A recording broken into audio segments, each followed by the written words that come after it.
Let me see if I can do it like I did it yesterday. Okay. All right. So I took the link.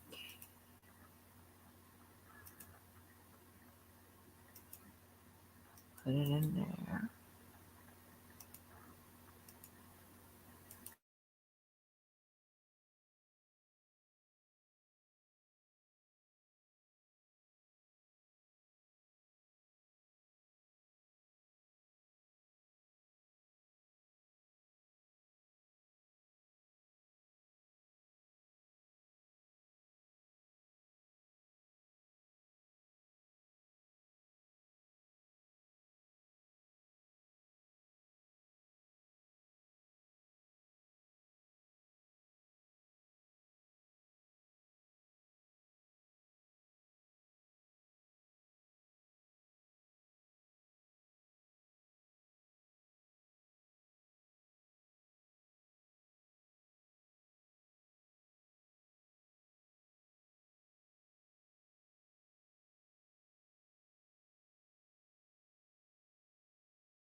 How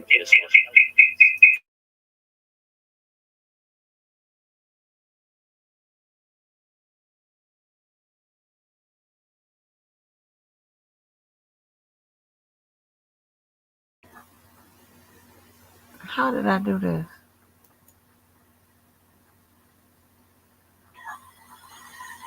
How did I do this?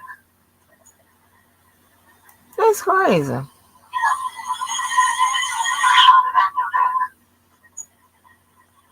That's crazy. Okay, hold on. Let me see something else. Okay. It don't even sound like the quality I had yesterday.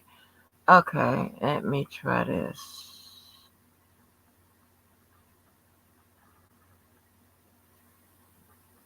StreamYard. Okay. Stop sharing. Okay. So I'm going to just say I'm going to share what?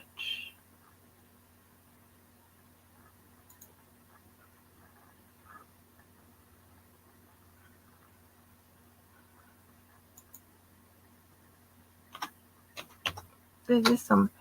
Oh shit! I'm keying on the wrong computer.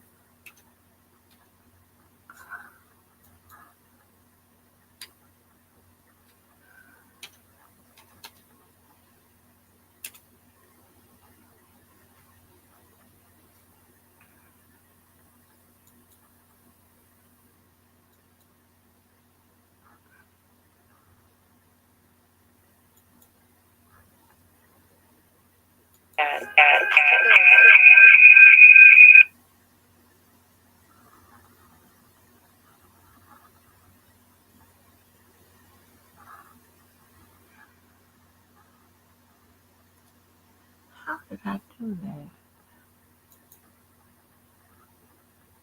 Okay, I'm about time to be dealing with this. Hold on. Let me take this off here.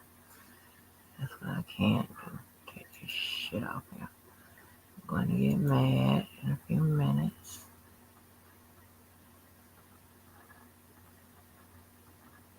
And I'm going to.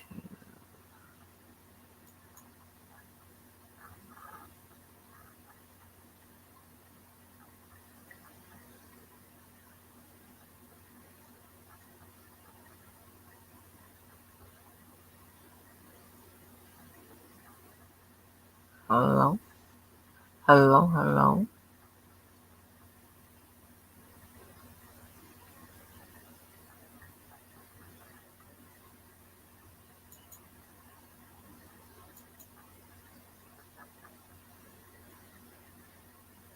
Yeah, I done got mad into this shit down.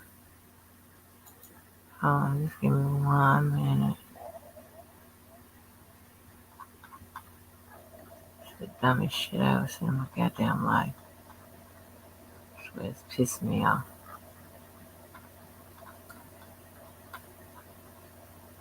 I mean, I got so happy yesterday. Forgot what I did.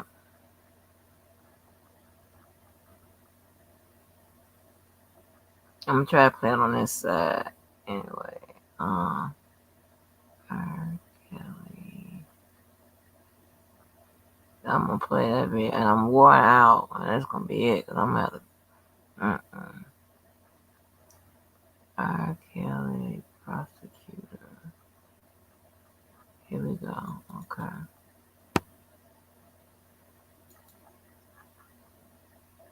Okay, you're up there.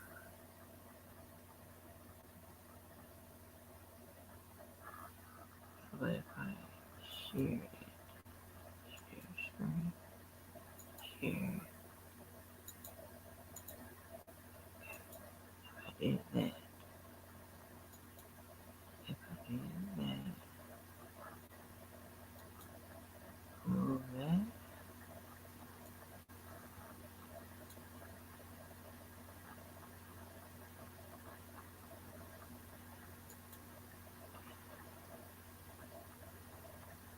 that, off. This is on. That's off, that's on. Okay.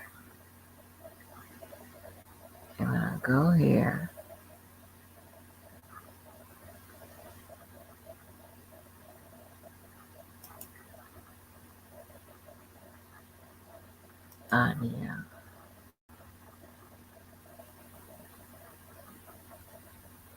Same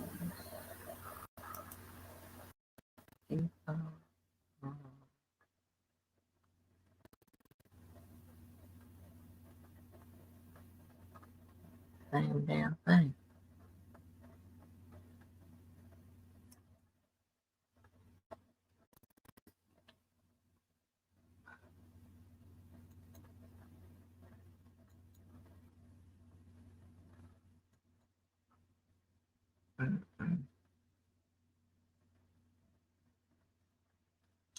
I cut the computer mic off.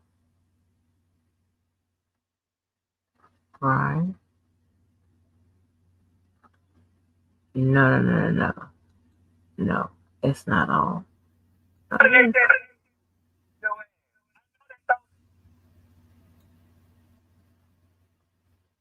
Hold on.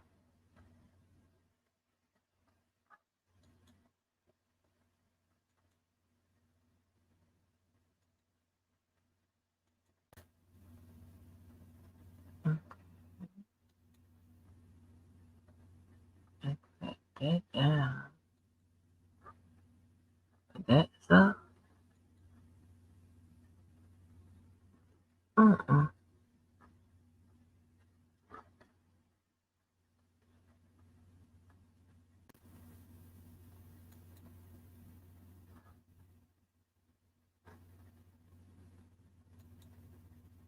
I do cut that down. If that goes down, this comes up.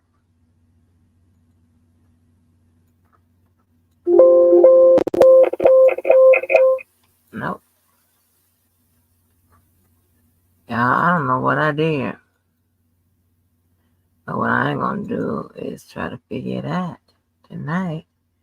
I'm going to play it from over here, I think. Let me take that down. Uh, Kick you off my side. Get your ass over here. Cause you want no help tonight. Get you off, y'all.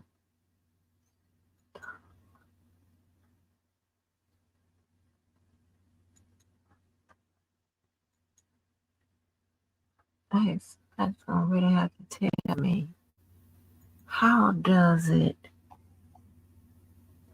How the fuck? Confused.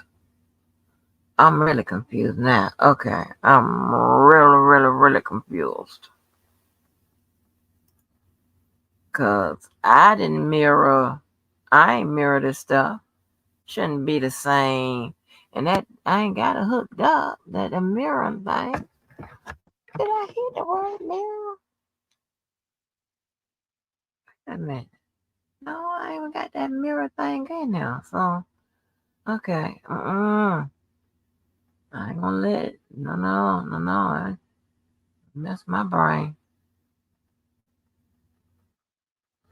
And check does not do tech work. Okay, here we go.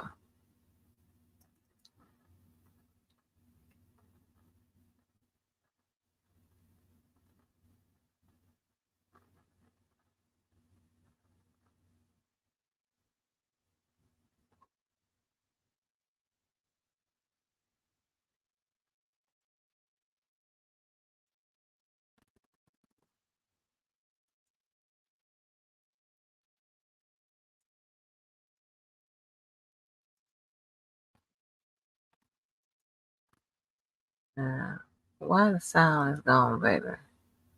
What is up with this sound?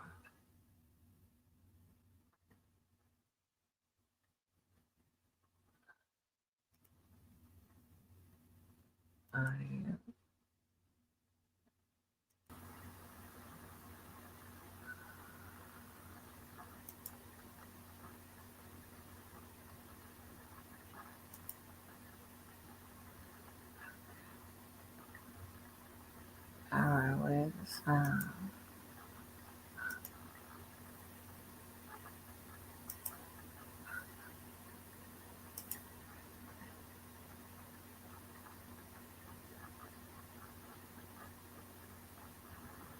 Hold on. Child. Wait.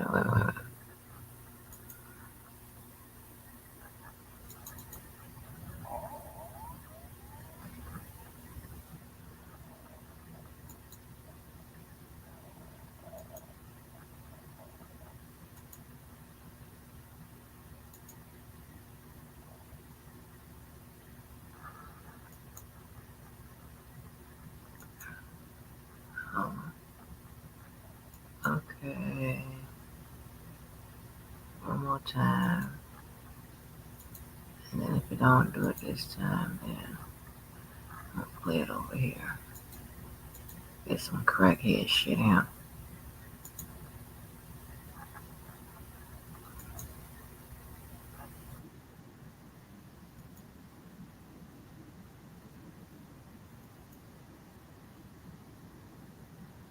Nope. Nothing.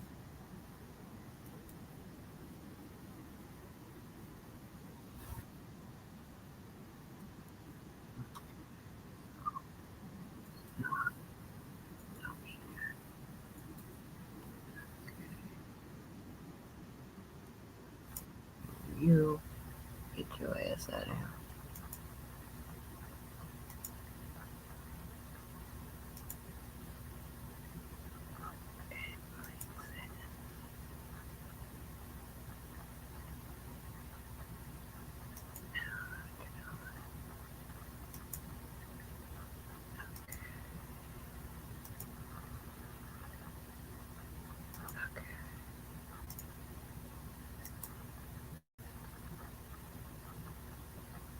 Other infamous. Okay.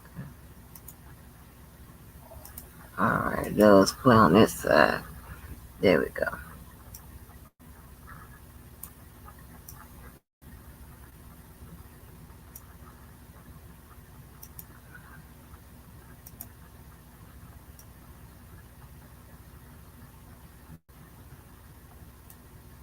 Okay.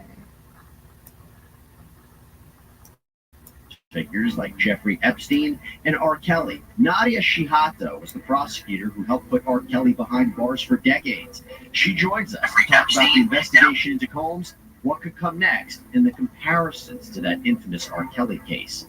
Welcome to Sidebar, presented by Law and Crime. I'm Jesse Weber. Sean Combs, known by many as Diddy, P. Diddy, Puff Daddy, and I think there's more names, could soon face arrest. This comes after raids were conducted on Diddy's homes in LA and Miami by Homeland Security. It's been reported that this is pursuant to an ongoing investigation from the Southern District of New York. Now, it's been reported that this is concerning human trafficking. Human trafficking, generally speaking, is when you're exploiting somebody for labor or services or commercial sex. More specifically, please listen. Sex trafficking, it's the recruiting, the transporting, the soliciting someone for the purposes of commercial sex acts. And it's usually through the use of force or fraud or coercion. The person is a minor under 18 years old. Now, we have been following all of the updates very closely here on Sidebar when it comes to the Diddy case. And so far, the details about the search and the investigation are pretty bare bones. As of now, it's reported that the agents removed items like electronics and firearms. Sources say the focus of the investigation is, again, we still believe it could be connected to human trafficking. It could be connected to narcotics or firearms. I will tell you, though, Combs' attorney, Aaron Dyer, released a statement after these raids, saying in part, quote, there was a gross overuse of military-level force as search warrants were executed at Mr. Combs' residences. This unprecedented ambush, paired with an advanced coordinated media presence, leads to a premature rush to judgment of Mr. Combs and is nothing more than a witch hunt based on meritless accusations made in civil lawsuits. Now, I should be clear, Combs has never been arrested or criminally charged in connection to the heels of major lawsuits that were filed against the music mogul, with the bombshell filing from Combs' ex-girlfriend and Bad Boy Entertainment recording artist Cassie Ventura. That was the one that possibly blew up everything wide open, because Ventura alleged that Combs physically and sexually abused. Some of the more alarming allegations in the federal lawsuit included Combs allegedly raping Ventura in her home after she tried to leave him, savagely beating her, resulting in bruises and burst lips, forcing her to have sex with prostitutes on video while he watched and pleasured himself, forced her to carry a gun for him, tried to chase down music producer Suge Knight with a gun, and she also alleges that he blew up rapper Kid Cudi's car because he found out that Cudi was interested in Ventura. Now, Combs settled that lawsuit one day after it was filed. He saw more lawsuits coming out. In fact, there was another lawsuit that was filed by producer Little Roddy Jones, and it was not long after Cassie's, and it accuses Combs of sexual abuse and harassment, violations of the human trafficking statute, gun and drug possession, being involved in shootings, having parties with sex workers and underage girls, and it goes on and on and on. I'll also highlight that. It even says Cuba Gooding Jr. sexually assaulted him on Diddy's yacht. Now, actually, the man that Jones called out in this lawsuit for being Combs's drug mule, man that allegedly supplied drugs and weapons to Combs, same day the raids happened. His name is Brendan Paul. Was arrested by Miami-Dade police at the airport on Monday. The police body cam video shows him being loaded into a patrol car.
Here come the BS.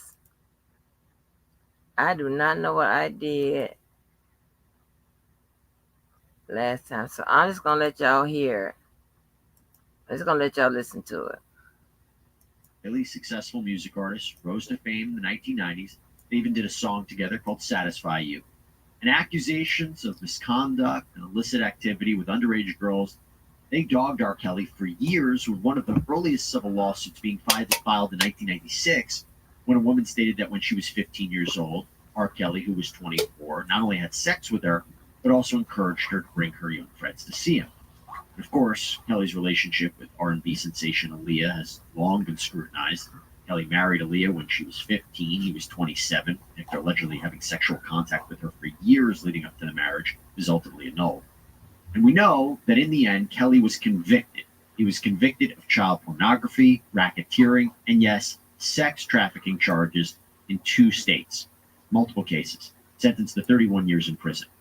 Well, with that in mind, I am joined by Nadia Shihata. She is one of the New York prosecutors on the R. Kelly case, one of the people who helped put him away. She's now a criminal defense attorney. Nadia, so good to have you on here. Listen. You're taking the time. Thank you for having me. What is your reaction to the Diddy case, the Diddy raids?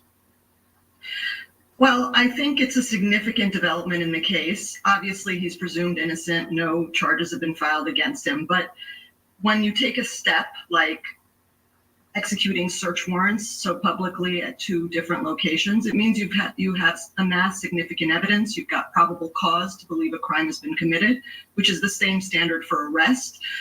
So it's significant. Now, obviously, as a federal prosecutor, you want to make sure you have proof beyond a reasonable doubt when you charge a case. So they're continuing to investigate, but it's certainly a significant step. I am starting to believe, at first I was saying maybe it's surprising that they didn't have arrests in conjunction with the raid or indictment in conjunction with the raid. And then I started thinking, well, they obviously had probable cause. Perhaps they were speaking with people, but they needed more evidence on those properties. Perhaps before there was an allegation, maybe before it was destroyed, they want to preserve it. They want to get that evidence. They might be issuing subpoenas to people. I think that now I'm wondering if we may not see potential criminal charges for a while, because it also might have to be submitted to a grand jury too, right? So we shouldn't expect perhaps charges against Diddy maybe for a little bit.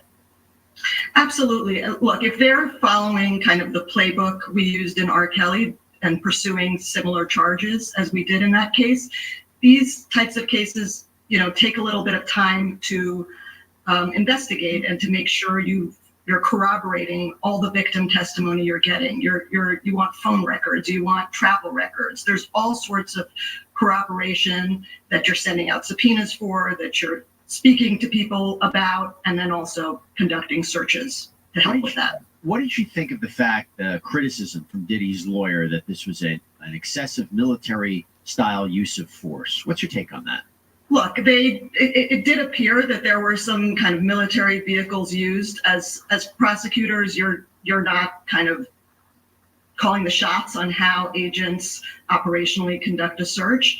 My guess is, giving them the benefit of the doubt, that there were allegations that there were firearms in the property. It's a very large property, and Diddy likely had security with firearms. So they have to secure the location, and they have to ensure the safety of everyone conducting the search. So, sometimes they err on the side of using as much firepower as possible in those circumstances. Yeah, especially given the allegations in the lawsuits, which makes me wonder, do you think the lawsuits are what precipitated this? Do you think the people who are accusing Diddy of wrongdoing are the ones who might be cooperating witnesses and what set this ball rolling?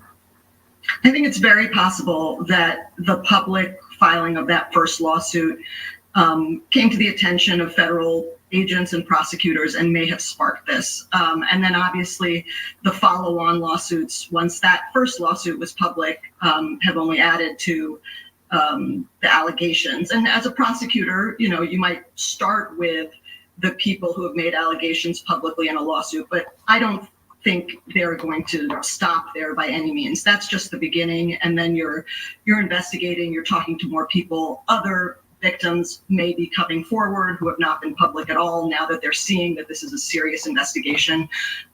So it's a starting point.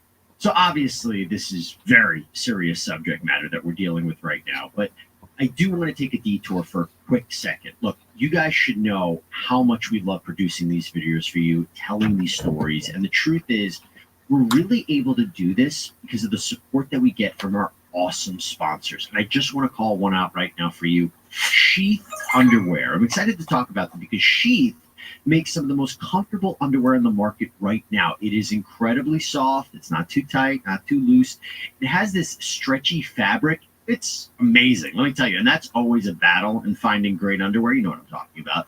By the way, summer right around the corner. Sheath has this moisture wicking technology. Keeps you staying cool. And it's also great for when you're working out, getting hot, just makes you feel comfortable. And they are always improving their products because now they have new materials like bamboo and mesh that provides even more cooling comfort. So right now you can go to sheathunderwear.com/sidebar for 20% off of your order. That's sheathunderwear.com/sidebar for 20% off of a truly comfortable pair of underwear. Hope you check them out. We don't know what they found in the house, and I'm going to ask you about what you think they might be looking for. But for example, if there was an allegation, hey, Diddy has guns all over the place, and then you go to the properties and there are firearms all over the place, that kind of corroborates what they're being told, and that could be useful for prosecutors in trying to establish a case, establishing that what they're being told is real. But what do you think they're looking for specifically if they are moving forward in a sex trafficking investigation? They're looking for anything that is corroborating information that has been given to them by live witnesses and victims. So, it's been reported they were looking for electronic devices. Sure, they're going to be looking for videos potentially of sexual activity engaged in with complaining victims, but they're also going to be looking for communications, particularly if they are pursuing potential RICO charges. I think they're going to be looking particularly for communications between Diddy and his inner circle, his inner network of people that may have helped or facilitated or enabled him to commit potential criminal activity. Now, the reason I was so excited to talk to you about this is because you were part of a very infamous prosecution of a very infamous individual. Do you see similarities between the Combs case? Let me rephrase. Combs hasn't been charged, but do you see similarities if we're talking about potential sex trafficking charges? You know what the allegations are right now against Mr. Combs. Do you see similarities between him and R. Kelly? Look, every case is different, obviously, but there do appear to be some similarities based on the public allegations that have been made.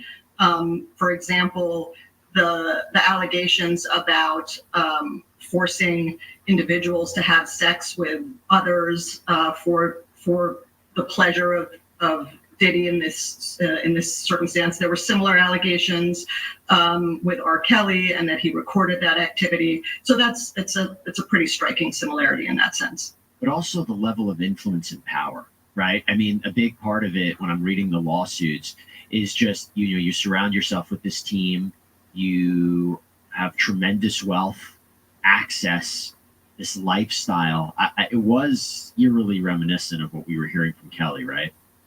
Absolutely. I mean, when you reach a certain level of fame and you've got a group of people around you that are literally there to help you with whatever whim you have, legal or illegal, and are getting paid to do so, and are, more than happy to turn a blind eye to whatever else may be going on. That's a very big similarity.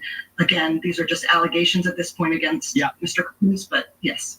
And he has a big criminal charge. So when his lawyer says there's been no criminal liability, no civil liability, he's exactly right. Those lawsuits are still pending. The lawsuit with Cassie Ventura was settled. Time of this recording, Sean Combs has not been criminally charged in any way. Want to make that clear.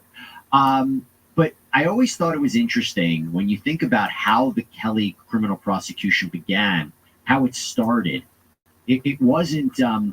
Would you say it was from the documentary that was released that kind of got the ball rolling? Because again, you wonder, what is the thing that gets going? With Harvey Weinstein, it was that New York Times article. With R. Kelly, it was a really damaging documentary. Maybe that was what you could say started the ball rolling. Here with Combs, maybe it was these lawsuits. I find it so interesting, the similarities with what begins a criminal investigation.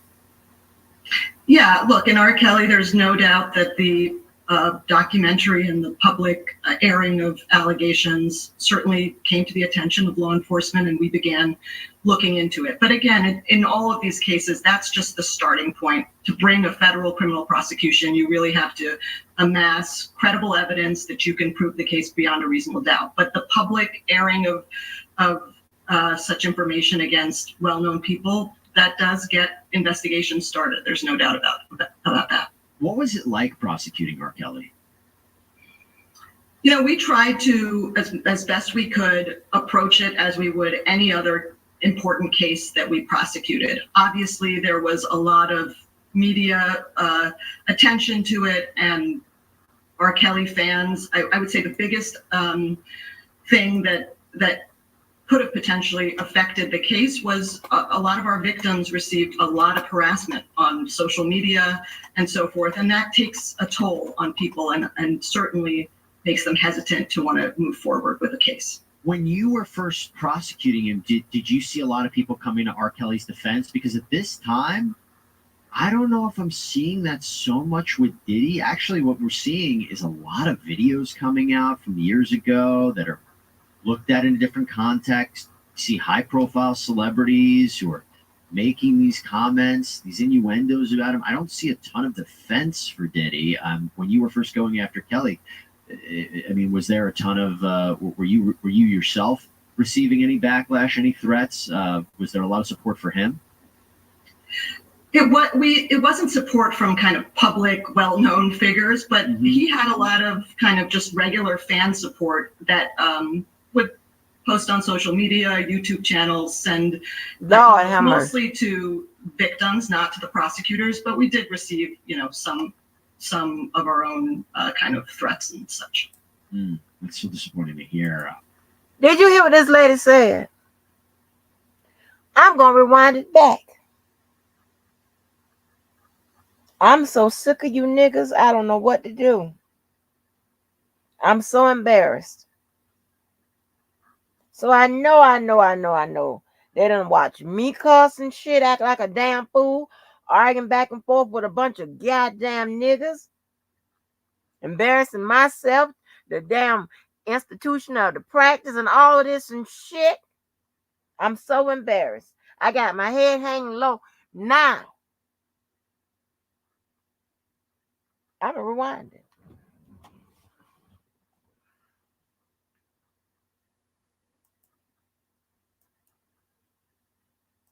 Figures, but he had a lot of kind of just threats. And she said with a smirk on her face. I wish I could show it. Hold on, let me see if I can get it on here real quick before they hit it. Hold on, let me see if I can get it on here. You can't make this shit up. You are niggas. In every sense of the word.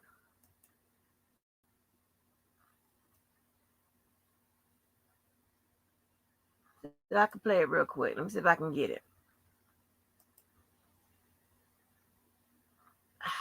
Come on, let me play. Move out the way. When you were first going after Kelly, I mean, was there a ton of? Were you yourself receiving any back end?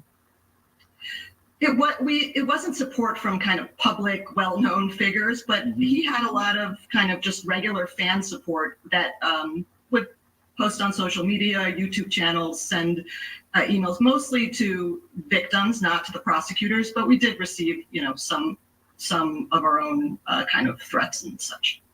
It's so disappointing to hear.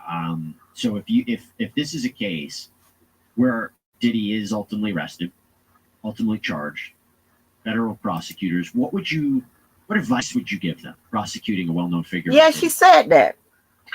I would tell them to put their heads down and pursue it as they would any other case. Try to block out all the noise and just build your case step by step, put all the pieces of the puzzle together. And, if it's reportedly the Southern District of New York, those are very good prosecutors, and that's what I would expect them to do. And how do you prove it? What do you have to show in a sex trafficking related case? What do you have to prove to make that conviction? Yeah, so it depends exactly how they're pursuing this. If probably a RICO, which I suspect they're probably looking into. She don't work there no more. She in private practice now. She's a defense attorney now. Y'all probably running the lady off the fucking job. Yeah, I'm so embarrassed.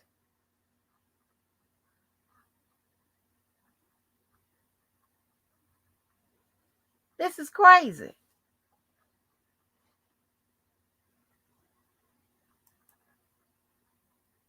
That's crazy. I couldn't believe that. I was like, she said YouTube channel, honey. When I heard that yesterday, I was like, I just fell back. I said, you know what? I ain't heard nobody play it. I got to play this. If I don't do nothing else tonight, I'm coming back on here to play this. Oh my, oh no. Shit.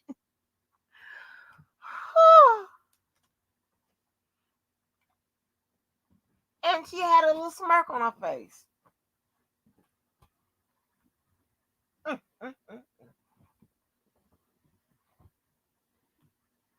is just nuts.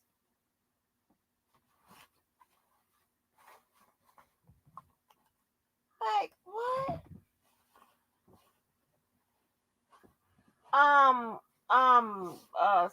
Does she hire the lady? Shit. Forgot her name. Hold on. I'm so embarrassed.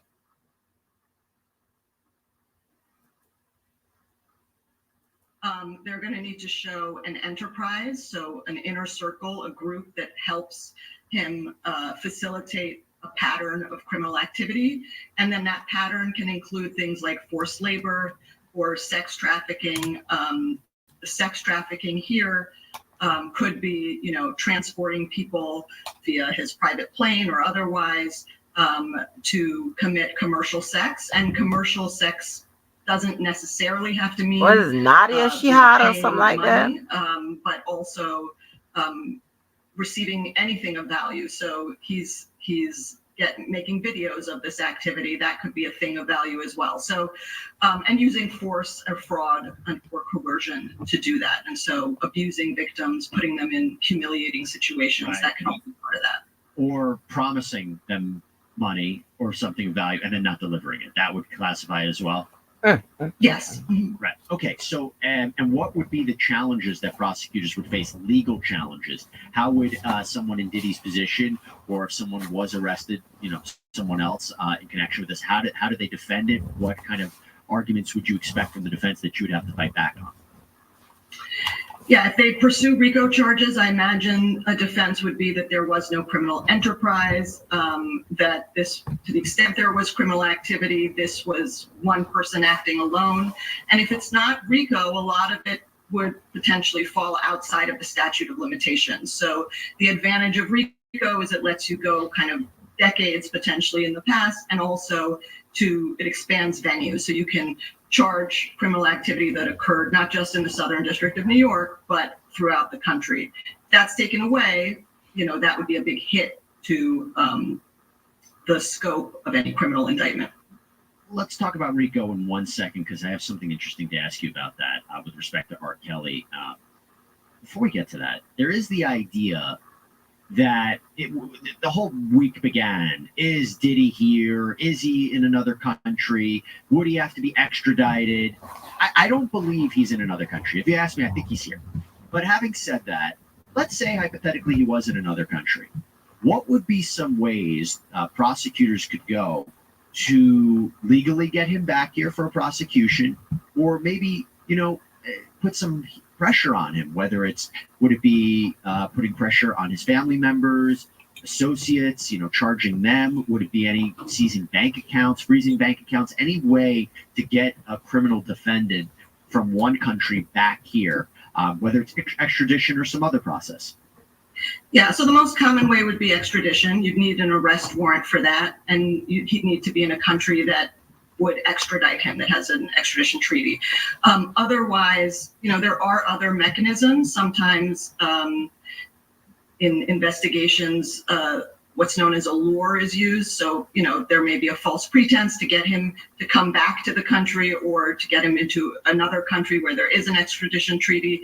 Those types of things have been used. It's a little more difficult when the investigation is as public as it is now.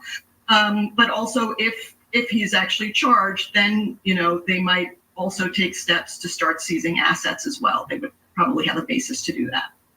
Interesting. All right.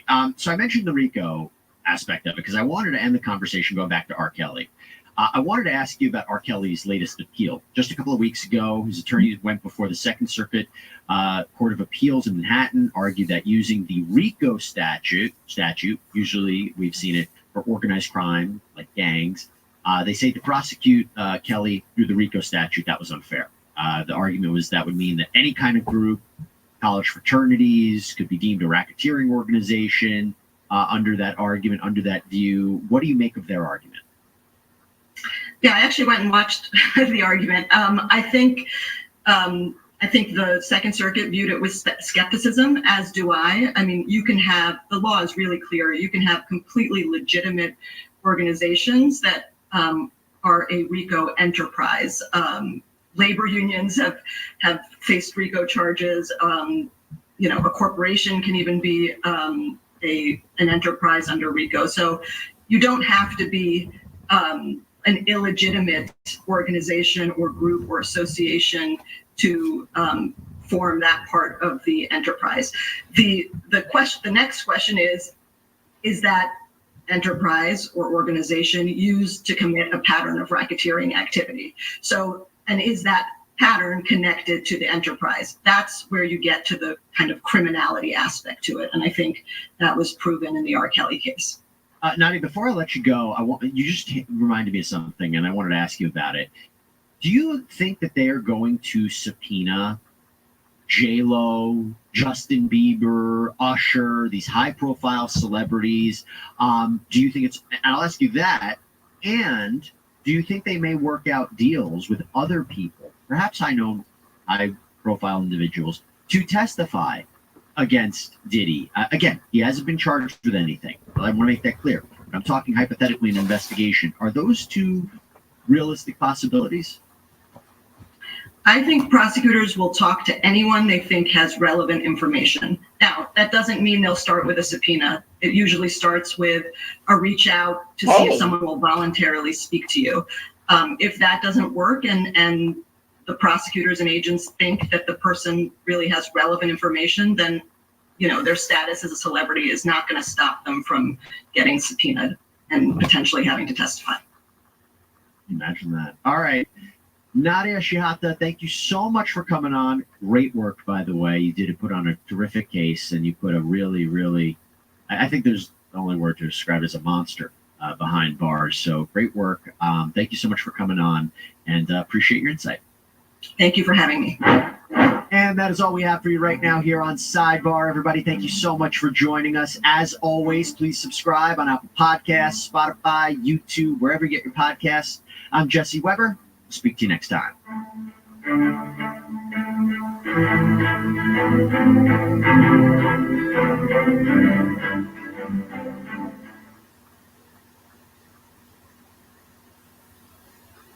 Yeah, well, so,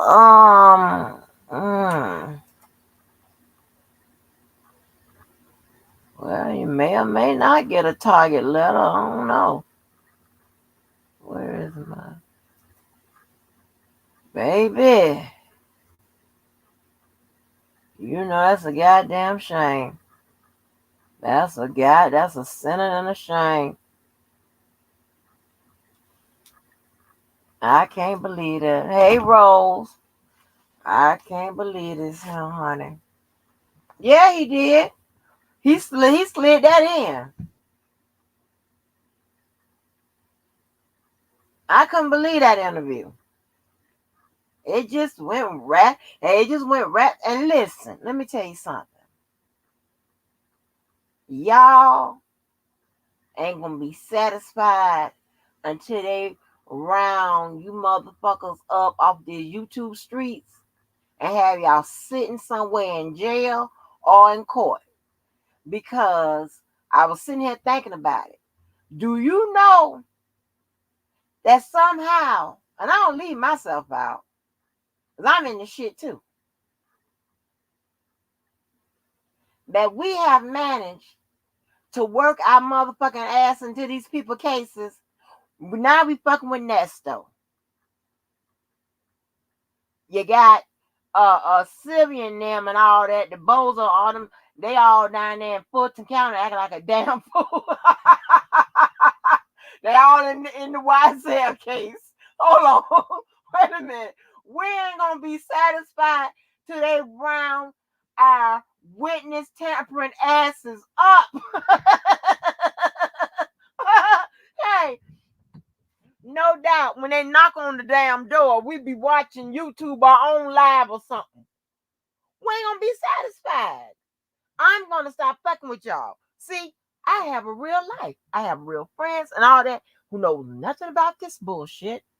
My friend, he thought that I said, there's people listening. He said, oh, okay, they on the calls listening. Yes, son, they on the calls. You would never know about this shit. Okay? Yeah. We got Ronnie Boy, all kind of motherfuckers that's connected to cases and shit all in here. Yeah, we ain't gonna be satisfied till we be on court TV. Yeah, we ain't gonna be satisfied. When's enough enough? Yeah, this is crazy.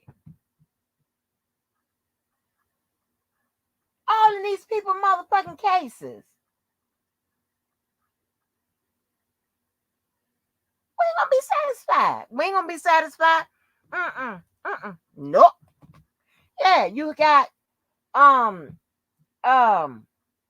it's just I don't know what to say.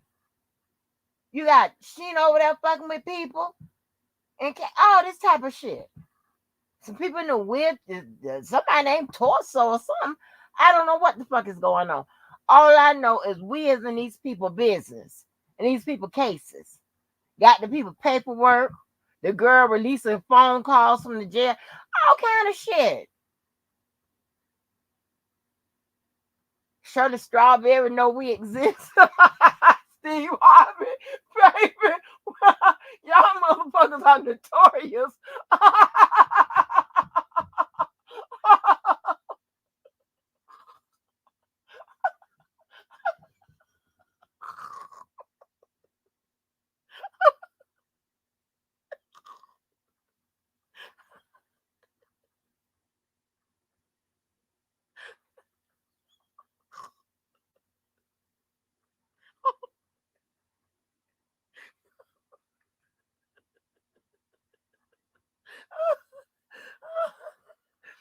Hey, y'all, baby. Hey, y'all. Listen. Now, look. Y'all done got harassed Storm Monroe, Tasha K, two pimps.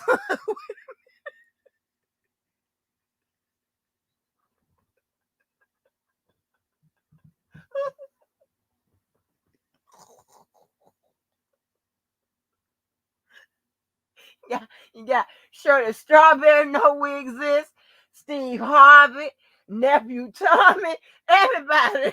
You motherfucker.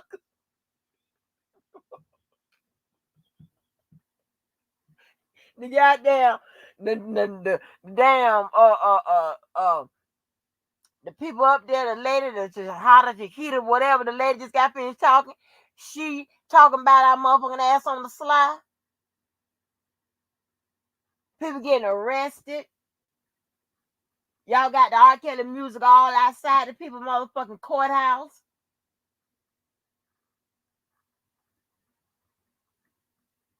This is crazy. This is a whole fucking circus.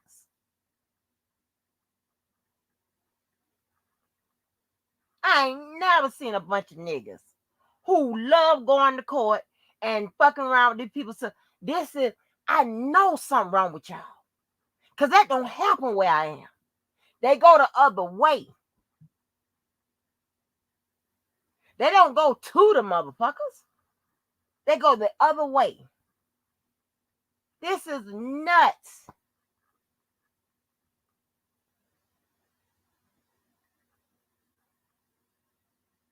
I mean, lawsuits, trackers and shit, all kind of shit. You name it, you niggas are doing it. Selling illegal seasonings and shit. All kind. You are the worst.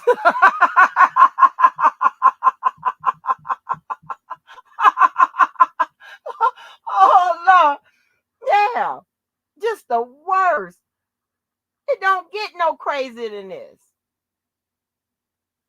You're doing it all. You're doing it all, honey. All up in these people's fucking cases. Fannie Willis, everybody. Donald Trump, people. Every goddamn attorney R. Kelly done had. His family, the brothers be on the block over here. Every motherfucking body. Uncle Greg. Every motherfucking body. Y'all don't care.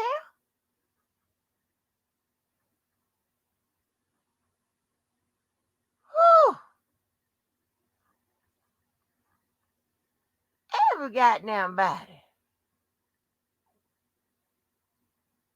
It don't make, I don't even understand none of this.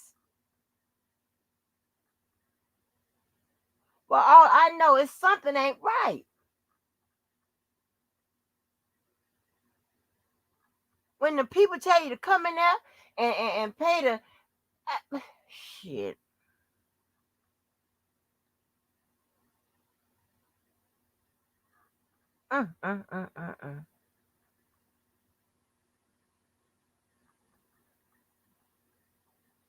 You name it.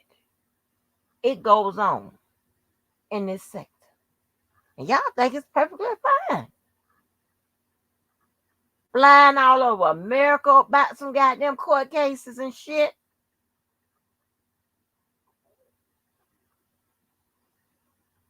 Huh?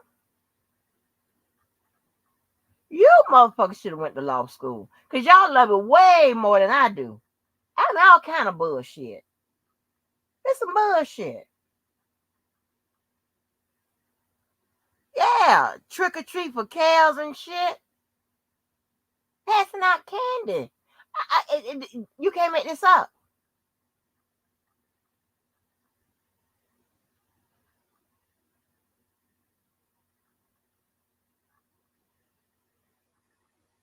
You cannot make this shit up. Little Bootsy, you name it. We done reached out to it. We connected to it. Boy, y'all crazy. Woo! Jesus. Mm, mm, mm, mm. Mm.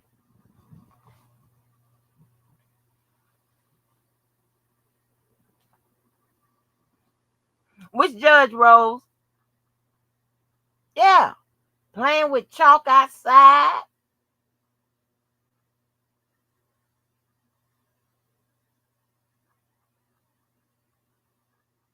The fuck? Y'all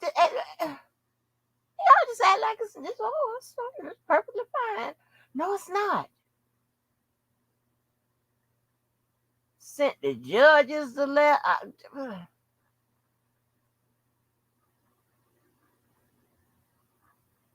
I mean you got the side chick in the sector.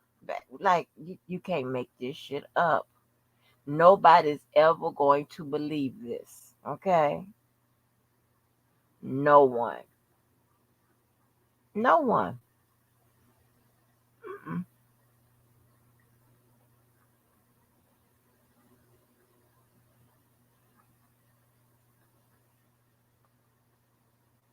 Oh, what was said? Talking about from back in the talking about the one where the judge say get out the court, leave each other alone, the white lady, or something recent. You can't make this shit up here, baby.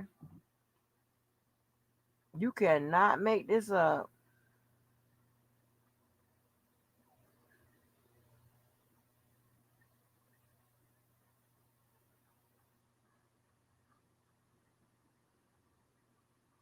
You cannot make this up.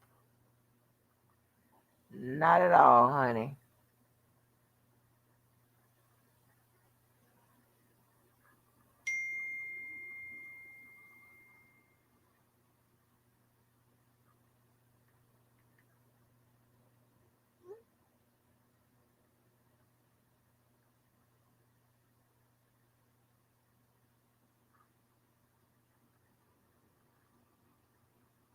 Mm-hmm.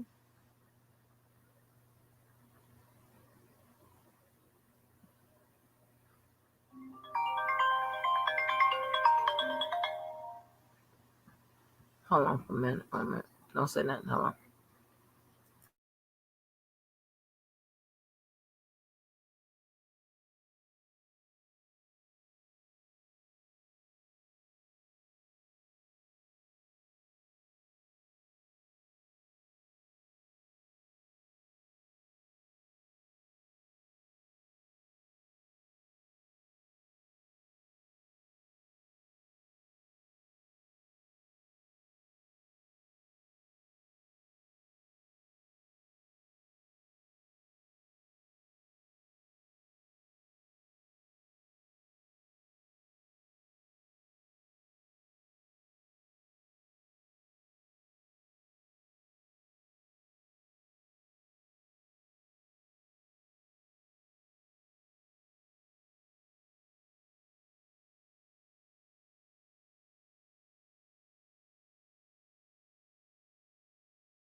All right, I'm sorry. Yeah, you can't make none of this shit up. None of it. None. Don't make no damn sense. All in these people case.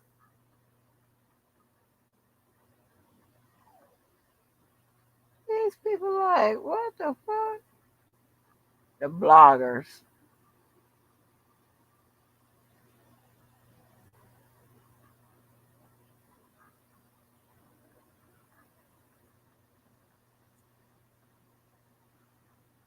Mm-hmm.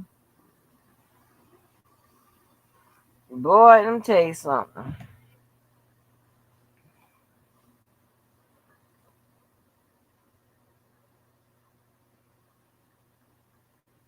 I don't know. Yeah,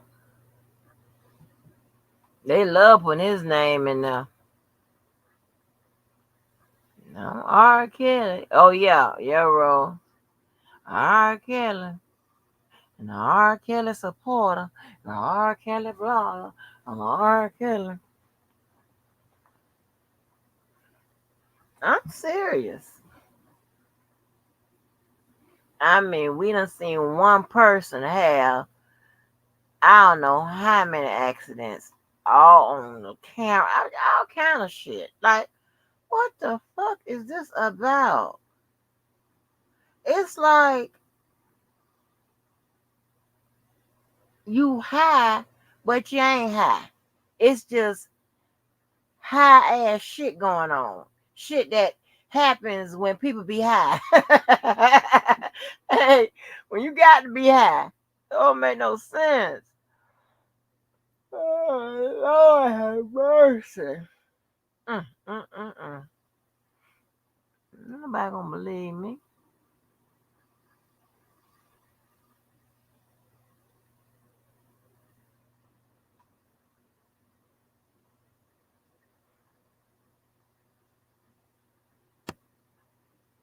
Nobody's gonna believe me.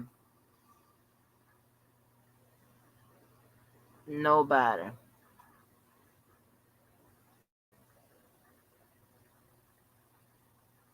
What happened to the likes? Like, I know damn well it's more than 3 people done hit the damn like button. Y'all on correct.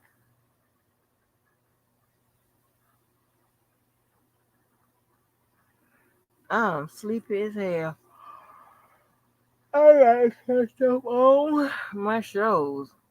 7? Is y'all on drugs or something?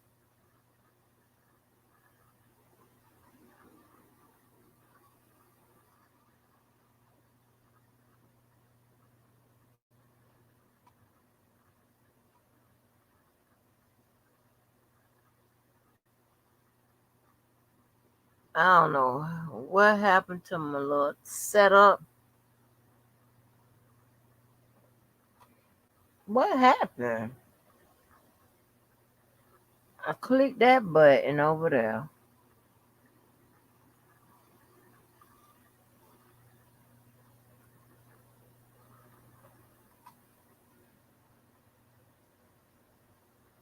I had to have had StreamYard on over there.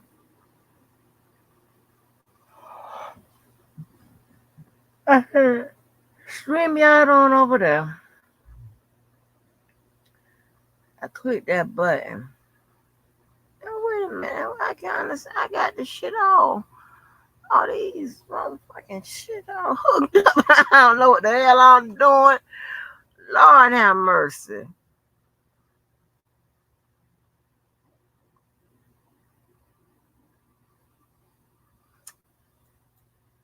This is so confusing.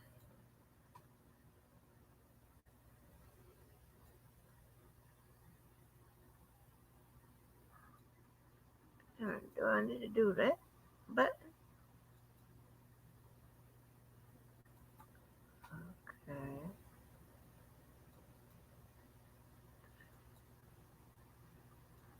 okay. I do that, but I ain't touching nothing back here. I ain't touched none of that yesterday. Now I know I ain't touching nothing. and I hit this button right here.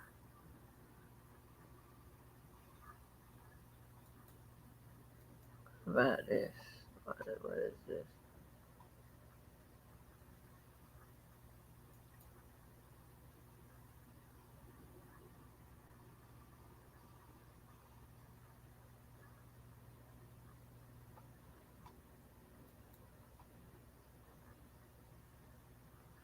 I don't even know what this is. So I know I ain't hit that because I don't even know what that is. If I did that, I hit that, but what did I do?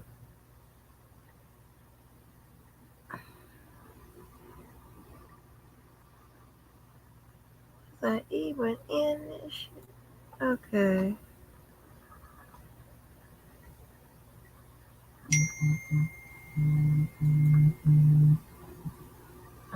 What is this?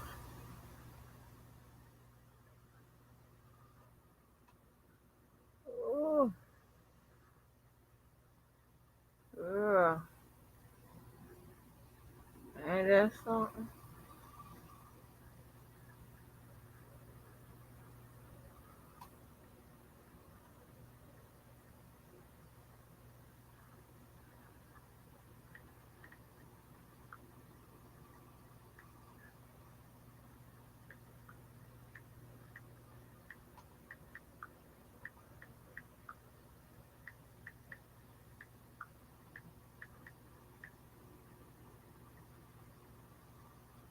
Hold on, y'all.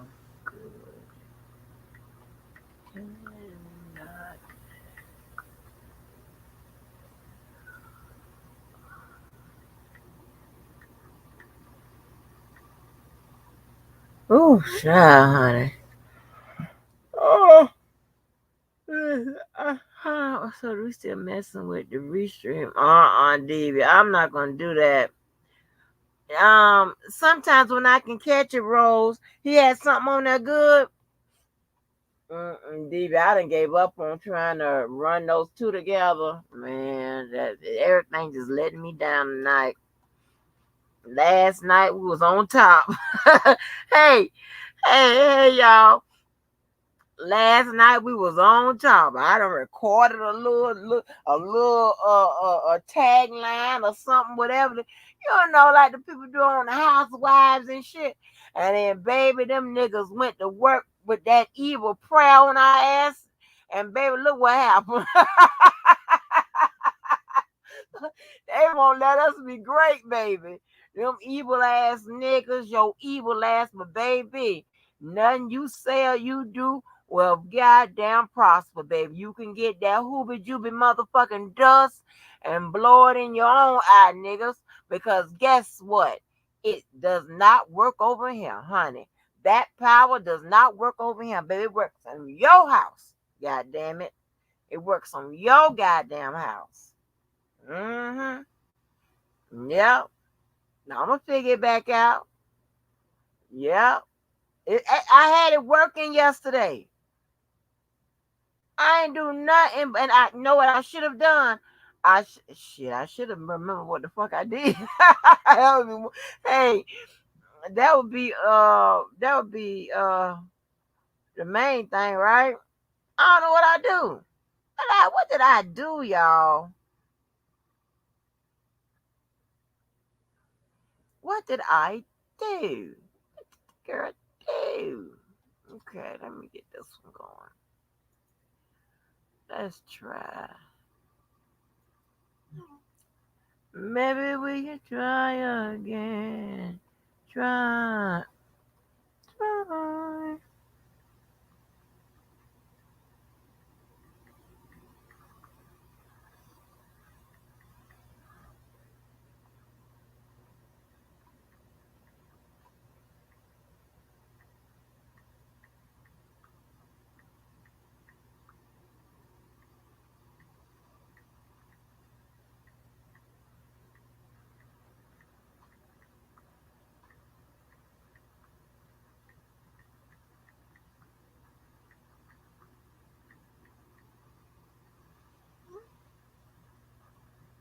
Okay. All right. Now what did this girl do yesterday? All right. Now I'm going to let's see if I can do this. Maybe we can try.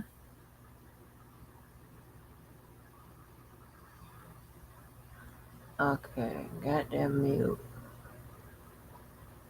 You talking all this sideways ass shit. You lied, bro. You the reason why that you created this fake ass story, all because you were mad in your fucking feelings that R. Kelly wasn't talking to you, didn't want nothing to do with your ass. So you created this fake ass story in your head while you was sitting in prison, and then you came out and you sold this bullshit ass story, just like you sold that bullshit ass book, lying on this man, trying to destroy this man's career, man. You a fucking pathetic ass old man. That's what you fuck you is. And I normally don't go in like that, but man, this dude right here is the type of motherfucker should nobody want to be around. You sat here talking about how you stole money from this man. You talked about how this man was getting stipends while y'all was on tour and you wasn't getting nothing. And if he didn't give you something, you was gonna hit him upside his head. Somebody was gonna have a headache. Come on, man. You was a vindictive ass dude, bro.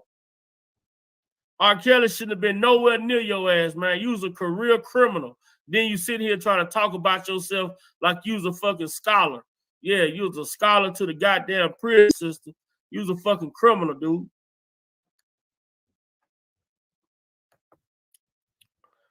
All this bullshit you sitting here lying. You got stab 8 different stories. And if this was the government is running around here relying on this fucking dude right here to validate they bullshit ass allegations as far as a Aaliyah go, man, this shit is weak on his face. It's weak on his face. The man fired you. You still using credit cards that was attached to his goddamn bank accounts. Come on, man. You the same motherfucker who say, I, the one who told Tiffany to go to school.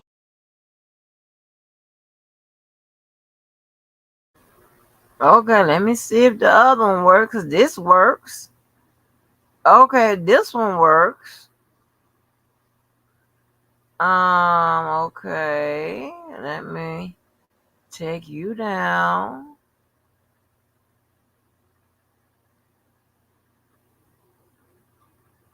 Okay, so why you couldn't play the other one? No. Why you couldn't play the other one?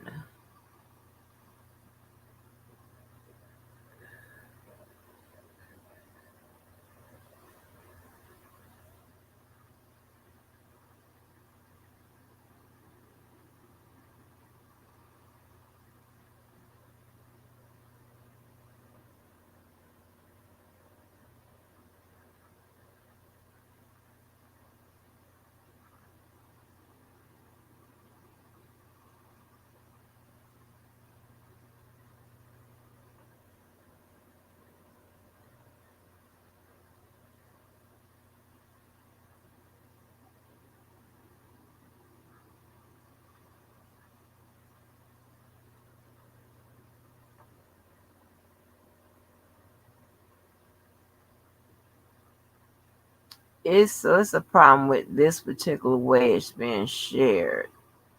Okay, it's a problem with the way that's being shared.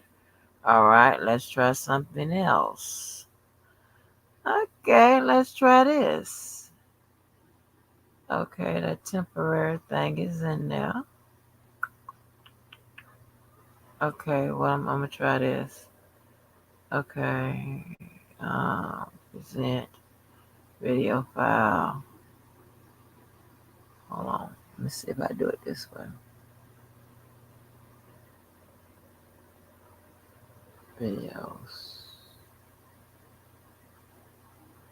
Oh, cause the thing ain't hooked up enough. I thought it was hooked up. It's hooked up in there. What you talking about? Oh, it's another drive. Come on, then why that drive ain't coming up? Oh, wait a minute. Oh, that was drive right there. Don't play with me. Okay. Okay. Woo. Can't play that. I won't play that.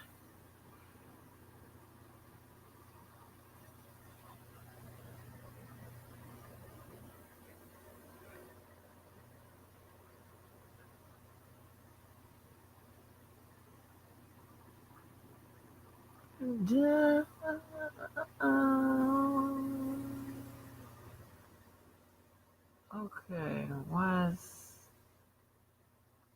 I won't nope. I won't that kind of yep, that's icons I want.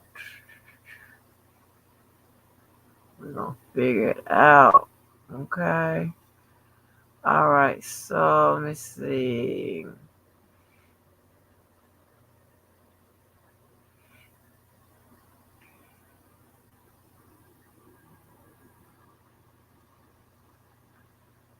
Let me see.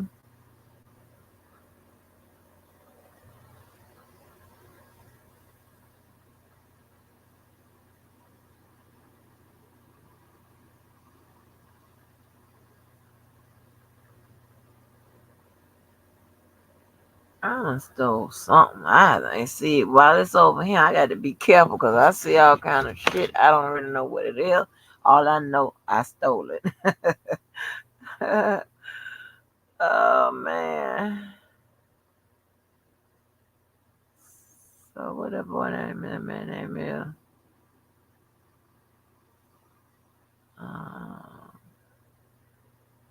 Dre. Oh, I got to cut loose.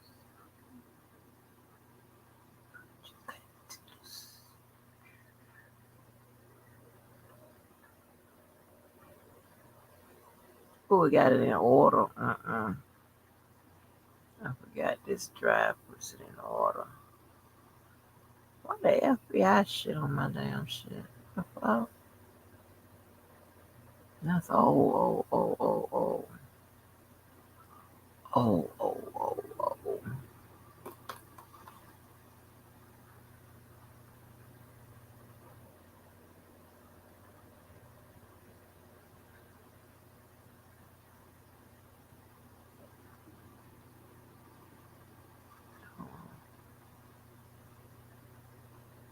Well, when was this? Why you don't tell me when it was?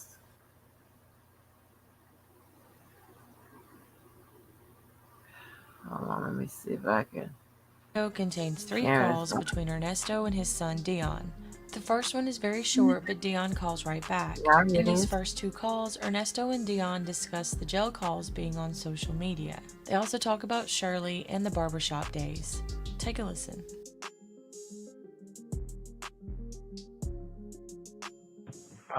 You have 1 minute remaining. You have 60 seconds remaining. All right back. All right back. Okay, I'm gonna call you right back. But keep talking. You good? I said I'm about to send your folks some money so you can call me right back.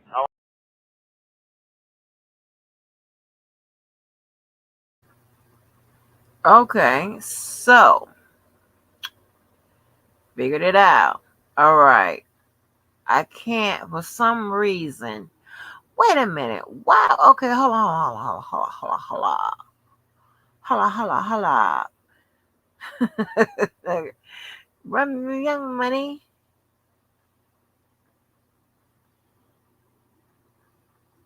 Because it's good for him. And when he eat the cookie, it's good for him. Come on. Okay, because you know what? That one is using that particular method is that particular share. Not girl, leave me alone, Karen. That particular share is using the speakers from the computer. Mm-hmm.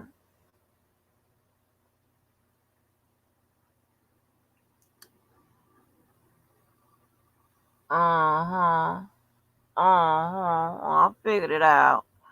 Okay, so we can't share it that way. I have to share. I have to drop it down in there.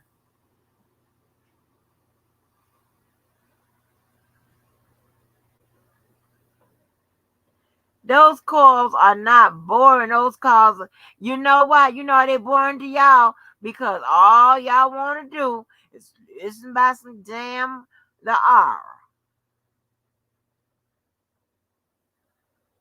Them calls be good, honey. So that's why I be in other places and shit where um uh other shit is appreciated because y'all just niggas. Okay, I don't know what to tell you. Just niggas. Can't even listen to the damn calls. Just damn niggas.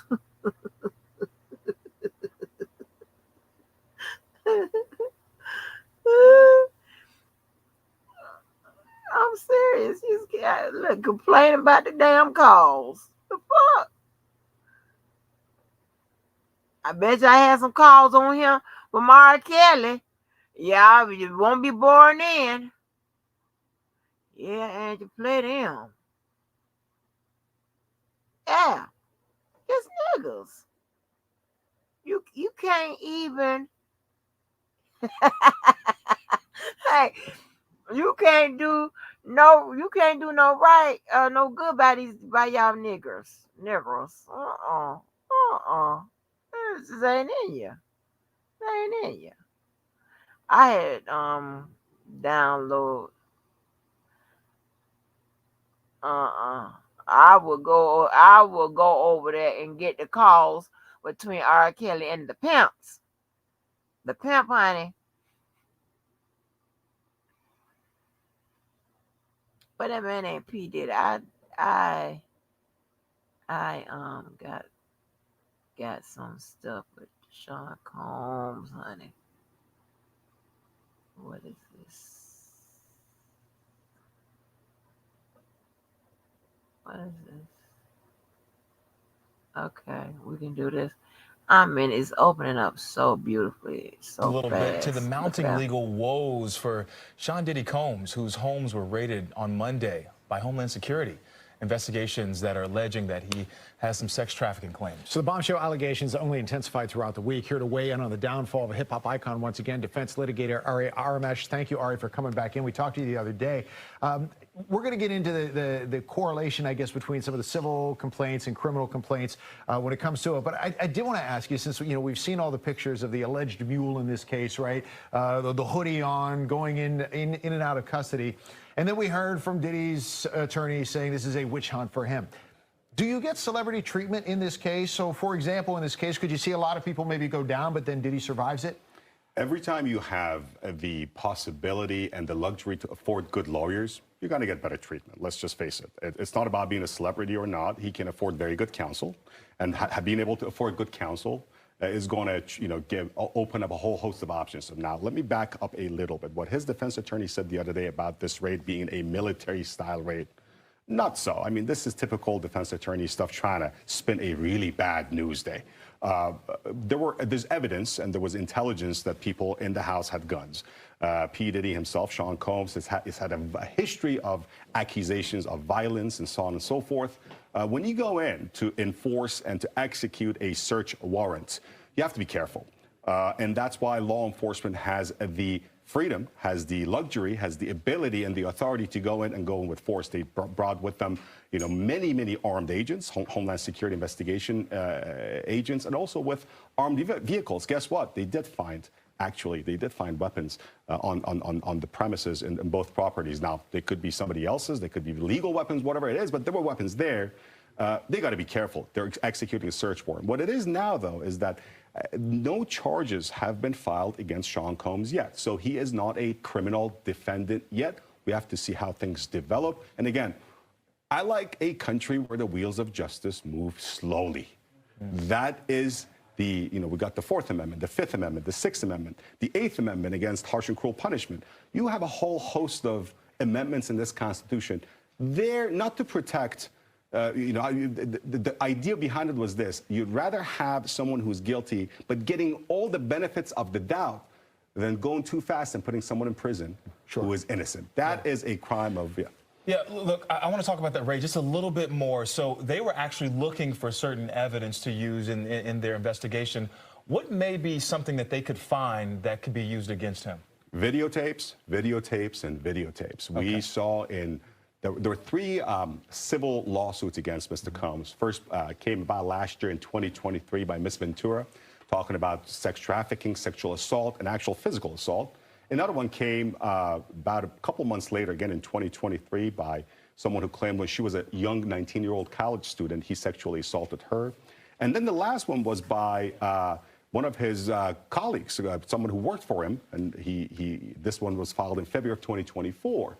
He specifically mentions videotapes that Sean Combs and a number of his, let's say, co-accused videotapes, some of these sexual assaults, some of these sexual acts, and they brought in people underage, and these are all now, we have video evidence of it. Now, that's exactly why you want to hit both homes at the same time. You don't want to give them time to try to delete evidence, get rid of evidence, but videotape, it's very hard to deny that. That would be the so-called smoking gun in this particular case. It's going to be the smoking video, yes. Yeah. So you mentioned the civil cases that are there. How much are criminal prosecutors looking at what's in the civil cases? It is not uncommon at all that a criminal indictment develops out of a civil lawsuit. Now, let me break it down. A civil case is when you and I have a dispute. Now, let's say you and I have a dispute, you hit me in the face. I can sue you for damages. I can sue you for money. I can say you assaulted me, you battered me, you owe me $200. That's a civil lawsuit. You're not going to lose your freedom over it. But I can go to the cops, to law enforcement, and they can bring another case against you. That's called a criminal case. It's an indictment. And they say, you know what, people of the state of Maryland, people of the District of Columbia, people of the state of Virginia against Steve. And what happens? You can actually lose your freedom. So you got criminal cases. So this is why I think that people got confused a little bit, because when you saw the civil case between Diddy and Cassie, and they were just like, well, they settled that right away, right? So done, but not so. Well, when you file a complaint, a civil complaint, you are verifying that these facts are true, or upon information and belief these facts are true. If you are a law enforcement agency, local, state, or federal, and you're taking a look at this this civil complaint that alleges sexual assault, that alleges the presence of minors, that alleges a sex trafficking, you better look into it. And what you do is you do a little investigation. You go to a magistrate judge or to a judge, get a search warrant, and exactly what happened here. So if you're involved in a civil lawsuit, talk to a lawyer. If you have a search warrant against you, talk to a lawyer. Again, and I always tell people, if police officers could do something, they wouldn't ask you for permission. Can I take a look at your house? If he could, he wouldn't be asking that question. If they have a search warrant, make sure that search warrant is valid. It has to specify where they're looking at, what they're looking for. It has to be valid. What are the challenges that a good defense attorney would bring against this search warrant would be to fight the validity of this warrant. Chances are it's pretty valid, but we're going to see what happens. And we don't know yet, but there is the chance that someone like Diddy, in this case, could incriminate themselves just through the civil process. Highly likely, and it happens, especially when people don't listen to their lawyers and like to go on TV and talk. Long way to go on this one for sure, right? Yeah. All right, thank you very much for coming in and sharing your expertise with us. We do appreciate it, and of course, we'll stay on top of the story.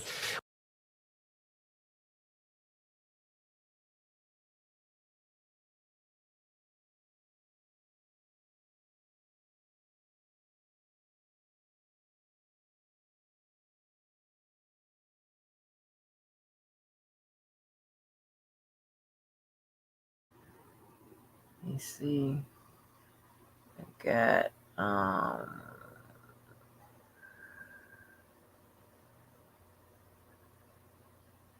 she messing around with the baby.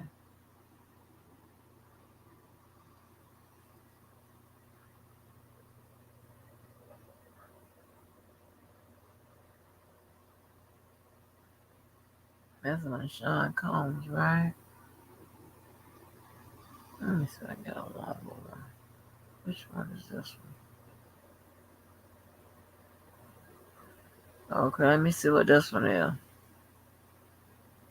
armored gear and equipment, I don't think they're actually searching for any items that could connect whatever the investigation is. We don't say I would venture that. to say that those are going to be the guys that you're seeing right there, and they're We waiting say for that that all one. clear. And then this group that you see there, those are the ones that are actually going to go inside. They probably have, like you said, they probably have ideas what they're looking for, where they might be. So, but right now it is still a waiting game to make sure that everybody is out of this building and that it.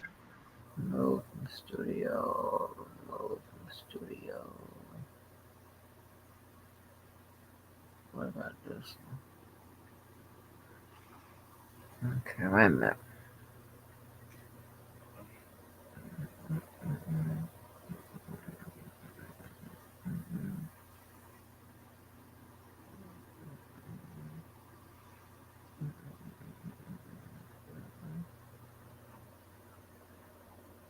Okay, delete that.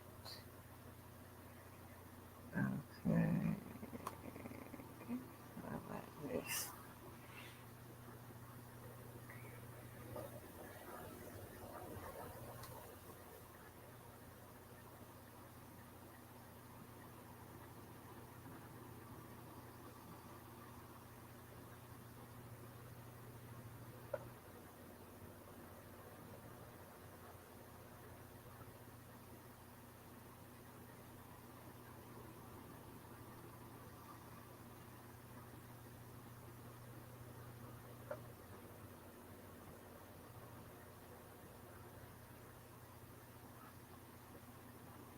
I'm gonna show y'all this picture.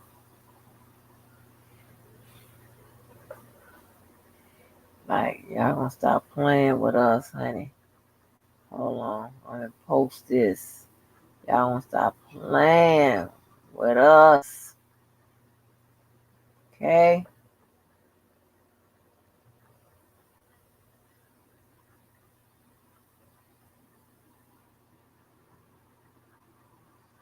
Oh, shit. Okay, let me find another one. Present video file.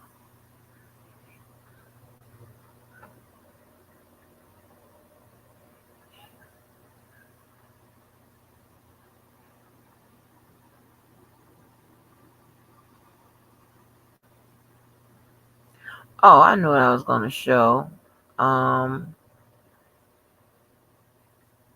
Big Vi. And Audra. That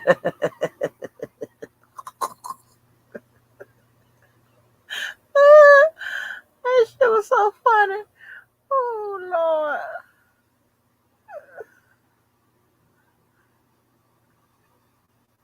Why she go, hello, hello, hello. Crazy ass. After you fathered a child by Tiffany Hawkins, your damn self. You want to sit here and talk about R. Kelly and what R. Kelly was doing, and you the one was out here really goddamn fucking these young girls. But then you blaming Robert. You having sex with these young girls, getting them pregnant, and then you having them go to R. Kelly to get money.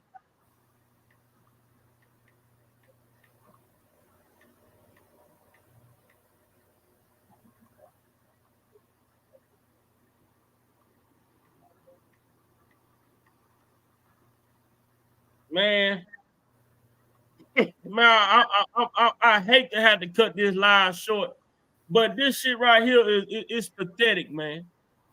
It's pathetic. And when we look at people like this dude right here, you see on the stream, Demetrius Smith, man, this man know he lying.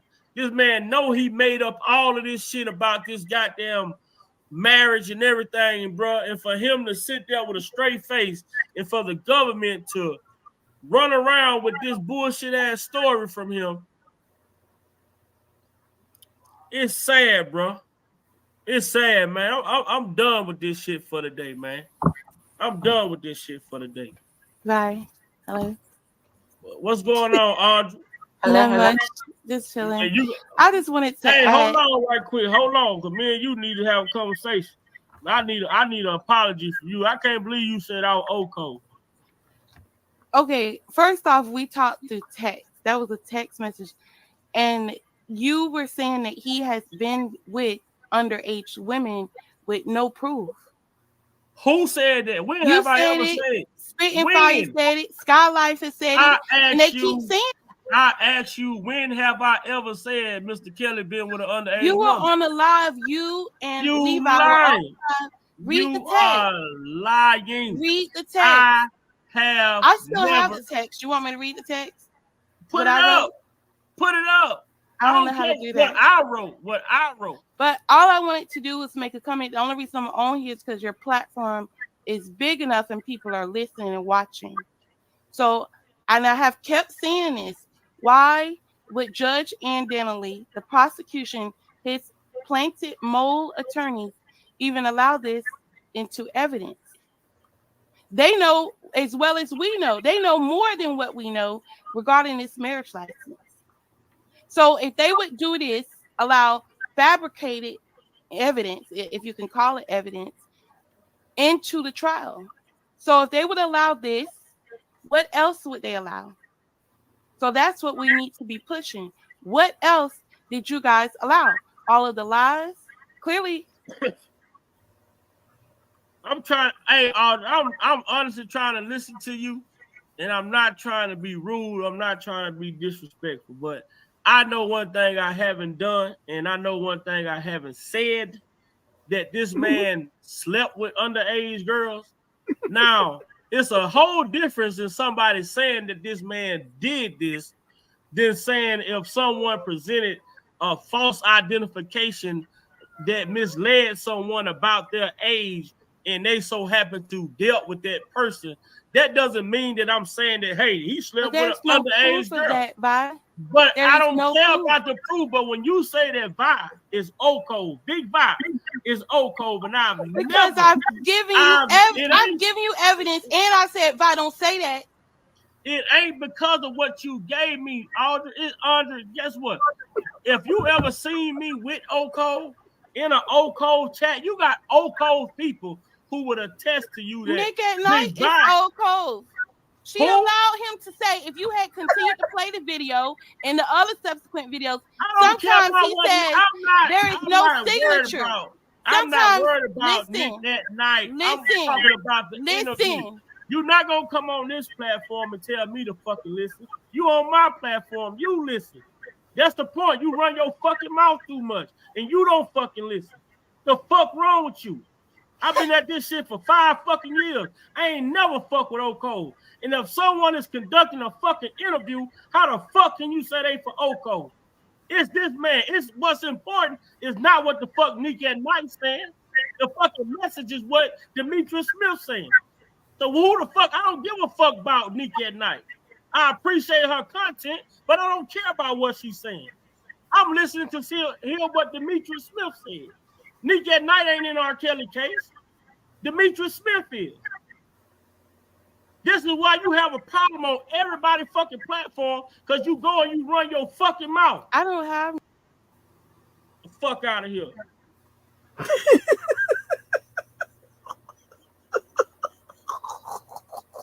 What's up, J-Rock?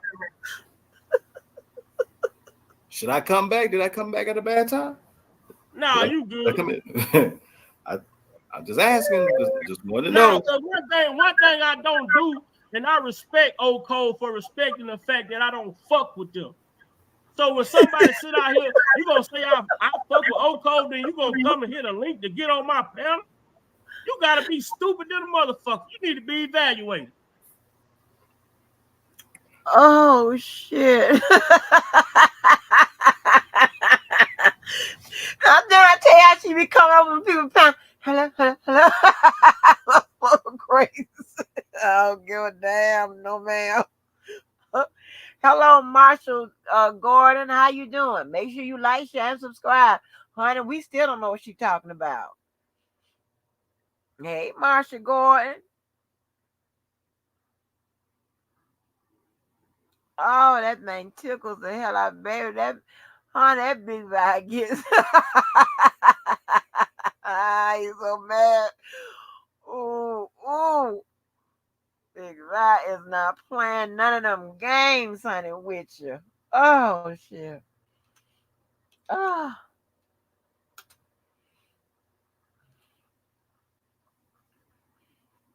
Baby, I said, when have I ever?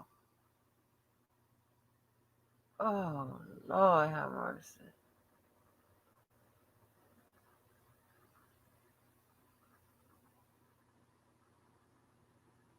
He said, when have I ever? I mean, P. Diddy is all over this joint.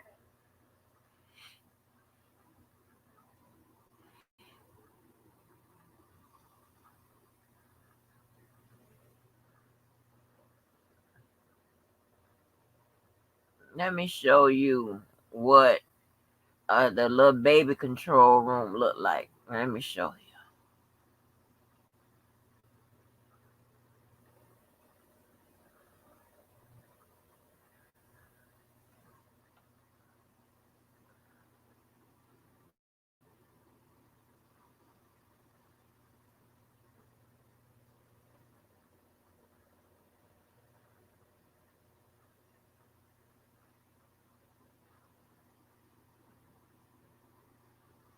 Mm-hmm. What's up, Queenie? Baby, I got them stacked on there, baby. Stacked. Yeah. Told you it's 3 monitor. Oh, shit. That shit tickles the hell out of me. You hear me? That takes me out. About who P. Diddy was messing with. They were all adults. Meat Mill certainly is no spring chicken himself. Right. Okay, so. Oh. Auntie.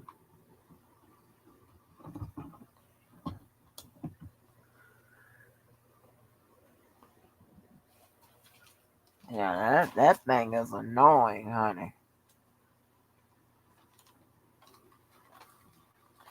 So, but he was over there, with his old narcissistic ass. The last time he was in, I saw him, and he was motherfucking trolling me. So, non-lawyer, you got the perfect goddamn name. I believe the damn doctrine that you were looking for, sir, was the dual sovereignty doctrine, sir. Yeah, yeah. That's what double jeopardy means, sir.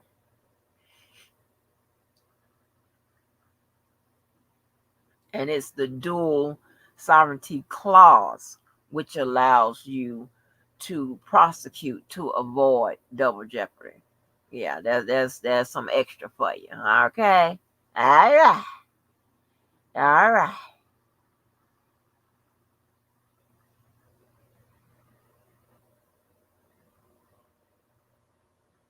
Okay.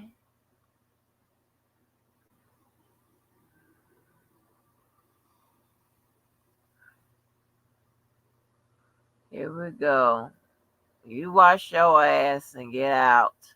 Somebody get the monkey out, please. Oh, Lord. I thought the monkey was blocked.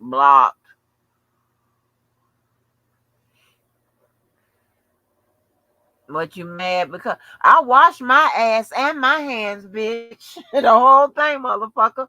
You mad? You mad because your girl don't wash her hands and licks them? Shit, that ain't my goddamn fault. Go tell her about it. Go tell her to wash her hands and that. Especially go wash her motherfucking hands before she come with her clapbacks. Tell her to wash her motherfucking hands.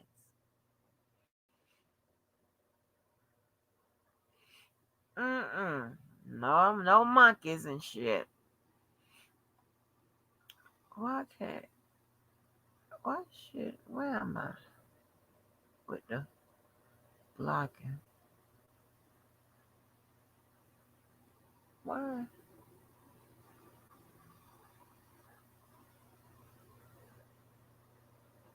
See, haters. mad at the people.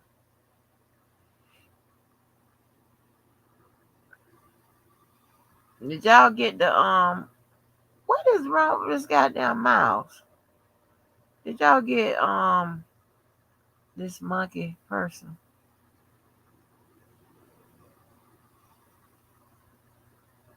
Cause I can't get down there.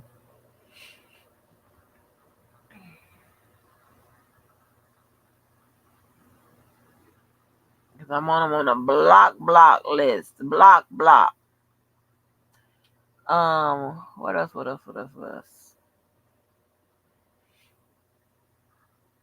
I can do. Let me see if I can. I'm gonna see if I can get Selena's up here. Selena's.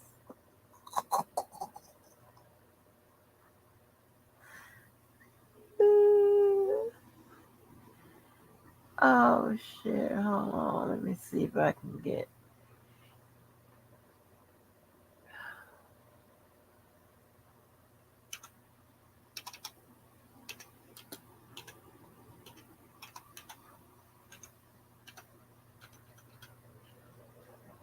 Shit! I'm typing on the wrong keyboard.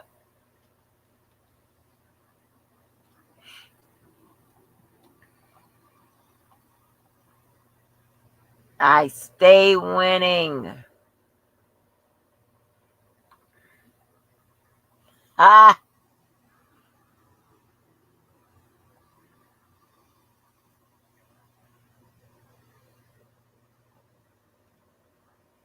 Hold on. Damn. When I tell you I'm hitting so many damn buttons.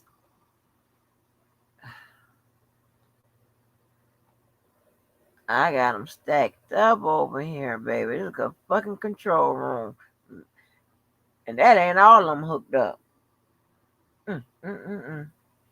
I'll be confused over here. I got some wires that I need to figure out where to hook them up at. How to hook them up. Okay, hold on now. Let me see.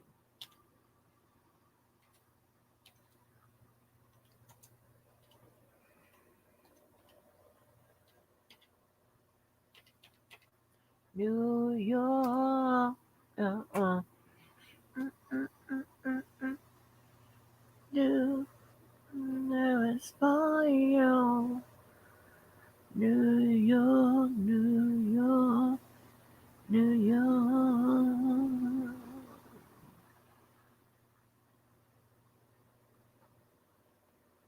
Let me see.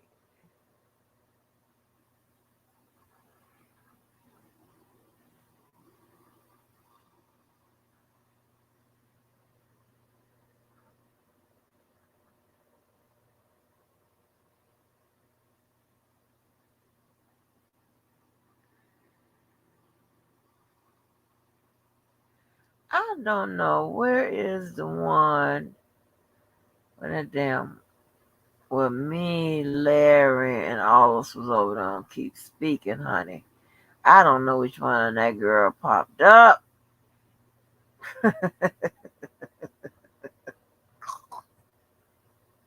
Don't stab me, stab Larry. Honey, that was that shit that took me out.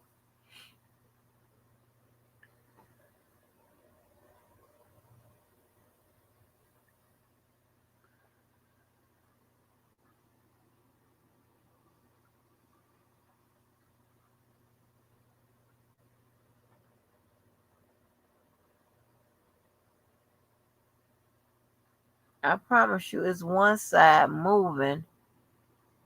Is it on we on the same side?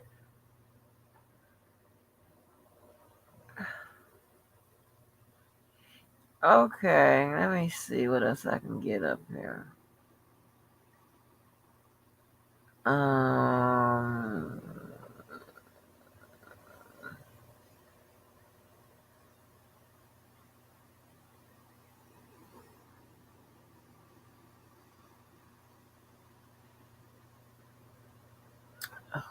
Shit. What else? P. Diddy.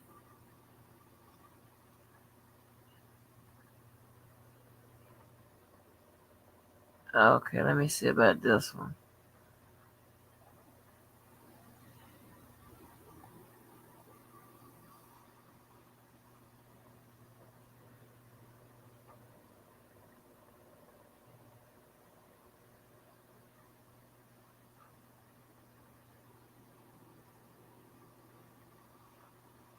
Okay, hold on. Hold on. P. Diddy. Sex trafficking. Hold on, let me pull this one up the other way.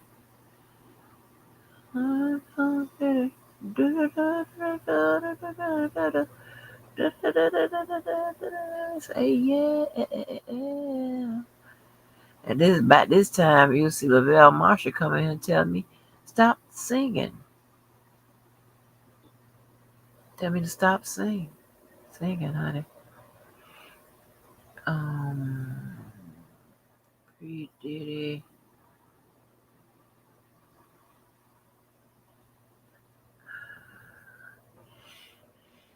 Damn, I want to take a lot of videos. P. Diddy.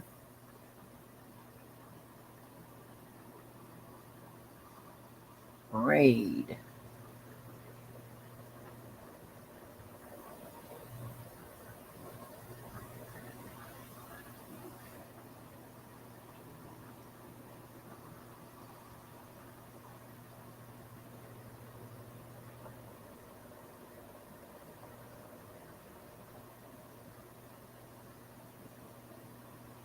Let me see.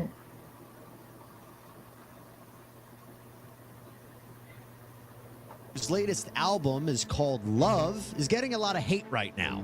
This after federal authorities have raided 2 properties linked to him, one on each coast. Sean Combs appears to be part of an investigation into a sex trafficking operation. And of course, this comes as he faces multiple lawsuits that accuse him of assault and abuse, and he denies it all. We're bringing you the latest details to drop in connection with Diddy and the massive investigation. Welcome to Sidebar, presented by Law and Crime. I'm Jesse Weber. So we have been focusing very heavily on the Sean Diddy Combs story. I mean, what's interesting... Sir, I ain't doing that, sir. I'm just breathing. Lord have mercy. Woo!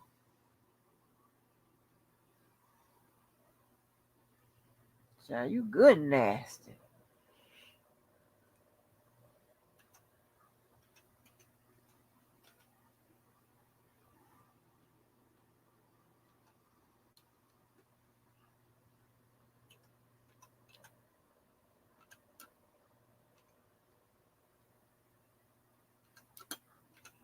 Come on, y'all.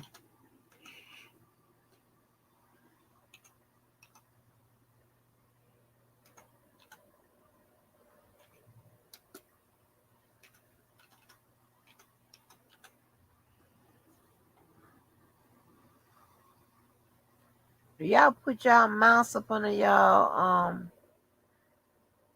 cover? Ah.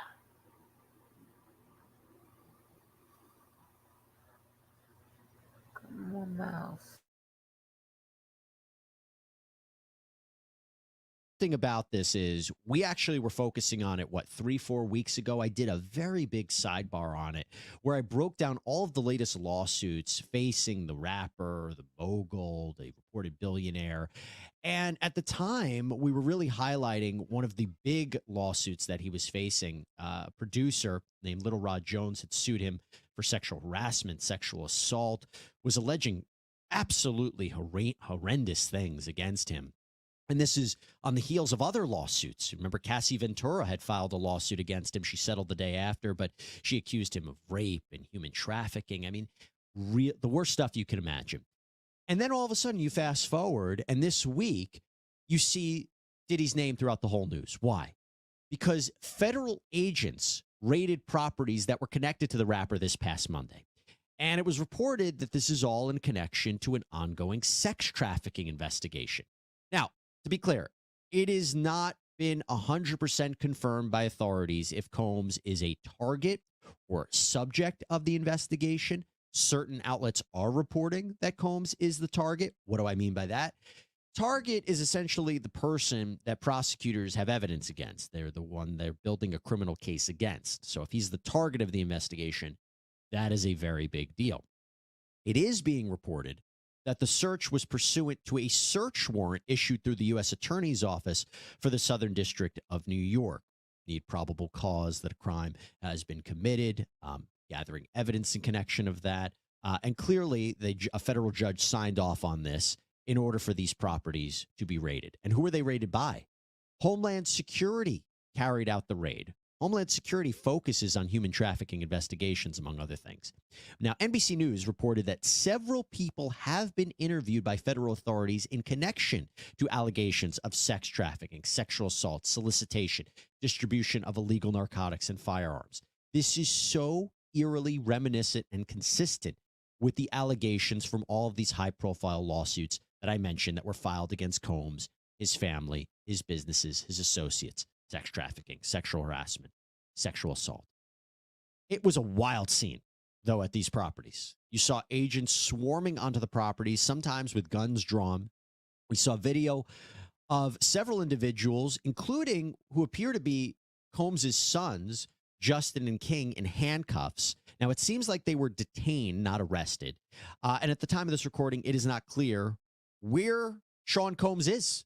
There's been mixed reporting about his jet, his location. We don't really know. But what we do know is that at the time of this recording, neither he nor anyone else has been arrested or charged or indicted in connection with this operation. There are some updates, though, and those updates are what we want to talk about.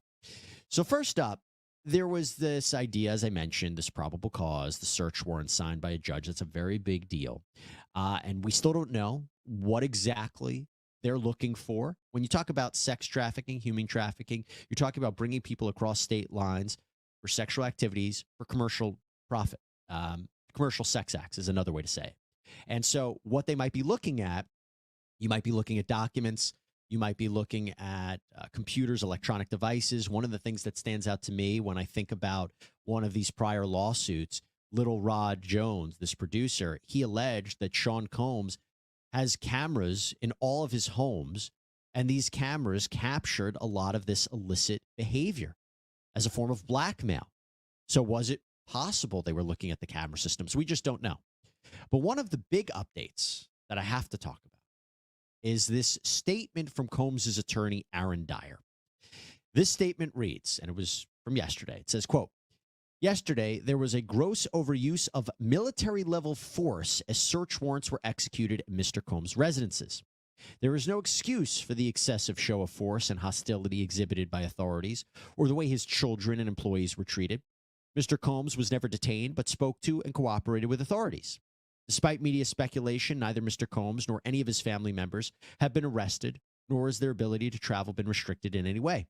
This unprecedented ambush, paired with an advanced, coordinated media presence, leads to a premature rush to judgment of Mr. Combs and is nothing more than a witch hunt based on meritless accusations made in civil lawsuits. There has been no finding of criminal or civil liability with any of these allegations. Mr. Combs is innocent and will continue to fight every single day to clear his name." A lot of things to break down from this one. Number one, yes, he hasn't currently been charged with anything.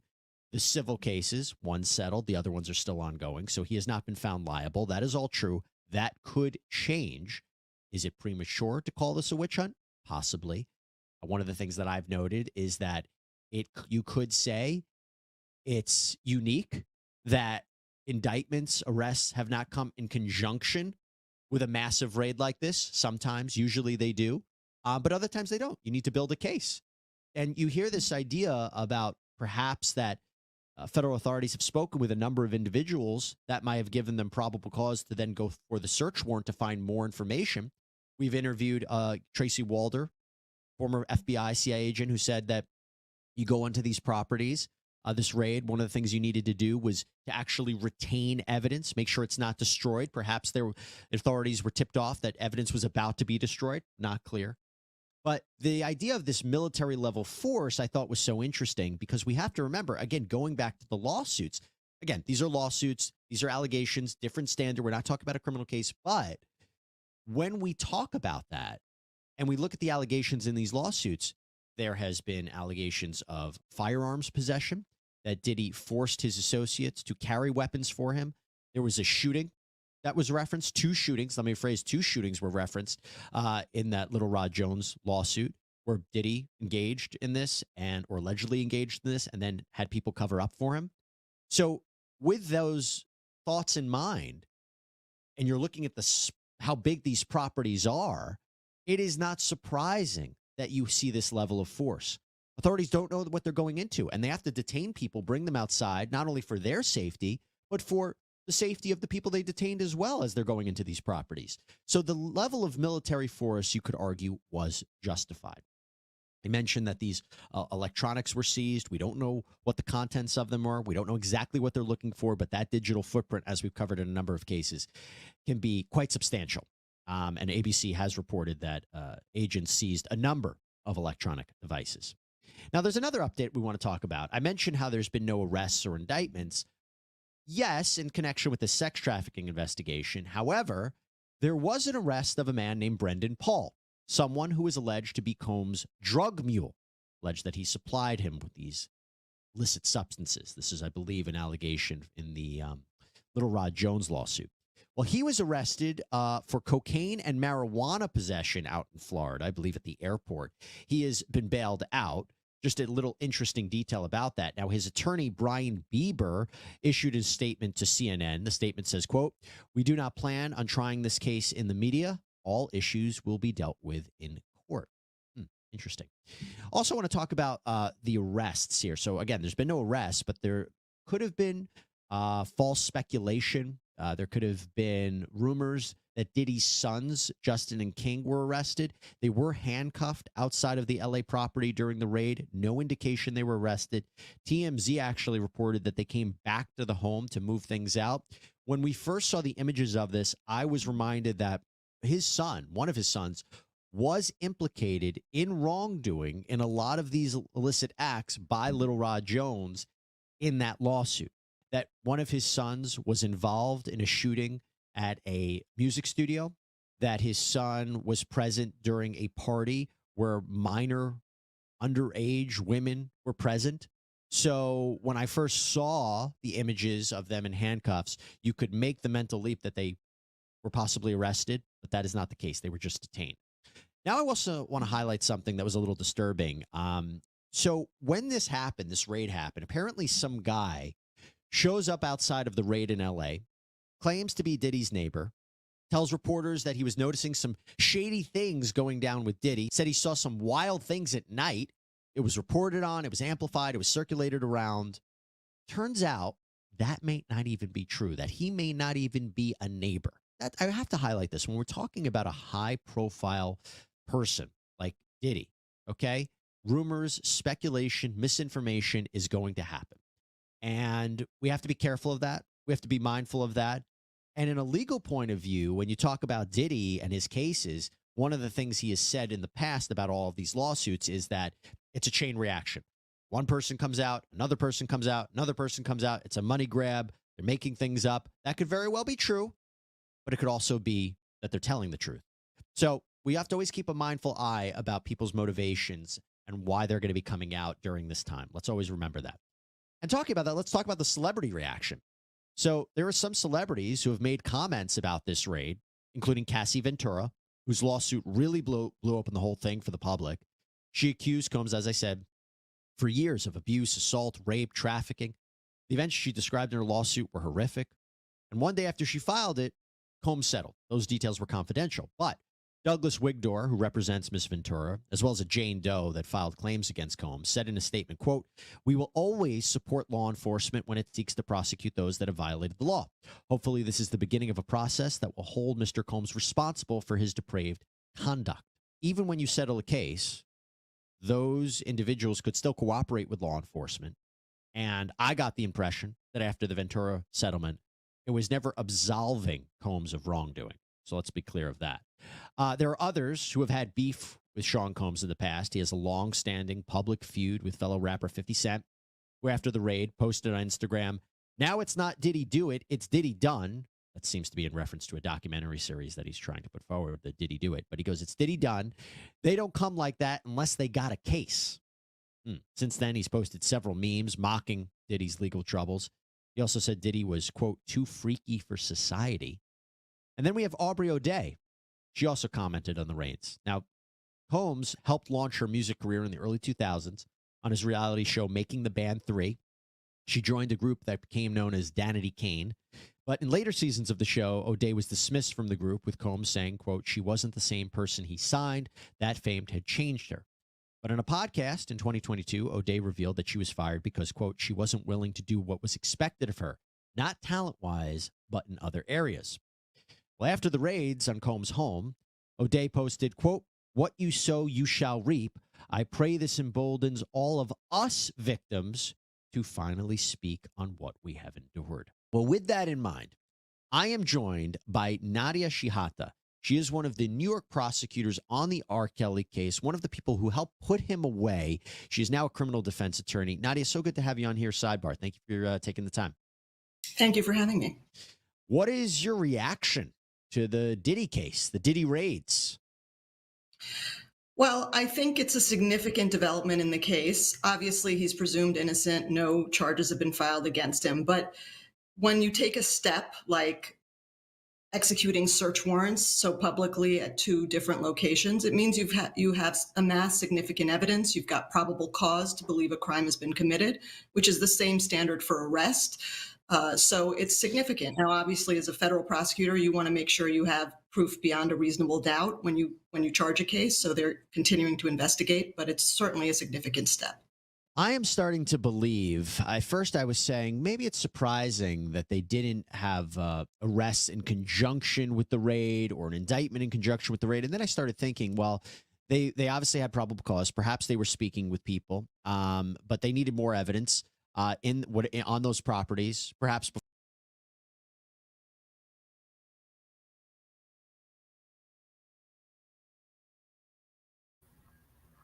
Shit, I was trying to bring the thing off, get the thing off him. Wait a minute. Okay, hold on, let me get you up here. Baby, this gonna be too much. I got to do all this for the boss. Okay? I have to step it up for the damn boss. You understand? Hey, Just B. I have a lot going on, sweetie. You need to come on in here so I can go to get some sleep. Shit. Hell.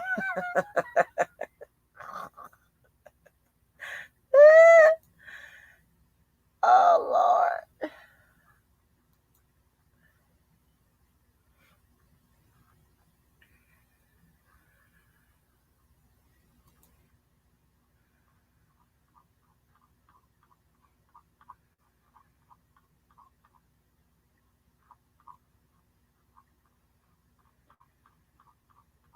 The boss said we can't play no more Nesto calls.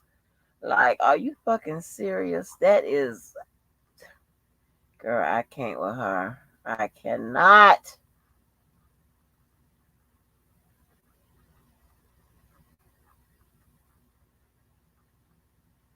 Okay, thank you for giving me the dates.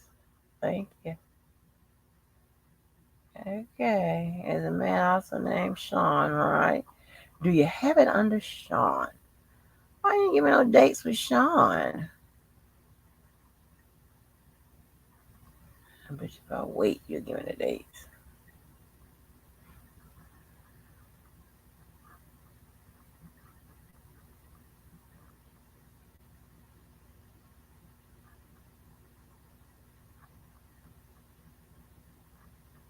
Oh, give me the dates, baby. Give me the dates.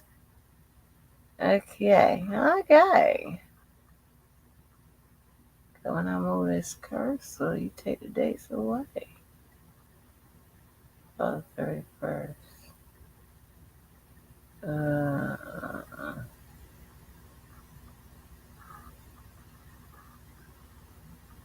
I've done everything for you. You done nothing for me. I don't know nothing about no rock and roll.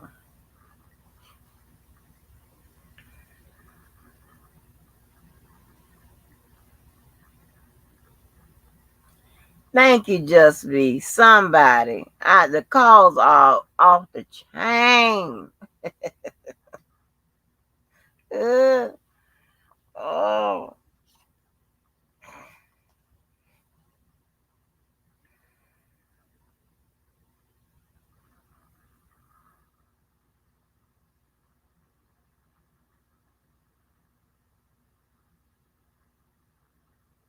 Hold on.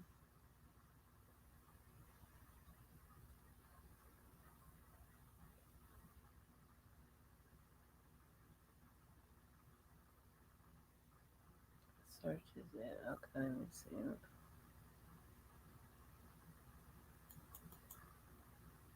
Tonight we have some new details about why federal agents may have raided mansions belonging to musician and producer Sean Diddy Combs. CNN's Carlos Suarez is outside of his Miami home for us. So what more do you know about what's behind these searches?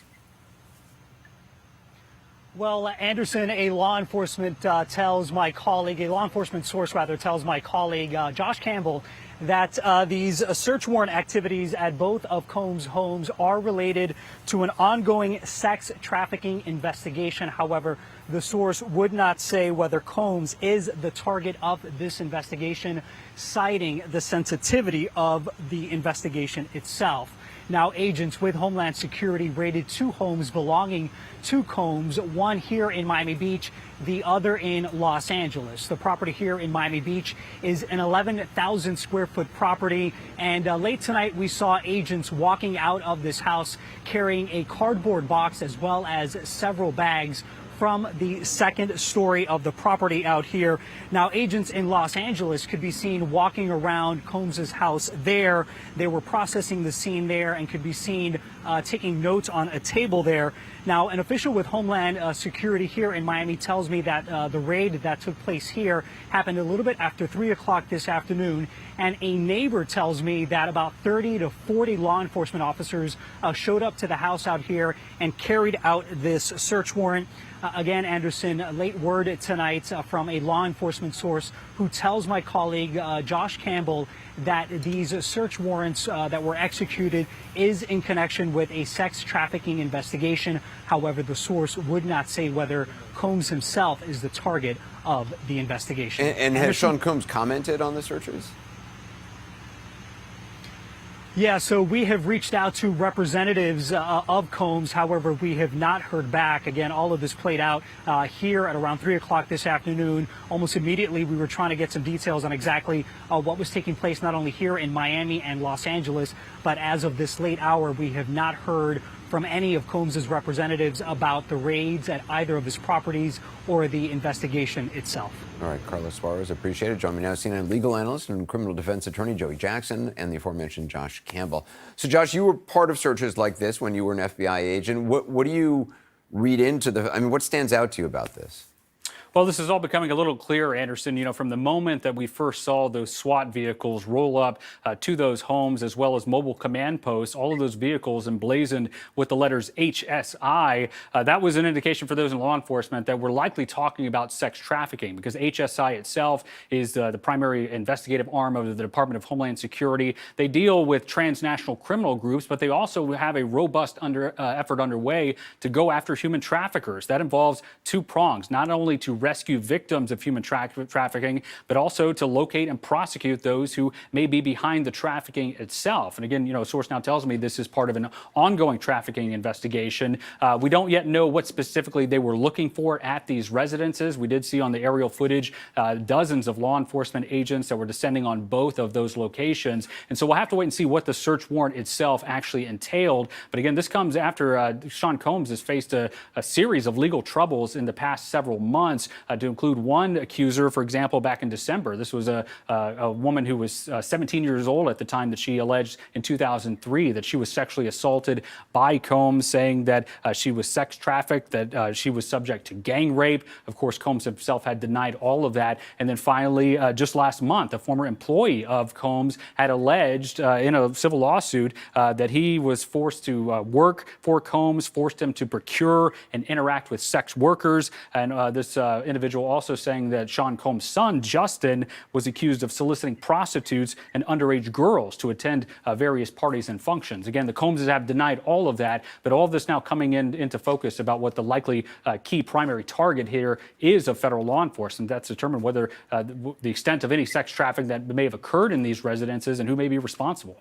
So, Joey, just from a legal standpoint, would Sean Combs' attorneys at this hour now be informed about what exactly they were looking for? Not necessarily. I mean, at some point, certainly you're going to want to, if you're the lawyers, assess, do you have a warrant? Is it valid? What specific information underlies that warrant? Where was the probable cause with respect to any type of criminality found, right? Who were the sources of that information? At some point, you'll have all of this. Remember that this is still an active and ongoing investigation. As part of discovery, if this does get into something criminal, I would have to presume the U.S. Attorney's Office is involved. We should point out no criminal charges have been filed. Not at all, right? This is simply an investigatory step, and at this stage of the investigation, they apparently went to a judge, right, Anderson, and said, look, we have reason to believe that indicia of criminality may lie within these residences. So they show up with a search warrant at these houses, Correct. And whoever's there has to let them in. Correct. I mean, if it's a valid warrant, presumably you have all these law enforcement officials there, you let them in, they search for what they search for,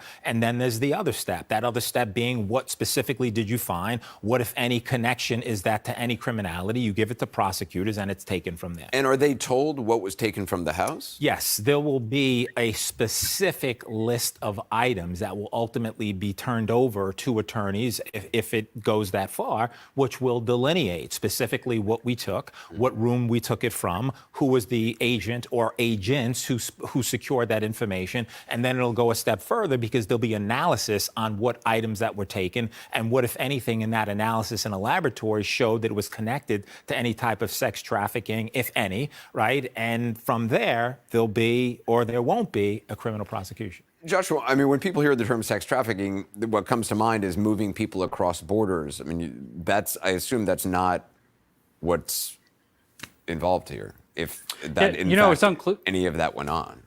Yeah, it's unclear about the extent, how global this we're talking about. Obviously, with human trafficking, that can be transnational in nature, where people are brought in from overseas. But sex trafficking happens all across the United States here domestically from people who are from the United States, particularly young victims who are subjected to such depravity by individuals. And this is why you have agencies like HSI primarily leading the effort to try to rescue those victims in order to hold accountable anyone who may be responsible. But it's something that it doesn't get a lot of attention, particularly because a lot of these investigations happen behind the scenes. There's another element where oftentimes investigators will try to protect the privacy of victims, obviously for good reason. But it certainly is a very sinister threat that HSI continues to investigate coast to coast. We should point out there have been a number of civil lawsuits, I guess, against Sean Combs. Again, no criminal charges. It's really important to point out have been filed. This was executing 2 search warrants.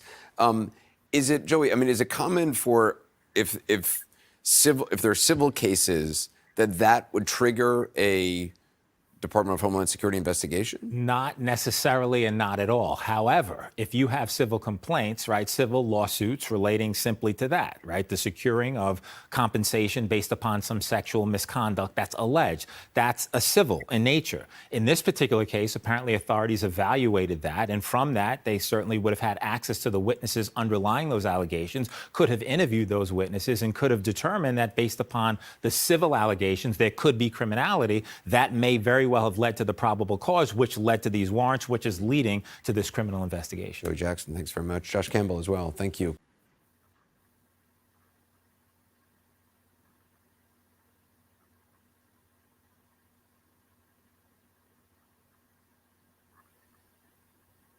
What happened to him? That wasn't me. Hold on. Breaking news tonight, we have some new details about why federal agents may have raided mansions belonging to musicians. That's determined whether the extent of any sex trafficking that may have occurred in these residences and who may be responsible. So, Joey, just from a legal standpoint, subjected to such depravity by individuals, and this is why you have agencies like HSI primarily leading the effort to try to rescue those victims in order. Thank you. Okay. So it did end like that. Oh, they look crazy. Oh, so let me. Child, I got to learn how to work all these goddamn buttons. Okay, get you off now. Kick you out of here.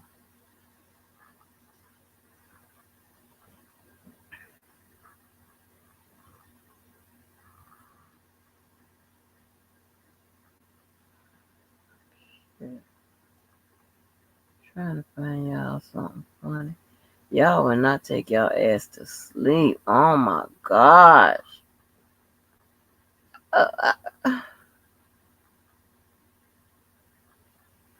I'm gonna find y'all something funny so y'all can take y'all ass to bed.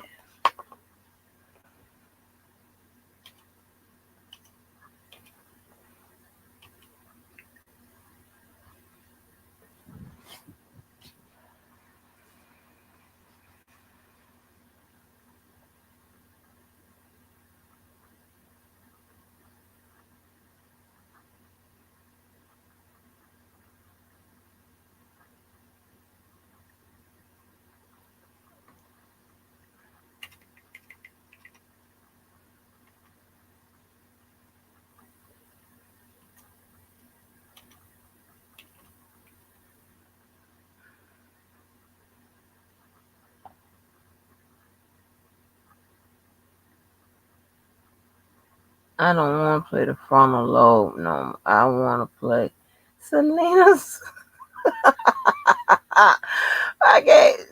Can we get to the part? What about the Selena's part?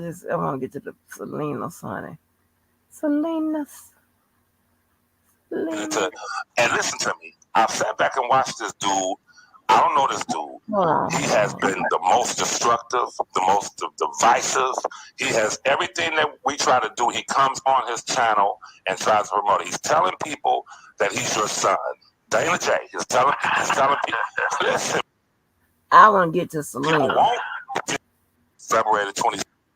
Okay, this is not. That's it. That all of these channels Okay, are not I what don't I'm want to asking. play it. I just want to play Selena's. Selena's. That's all I want to hear. Selena's. Yes, I love you, Selena's. What you gave me?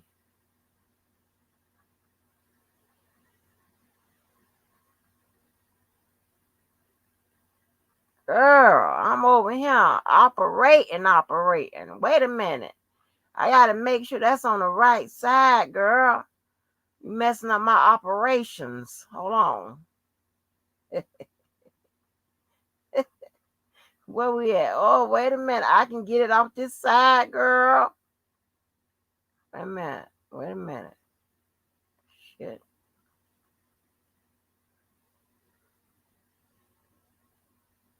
Child, Joy got blonde hair. What the hell is going on? Hold on. Selena's.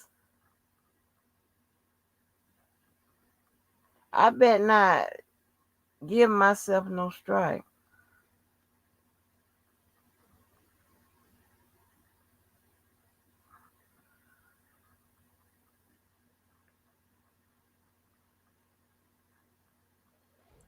Yesterday, federal agents executed search warrants at 2 properties in Los Angeles and Miami belonging to rap mogul Sean Diddy Combs.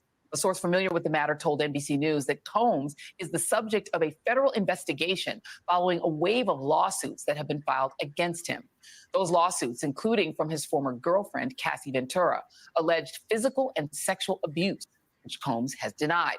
The source also confirmed that 3 women and a man have been interviewed by federal officials in Manhattan in relation to allegations of sex trafficking, sexual assault, and the solicitation and distribution of illegal narcotics and firearms. Late today, Combs' lawyer issued the following statement. Quote, yesterday, there was a gross overuse of military-level force as search warrants were executed at Mr. Combs' residences. There was no excuse for the excessive show of force and hostility exhibited by authorities or the way his children and employees were treated. Mr. Combs was never detained, but spoke to and cooperated with authorities. Despite media speculation, neither Mr. Combs nor any of his family members have been arrested, nor has their ability to travel been restricted in any way. This unprecedented ambush, paired with an advanced coordinated media presence, leads to a premature rush to judgment of Mr. Combs and is nothing more than a witch hunt based on meritless accusations made in civil lawsuits. There's been no finding of criminal or civil liability with any of these allegations. Mr. Combs is innocent and will continue to fight every single day to clear his name, unquote. Joining me now is Teray, host of Masters of the Game. The new season premieres Friday on the Griot. What is going on? Because we did also see— What is wrong with his hair? They were detained. They weren't arrested. They were just detained. Yeah. But what is going on?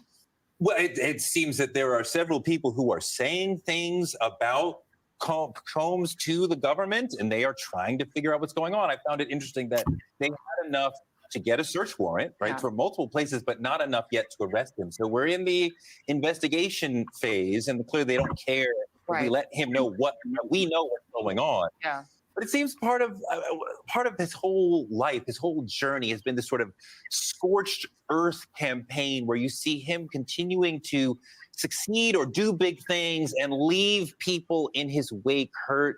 We go back to CCNY, which a party that he over promoted that people ended up getting killed. You think about the many artists who either left, in complaint or went to the church or, died after, I mean, there was a lot of disheartened artists who left him that he raised up.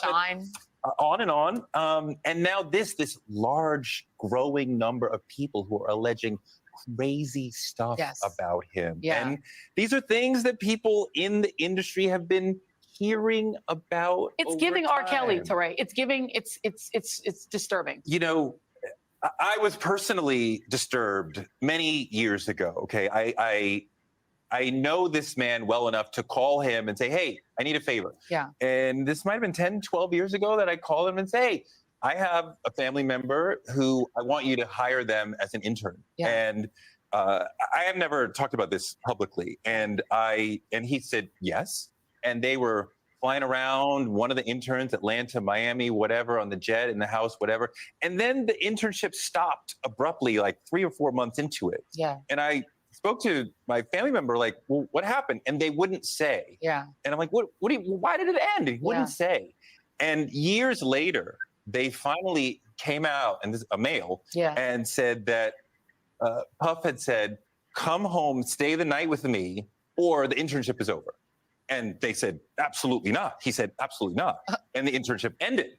But from there, I was like, oh, like this is how it goes. Okay. Yeah. Okay. So to hear that things went even further with potentially, allegedly, many other people. Yeah. It's not. I don't. We feel like we've seen this coming. Well, there was the situation with obviously Russell Simmons, who does not live in the United States any further. Mm-hmm. You've had these situations obviously with R. Kelly. This feels like it is going down that kind of a track because you have multiple accusers with nothing proved. He's not been adjudicated whatever, but it's just talking. Video. And he paid Cassie a lot of money. A lot of money. And, the people are coming with videos, though. I mean, like evidence, not just hearsay. So, I mean, this is a very, very frightening situation. There was a period in the record business when a lot of wildness was going on of this sort. And here's another shoe dropping. Yeah. And the thing is, I think, talk about where he stands, because what he's saying sounds very Trumpy. Yeah. He's talking about a witch hunt. Yeah. I had somebody text me earlier today. I think I texted you today and forwarded it to you that somebody's saying, watch for him to try to weaponize sort of a Trump sort of narrative, or watch the Trump people try to weaponize what's happening in favor of Trump, to say, look, there's this persecuted black man like me who's like me, and try to weaponize it. I mean, it feels very Trumpish. I hate to say that anyone is like Trump, but there is something in the long-term rise of Puff, and that he seemed to create his own reality to demand that everyone around him follow what he wanted. Yeah. And people did. He had a ton of money behind him to start Bad Boy at a very young age. Yeah. And would just treat me. I mean, he's called me up and screamed at me on more than one occasion, and lots of people would say that. So the ego was gigantic. The ability to create the reality that he wanted seemed to be there. But also to create a reality that was dangerous. I mean, I think for a lot of hip hop fans, the failure to protect Notorious B.I.G., the sort of egging on of an East Coast, West Coast rivalry between friends that were people who knew and respected each other and didn't have to be beefing, and to sort of let that violence come. I think for a lot of us, and that, and also oversampling and making hip hop into a sample machine. Don't get me started. Now you're doing that. Now I'm doing that. But I'm only doing that because you're my friend and you'll defend me. No, don't get me started, Teray. How does this go? Is he in the United States? Do we know where he is? I don't know. I can't even call him. Yeah. Well, you have to come back when you get more information. Teray, thank you. Hey, everyone. MSNBC has a new and improved app. You'll get real-time alerts and analysis, live blogs, in-depth.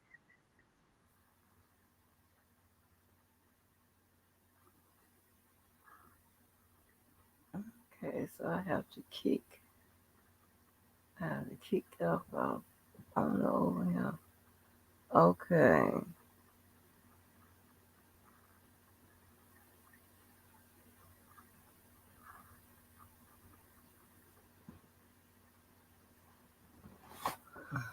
What? Can I get rid of this?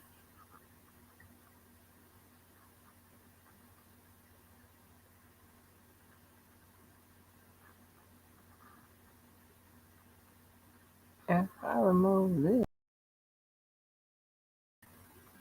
Oh. How am I removing it off? Them two computers, that ain't hooked up together.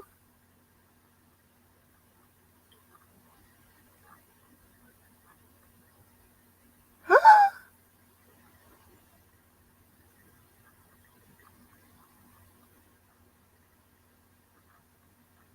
That is not hooked up together.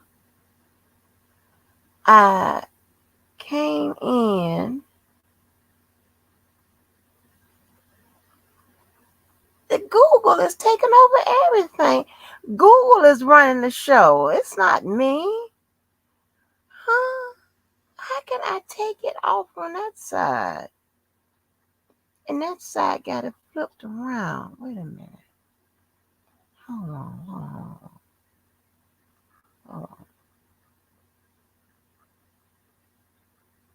Okay, now don't do nothing fancy. Okay, this is funny. This is what I used to grin at before I even knew any of you people. This shit here was so damn funny to me and to everybody. This is my white side. Okay, I don't care if you like it or not. Shut up, Karen J. Don't worry about it.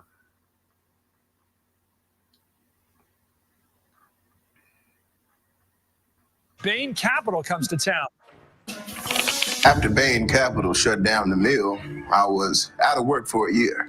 Mitt Romney and Bain Capital bought the textile mill where Raymond had worked for 18 years, then shut it down. Next, I worked as a trucker, but then Bain came along, bought the trucking company, and I lost that job too. I then got hired part-time at an Orange Julius until Bain acquired the franchise and shut it down. Now, not the whole company, you understand? Just that one store. At this point, I said to myself, what the hell is going on here? I got a job at a shoe shine stand under an assumed name, working just for tips. But Bain somehow found out, bought the business, and moved it to China. Each time Raymond McCoy got a new job, Mitt Romney and Bain Capital would buy the company, apparently for the sole purpose of laying him off. That is the best ever. No doubt there is much more to come. Still funny. Oh my gosh. Bain Capital came in.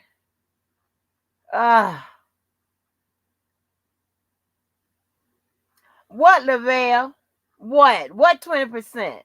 See, then I tell you, if y'all rewind this, I said this when I was singing, I said this is the time when Lavelle comes in and bring his janky ass in and tell me stop singing. Now he bringing his ass and talking about 20%. What is the 20%? What are you talking about? I hope I'll be able to get on the goddamn computer tomorrow. I'm really taking chances, playing all kind of shit because I'm showing out.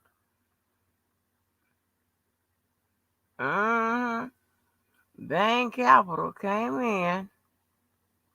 And say hello to the people on Twitter. Hello, people on Twitter. How you doing?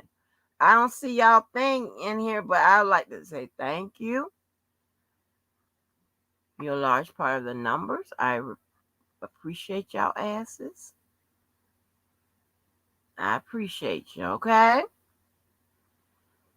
You don't seem like we'll be able to get up to Mr. Trump tonight because your mama is what? Unless just we gonna come and hold him down.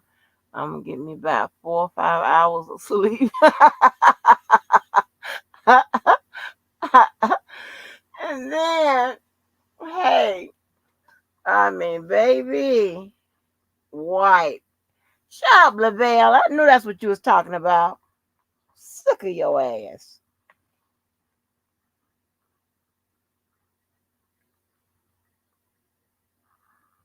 Lavelle, I believe you light skinned. Lavelle, you light skinned. Huh? I believe you light skinned. I'm probably wrong though.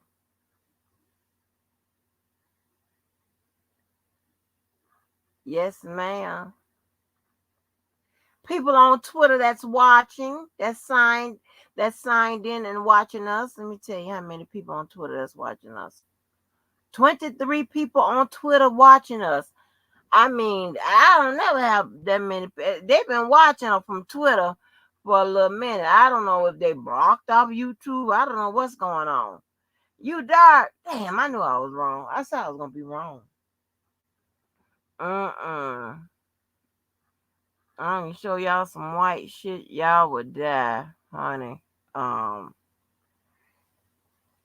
my goodness. This is another one. When, baby, we used to be warring.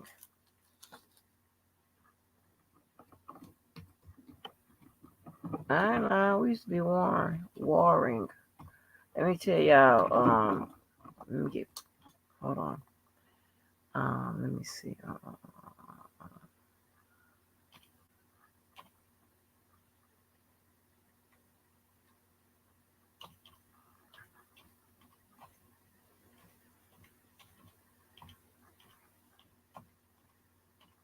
Now this right here, this don't make you laugh. You something wrong with your ass. Let me see if I can find the one. Oh man. Let me see if I can find the one. That was so damn funny.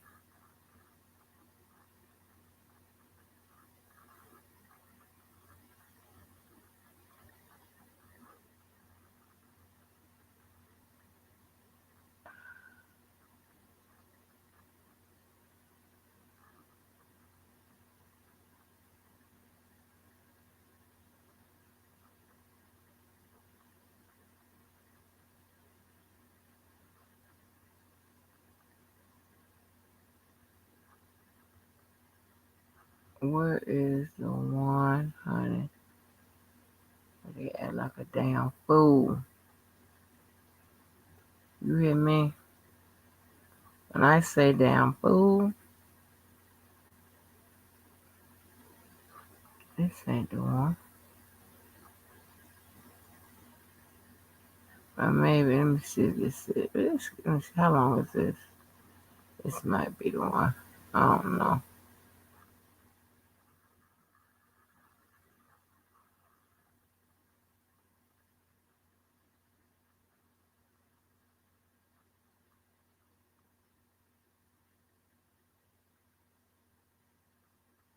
Why I can't hear that?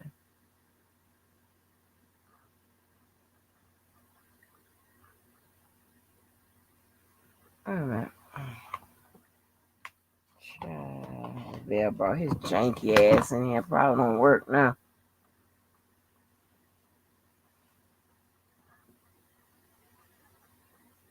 Oh, it got to be through the shared thing. Okay. Oh yeah, I think this is it. Okay, let me see. Yeah, this is it.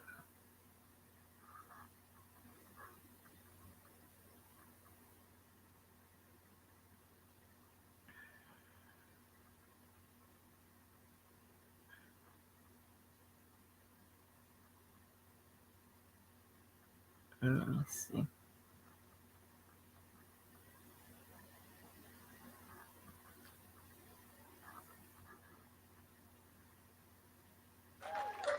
Much better. I can't believe y'all don't watch Saturday Night Live, honey.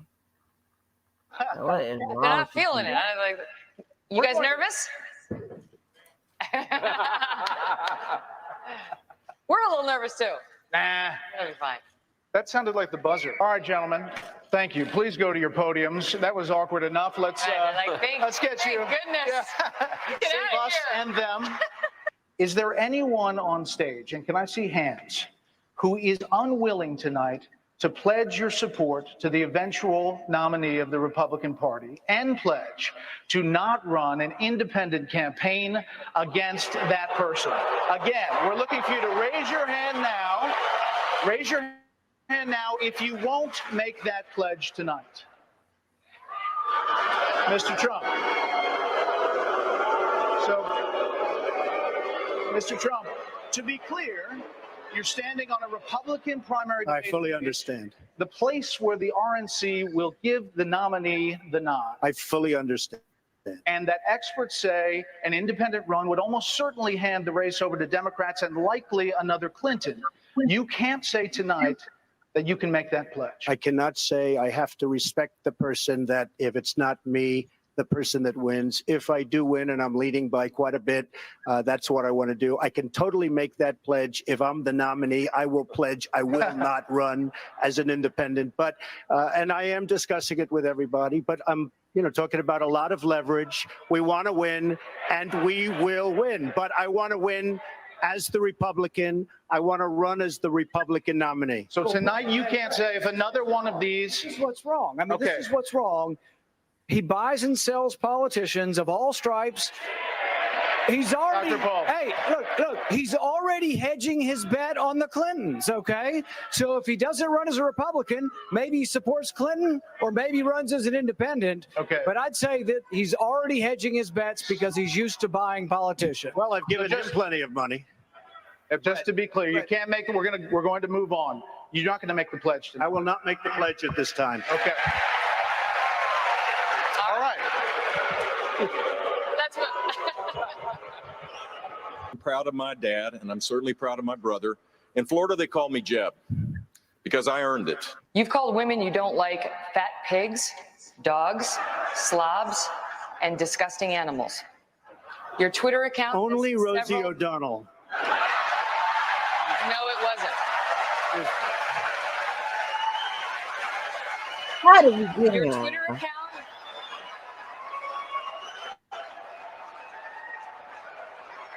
Thank you.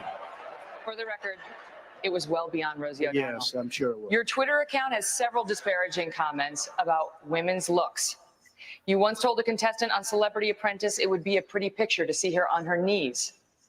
Does that sound to you like the temperament of a man we should elect as president?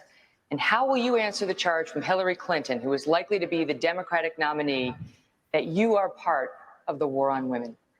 I think the big problem this country has is being politically correct. And I don't frankly have time for total political correctness. And to be honest with you, this country doesn't have time either. This country is in big trouble. We don't win anymore. We lose to China. We lose to Mexico, both in trade and at the border. We lose to every. And honestly, Megyn, if you don't like it, I'm sorry. I've been very nice to you, although I could probably maybe not be based on the way you have treated me, but I wouldn't do that. But you know what? We need strength. We need energy. We need quickness, and we need brain in this country to turn it around. Mr. Trump, it has not escaped anybody's notice that you say that the Mexican government is sending criminals, rapists, drug dealers across the border. Governor Bush has called those remarks, quote, extraordinarily ugly. I'd like you're right next to him, talk to him directly and say how you respond to that. And you have repeatedly said that you have evidence that the Mexican government is doing this, but that you have evidence you have refused or declined to share. Why not use this first Republican presidential debate to share your proof with the American people? So if it weren't for me, you wouldn't even be talking about illegal immigration, Chris. You wouldn't even be talking about it. This was not a subject that was on anybody's mind until I brought it up at my announcement, and I said Mexico is sending. Except the reporters, because they're a very dishonest lot, generally speaking, in the world of politics, they didn't cover my statement the way I said it. The fact is, since then, many killings, murders, crime, drugs pouring across the border, our money going out and the drugs coming in. And I said, we need to build a wall, and it has to be built quickly. And I don't mind having a big, beautiful door in that wall so that people can come into this country legally. But we need, Jeb, to build a wall. We need to keep illegals out. Mr. Trump, I'll give you 30 seconds. I'll give you 30 seconds to answer my question, which was, what evidence do you have, specific evidence, that the Mexican government is sending criminals across the border? 30 seconds. Border Patrol, I was at the border last week. Border Patrol, people that I deal with, that I talk to, they say this is what's happening because our leaders are stupid. Our politicians are stupid. And the Mexican government is much smarter, much sharper, much more cunning. And they send the bad ones over because they don't want to pay for them. They don't want to take care of them. Why should they when the stupid leaders of the United States will do it for them? And that's what's happening, whether you like it or not. I want to collect more records from terrorists, but less records from innocent Americans. The Fourth Amendment was what we fought the revolution over. John Adams said it was the spark that led to our war for independence. And I'm proud of standing for the Bill of Rights, and I will continue to stand for the Bill of Rights. And Megan, that's a completely ridiculous answer. I want to collect more records from terrorists, but less records from other people. How are you supposed to know, Megan? Use the Fourth Amendment. How are you supposed Use to? the Fourth No, I'll tell you Amendment. how you Get a warrant. Let me tell you something. Get a judge to sign when a warrant. Senator. Wait, Governor Christie, make your point. Listen, Senator, when you're sitting in a subcommittee just blowing hot air about this, you can say things like that. When you're responsible for protecting the lives of the American people, then what you need to do is to make sure that you use the system the way it's supposed to work. Here's the problem, Governor. You fundamentally misunderstand the Bill of Rights. Every time you did a case, you got a warrant from a judge. I'm talking about searches without warrants, indiscriminately of all Americans' records, and that's what I fought to end. I don't trust President Obama with our records. I know you gave him a big hug, and if you want to give him a big hug again, go right ahead. Go ahead, Governor. And Senator Paul, the hugs that I remember are the hugs that I gave to the families who lost their people on September 11th. Those are the hugs I remember. Candidates, you may not have seen the late developing news today. Our Fox Pentagon team broke earlier this evening about a top Iranian general traveling to Moscow to meet with Russian President Vladimir Putin. His name is General Qasem Soleimani. He's blamed for hundreds of U.S. troop deaths in Iraq and Afghanistan. His trip to Russia appears to directly violate UN Security Council resolutions to confine him to Iran. Oh, let me So, Mr. Trump, if you were president, this is crazy. how would you respond to this? I would be so different from what you have right now. Last night, at my direction, the United States military successfully executed a flawless precision strike that killed the #1 terrorist anywhere in the world, Qasem Soleimani. You didn't answer my question. Would you feel comfortable with Donald Trump's finger on the nuclear codes? It's an issue that one of your fellow candidates has raised. That's not for me to answer. It is for the voters of this country to answer. It's this pastor. I want y'all to see her. But the people in Twitter done left me. Hold on, let me see. No, they still. Hey, Twitter keeping it steady. What is that man's name? Hold on. I'm gonna get this. I'm gonna show y'all this documentary. This is cray. Let me get this man now.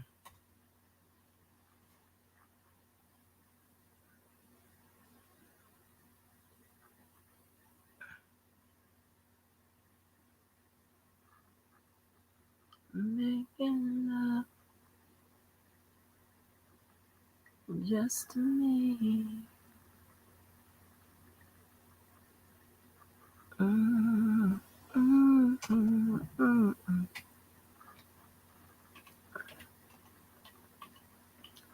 Oh yeah. Oh, mm, mm.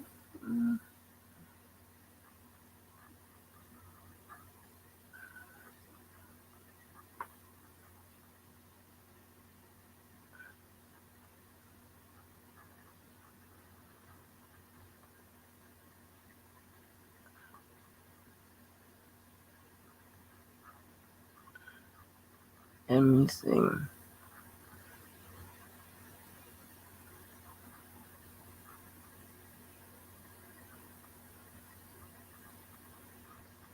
Is that 3? Okay, wait a minute.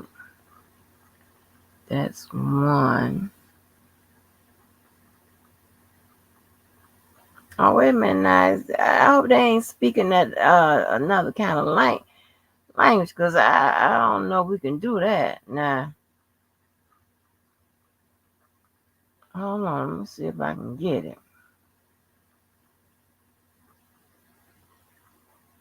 Baby. I didn't even know this was him going on, baby.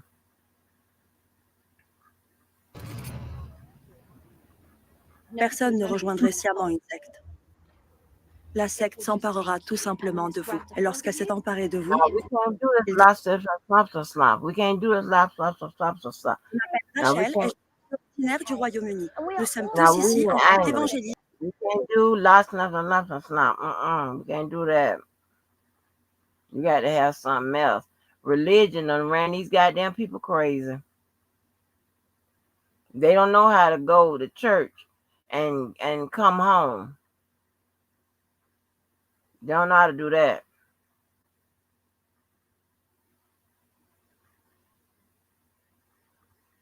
No, they want to slip. What they just said right there. Mm-mm.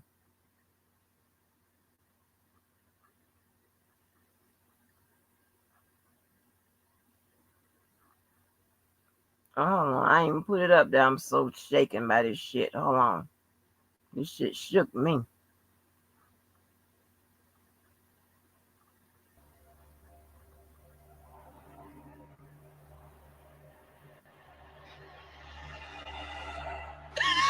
Jesus, come and help me! I can't anymore! You find yourself doing prostitution. You find yourself fornicating. You Hey, find yourself bless it. doing evil thing.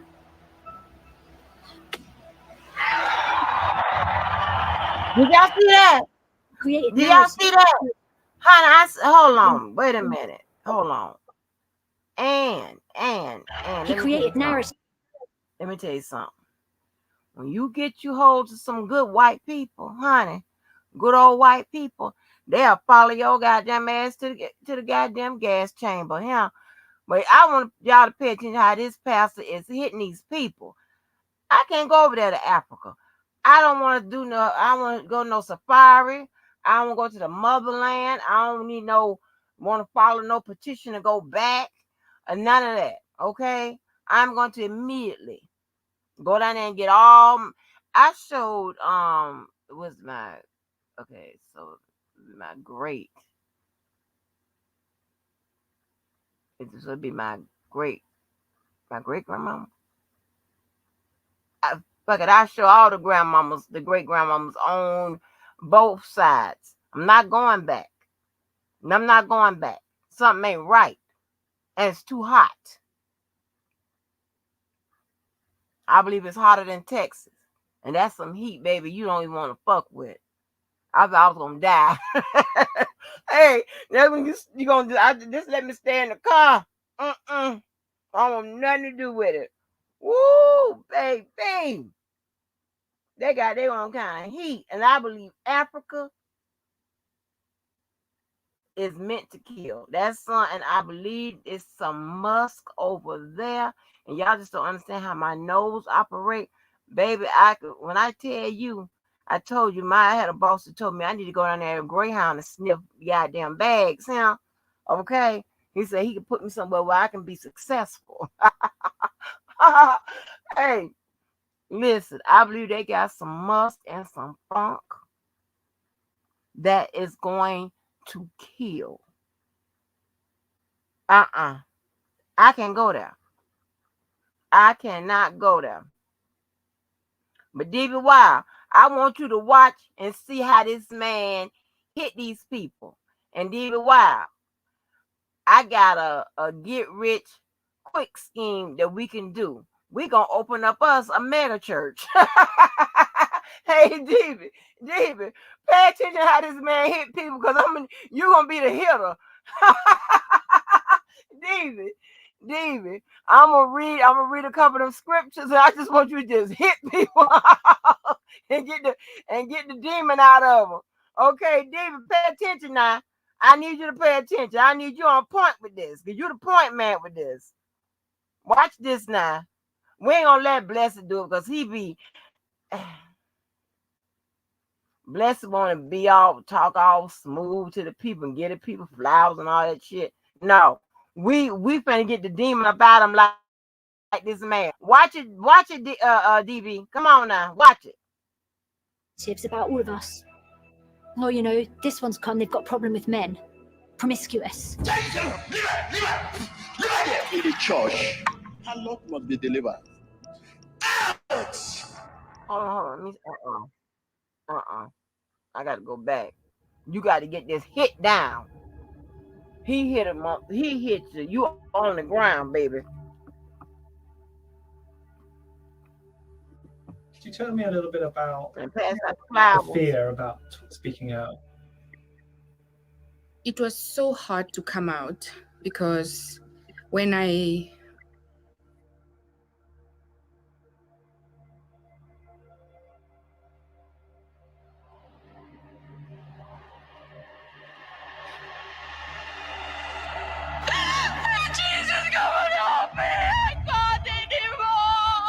Watch it, people. You find yourself doing prostitution.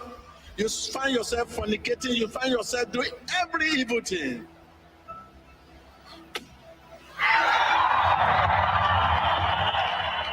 He created narratives about all of us. Oh, this one's come. They've got a problem with men, promiscuous. In the church, a lot must be delivered. Out! I was a virgin, so I didn't understand what this last thing was all about. It was the worst decision I've ever made going there. I will never experience fear like it, ever.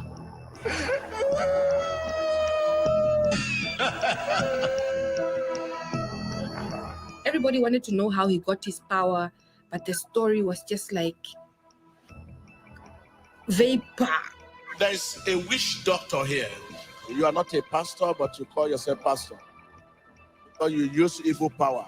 The world needs to be awakened to the truth of who TB Joshua was. My dad, he had fear. He had fear, constant fear.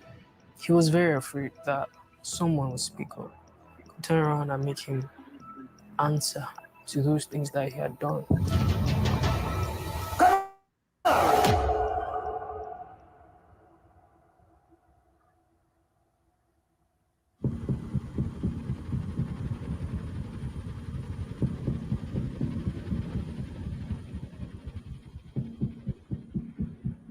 TB Joshua told me personally, every 2,000 years, God sends a savior. Christ's tenure is over. That he is the next person in line now. this one thing has been damned by God Almighty. I used to watch a really big American evangelical television station. He'd laugh and he used to tear them apart. But he actually just really wanted what they'd got. He realized that this televangelism was a way to reach the world. Isn't that just amazing? Look at that. In a huge office, everything big starts little. Disciples had to help set up this thing called Emmanuel TV. This 24-hour-a-day broadcast about TB Joshua, who is unlike any other pastor in the world. Shut up, Shut up! Come on! Come! Shut up! Come here. Hey! Come on! Wait! Just by him walking into a building, these evil spirits would start shaking about. He is so powerful, more powerful than Satan himself.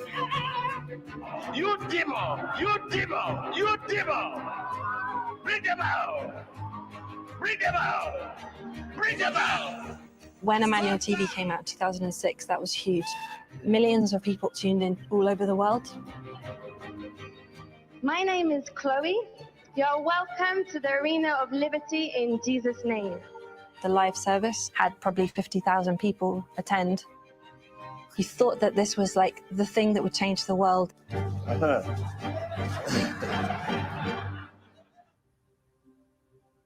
Some people ended up stopping going to their own churches that sit home and watch Emmanuel TV. Everybody wanted the privilege to go to meet this big giant called TB Joshua. I was 17 years old when I went to the Synagogue Church of All Nations. It was Emmanuel TV that hooked me in. It felt like, I finally found my purpose in life.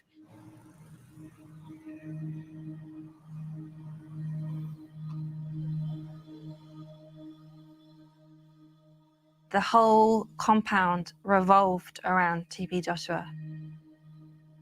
He is second in command to God. We live in that kind of environment that everybody try to outdo one another to make him happy.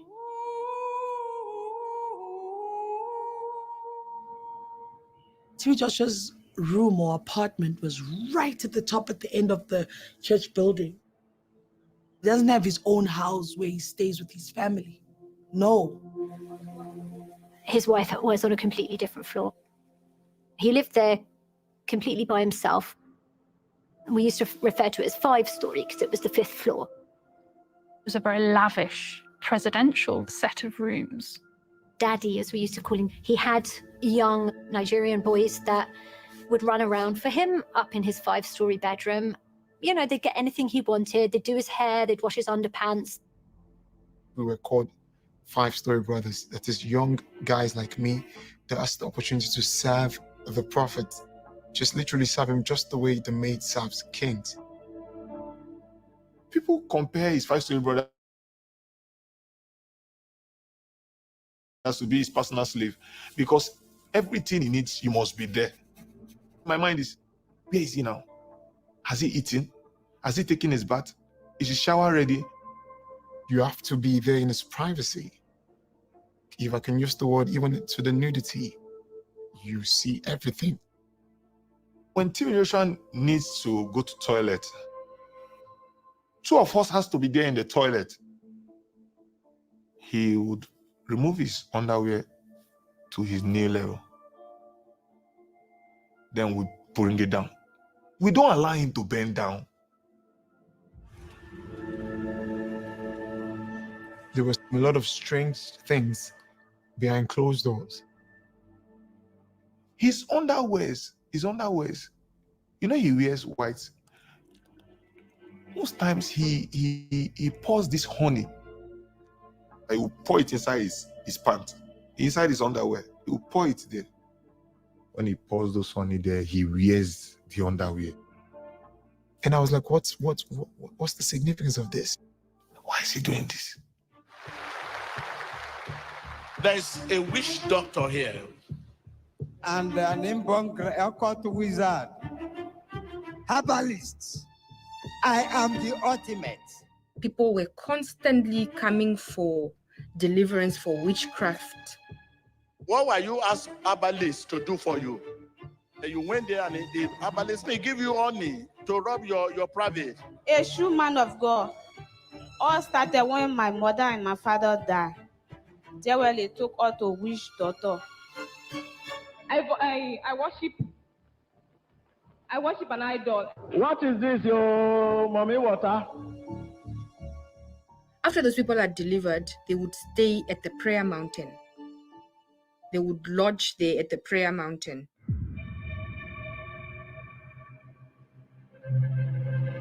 Hallelujah! Hallelujah! Now, today, we start synagogue here. Amen. This is the prayer mountain, the original site of the synagogue church of all nations. Prayer Mountain is a place full of water that TB Joshua dreads.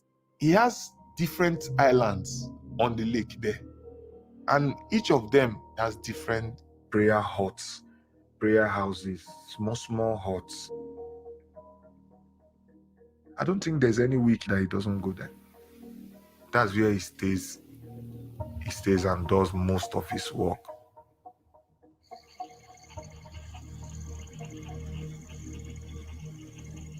People think the prayer mountain is where to go and pray. But there is more to that. There is more to that. The 16 years I spent there, we are the prayer warrior, which is the powerhouse of the ministry. I happen to be the leader. It will give you different assignments. There was one day, TB Joshua came to the mountain. They caught one fish alive, very big. So in my present, TB Joshua caught his beard, cut part of the hair in his private part. We poured those things in the mouth of that fish. See, we should take it back to the river and drop it. That was how they start multiplying. When they lay egg, they lay thousands of eggs. It's secretive. If we are talking about spiritual power, either it's Satan or it's God.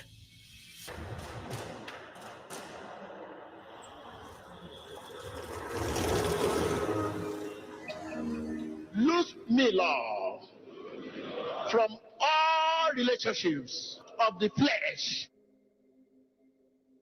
Sexual immorality was a common thing that he would always talk about. You have flirting spirits. Yes, man of God. This spirit is like dog. You are the one looking for men for sex. It's true, man of God. We were all supposed to be kind of celibate. We were taught that everything sexual was bad, it was sinful, it was wrong. Emmanuel, we have something to be excited about today. Yeah! Why you? Spirit of what? Yes! I believed that by my nature, I was unholy, I was gay, and that I didn't want to be. I had this huge battle going on in my head, and I thought it could help me. I see you as a harlot. He always painted and shamed women for being harlots and having the spirit of lust. In the church, harlot must be delivered. Every woman had lust. Every female was struggling from the spirit of lust. That spirit of immorality, out! He created narratives about all of us. Oh, you know, this one's come, they've got a problem with men. Promiscuous. He would tell me, look at the way you are looking. You are not even concentrating. You are not doing this. It's a spirit of lust. You want to masturbate every time you are alone. And I want to help you. I can help you. There is a lady there, you are a prostitute. It has become a professional job for you. Prostitute? He got me to write down that I am a prostitute from Namibia 400 times. And then I signed on camera that it is me, Jessica, signing, I'm a prostitute from Namibia 400 times. This urge. Yes, No yes. man can satisfy you. It's true, man of God. Huh? It's true, man of God. The repetition, last in the morning, afternoon, evening, you're sleeping because last, anything you do last. I started believing that maybe, maybe I have it. I was a virgin, so I didn't understand what this last thing was all about.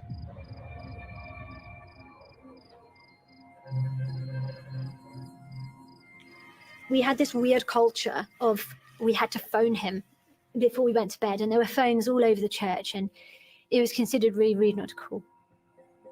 It was a ritualistic thing, like morning prayers or evening prayers. Good night, Daddy, good night, sir. You had to do it. You'd phone his bedroom on the intercom, and it would ring and ring and ring and ring and ring.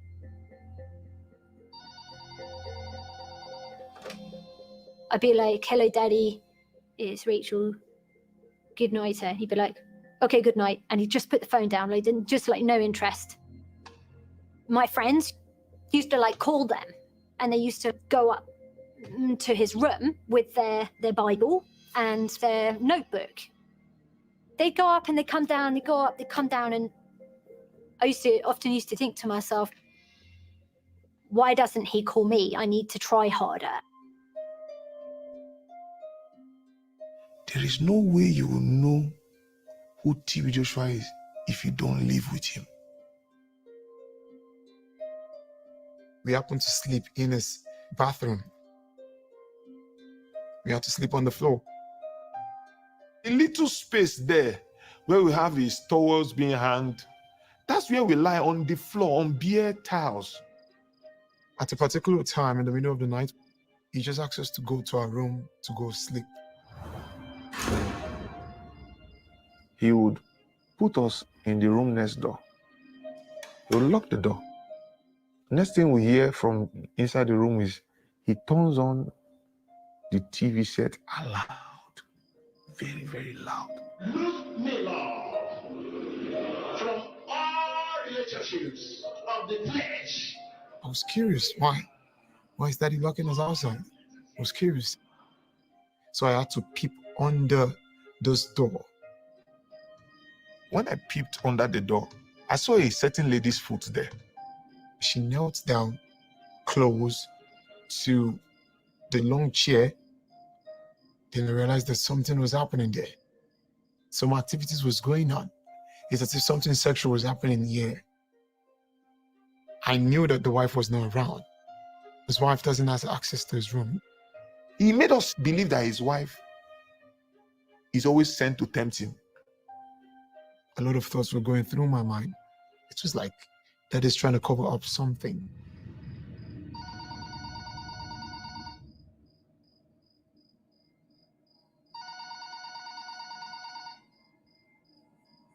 I'd be climbing on my bunk bed, exhausted, absolutely exhausted.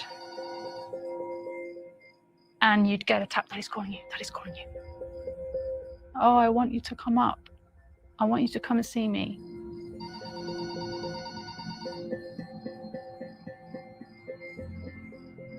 One night they phoned and he was like, you know, you did so well today.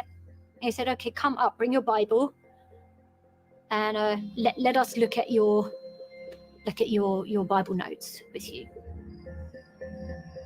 This is like early hours of the morning, 3, 4, 5. You were so knackered. This is on 2 hours of sleep from the night before. The room was like a sanctuary. The carpet was so soft, really thick carpet. It was luxurious, like big bellowing curtains.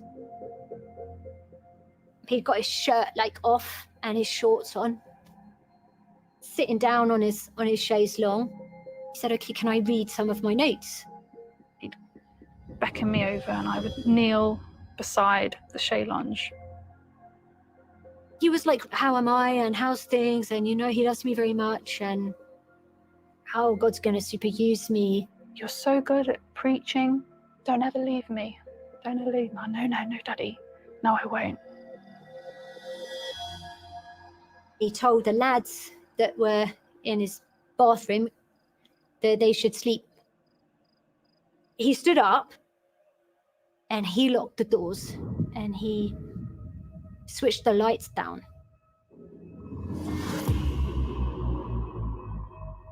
He said to me, can you take your pajama bottoms off? And I just was like a robot. I just was like, oh, yes, sir. And like a parrot, like exactly what I did for every other instruction that he'd given me. Yes, sir, yes, sir, yes, sir, yes, sir. Like a freaking robot, Yes, sir. I've come the pajama pants. He would come towards me and then he'd wrap his leg around the back of my legs and lower me like a plank onto the carpet. He lowered me like on my back to the floor. He started sticking his tongue like in my ear.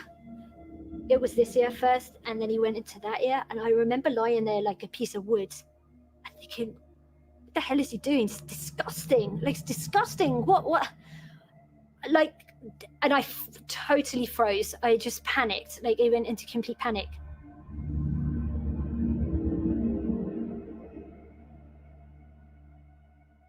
He was grinding and sticking his fingers his tongue in my ear, and I'm lying there. And then, like, within 5 minutes, he's basically done his business and, like, masturbated on me, basically. Gets up and says to me, okay, you can go.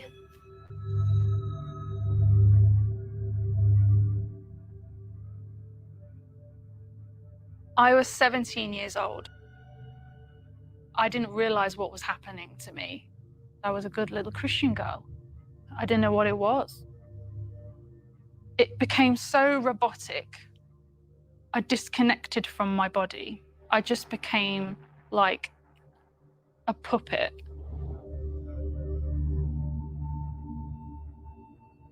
Going up to his room in the middle of the night, I always saw young girls coming downstairs.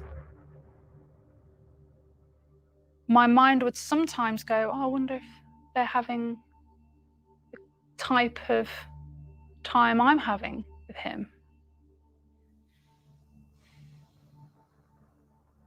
At first it was like, remove your top. And I would be uncomfortable with it. And if I didn't do what he wanted, then he would threaten me. To the point where eventually he would assault me and then blame me afterwards and say, you did this. You did this. Look at what you've done to me. Look what you've done. Each embarrassment you receive, each insult you receive, each persecution you receive will draw you closer to Jesus. The first time that he made any sexual move on me, he touched my breast and he was hugging me and breathing heavily. I went to one of the disciples. Does he touch you inappropriately? She jumped and said, no. He's my father. Even if he touches me, even if he hugs me, I know that he is my father. You would confide in someone before you know it. Meeting. Once you hear bell for meeting, everybody starts shaking. Who knows what is going to happen now? When we have the disciple meetings at night for reporting, you would just see people running. So when you see people running, when you see disciples running, you just run and you follow where they're running to. You would just run. Discipleship meetings, they filled me with a sense of doom. He'd start the meeting and say, okay, who has a report? I just opened the door. Brother Agama was standing there with this one woman. And I phoned man of God and said to her, I don't know what's going on. I saw Brother Agama with this woman in a very dark place. So I was very surprised. We were obligated to go and report and tell TB Joshua every single thing. If you did the wrong thing, there was punishment. And that was served in different forms. This sister reported me and said, oh, Jessica called me and told me that you touched her inappropriately. He stood up from his chair. Do I do that to you? Can I do that? A man of God? And she said, no, sir. She's lying. She's just lustful. He hit me. He slapped me. He punched me. He kicked me in the stomach. All disciples go through this. Even the most powerful people have to be brought down because he is at the very top all the time. If there's a plan for you, when you come to the meeting, you won't be able to defend yourself. Shut up! Bye! Keep quiet! What do you want to say? Do you want to argue with Papa? Do you want to argue with Daddy? Man of God, please. Please help me. That's me speaking. What are the things you used to do? I'm stubborn, I'm proud. I need forgiveness, please, everybody, please. You all know me, but I've changed. I've been laid flat on the floor. My skirt was lifted up and I was just naked. He hit me with that horse whip. He'll actually lie down on the floor. He will use it.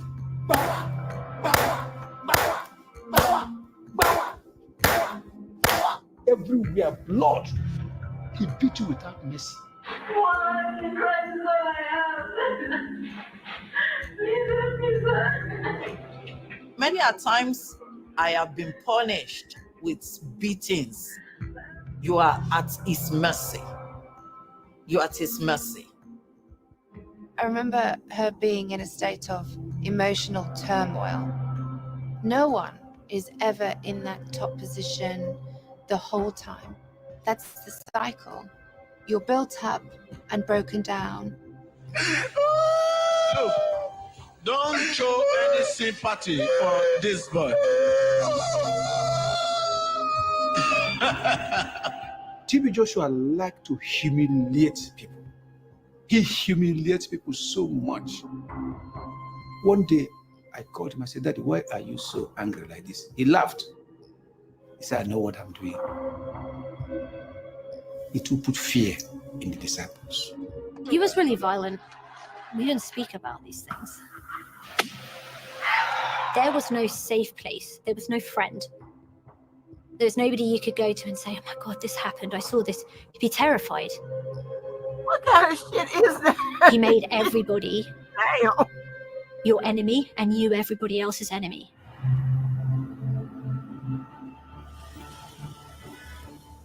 I know what it is to be poor, and I also know what it is to have more than enough. Their school fees from primary to university, I'm ready. TB Joshua has double face. The face on Emmanuel TV and the real face. You are no more a poor lady again. 1 million naira for you. Wow. When you finish university, you want to have something to do. Okay, don't worry. We'll make sure we get you established. God had told him that he must show other people the right way to live. You started having massive events for people that had got disabilities, wheelchair-bound people. He'd give them rice, he'd give them food. There was like this massive show of generosity. We're going to put the first tents up on this flat area. We're going to put communities inside, children, old people. $10,000 US from Papa TB Joshua and Emmanuel TV. His shield was his message. This mass outworking of charity to cover who he really was. Nothing is as strong as love. spoken from the heart. I love you. It was very difficult to watch this man preach every Sunday. Topics about love and about mercy, they felt very strange coming from his lips. I stared myself in the mirror a lot of the times, and maybe I do look like him, maybe. For as long as I can remember, I have been raised as TB Joshua's daughter.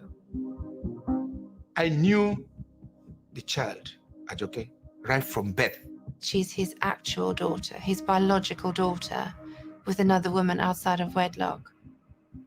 He doesn't seem to like her very much. She was like kind of labeled the black sheep of the family. I was in primary school, was made to move to the disciples' room.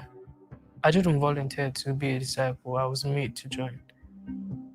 Ajoke grew inside the synagogue, like an outcast. I think he wanted to keep her a secret. I don't think he wanted anyone to know who she was. The message about Ajoke was that she had terrible evil spirits that needed to be driven out. There was a time in the disciples' meetings, he said that people could beat her. Anyone in the female dormitory could just hit her. And I saw people just walking in, just slapping her as they walked past. Ajoke, little thing, you see someone you slap her. There was a particular time that I was very tired. I'd slept a little bit too much. So he started like shouting at her to get up, to get up, to get up. And there was another like disciple there who basically took her and took her to the shower and whipped her with an electrical cord and then turned the hot water on. Put my head right on the hot water. I was screaming at the top of my voice, and they just let the water run on my head for a very long time. We're talking about years and years of abuse, consistent abuse, abuse that wasn't ending. He hated her, and he punished her for being born. Her existence was probably the biggest threat to his reputation. I couldn't even have an identity. That kind of pain cannot be put into words. I felt like, you know, maybe I really don't deserve to be alive. What's her fault? What has that girl done? It pains me. She was still very young that time. Can you imagine how heartless we were? Things like that, it's scary to talk about. It's really shameful. Like that, I witnessed that and I didn't do anything to help her. Oh my goodness. She must, I don't know what she thought about the rest of us. The disciples were both brainwashed and enablers.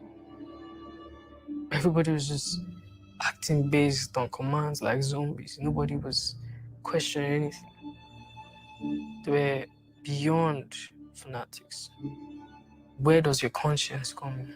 How far can your conscience go without some form of accountability, without some form of truth? How far? I think what's really hard to understand, even for myself, is how you can have someone who's sitting here with a sound mind now, narrating events that happened that are so atrocious, didn't do anything to stop them. Why didn't you, Ray, stop what you know what was going on? Why didn't you stop it? It was a culture. We become numb to it. It was normal. You've got people abusing who are abused. He took people who were good, caring, kind, lovely people, and he turned them into monsters. There was a time when Joshua called me into his office and asked me, do you think I'm a monster? What Joshua said to me about what he was doing to me was that he could see into my future, that I was going to lead a life of promiscuity, and that he had to do what he was doing for my salvation? He was telling me that, I'm your father and I'm delivering you. We went into his room and I stood there and he said, off your clothes.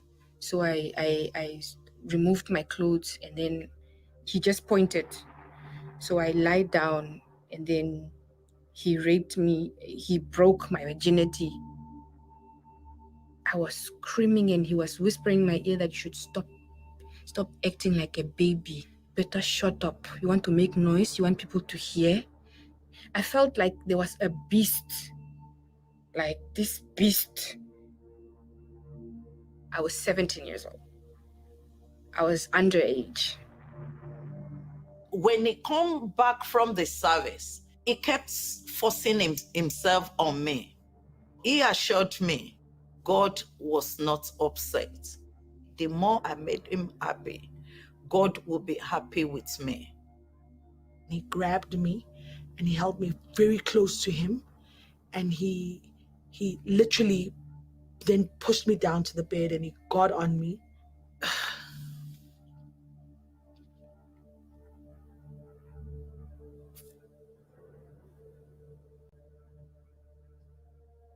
I was still so shocked.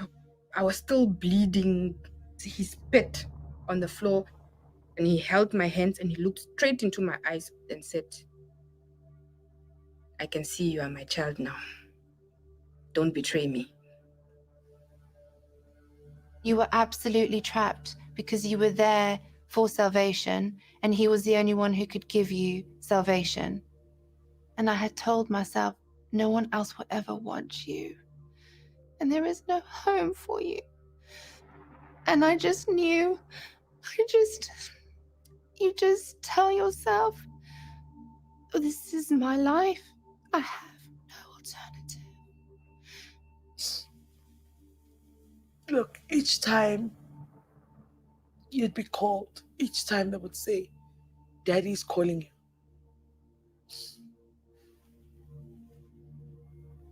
Hey, man. The bottom line is you'd have to go there. You would have to just put your feelings aside and just go there. Look at the screen of your television right now. Somebody who is housemaid pregnated this girl. Oh, it's a boy that was helping me. He raped him, and I reported Forget it. about rape. Nobody rape her. Okay, she's a tempter. That spirit of tempting. You say rape. You hear her say she's flesh. So let's cast the spirit out of her. Okay? He was a sexual predator. He was a ritualist. TB Joshua asked me to find virgins for him, to bring young girls into disciple fold. In the midnight, this person would be called into his bedroom so that he could disvirgin them. When those girls come out, he usually take all the bed sheets and everything, he pack them and take them to the prayer mountain.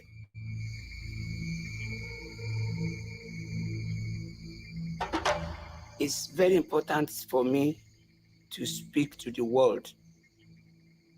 I am using it as a platform of confession.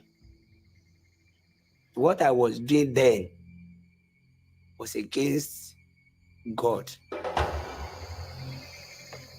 I remember one day, TB Joshua, he called for me. He allowed me on the road. We went so far. There was a prayer hut I had never seen before. So in that room, it's our duty to make sure that we own a certain incense there. If he's going to enter there, that place must be filled with smoke. We do normally have our meetings in the night. He trusts me with the assignment he's giving me. It's just candles everywhere, pictures. All the disciples' pictures We pour it on the floor. His own picture is not there. His wife picture is not there. It's only the disciples. He will wear red garment, plain red. The garment is long down to his ankle. And he will hold a sword in his hand. Those pictures, he will place the sword directly on the face. It will be pierced through and it will be pinned down there. They are in bondage, spiritually and physically. This is what you have done to people. Ilé ayé gbóná mọ́ wọn. Wọn mọ nǹkan tán lè ṣe mọ́ wọn mọ bí tán lọ. Wọ́n wà ní àhámọ́. He just move around his prayer room and he move in an anti-clockwise way. Holding this sword, going around, oh Lord, forgive us, oh Lord, forgive us, oh Lord, forgive us. Have mercy on us, have mercy on us. I've never seen this kind of thing before. Everything about his prayer room is photos. People's photo. And I can tell you, they are mostly ladies. What he did was all intentional. He was doing all those sexual activities for something spiritual. Satan knows everything that people cannot know. TB Joshua is not any man of God. It's man of evil.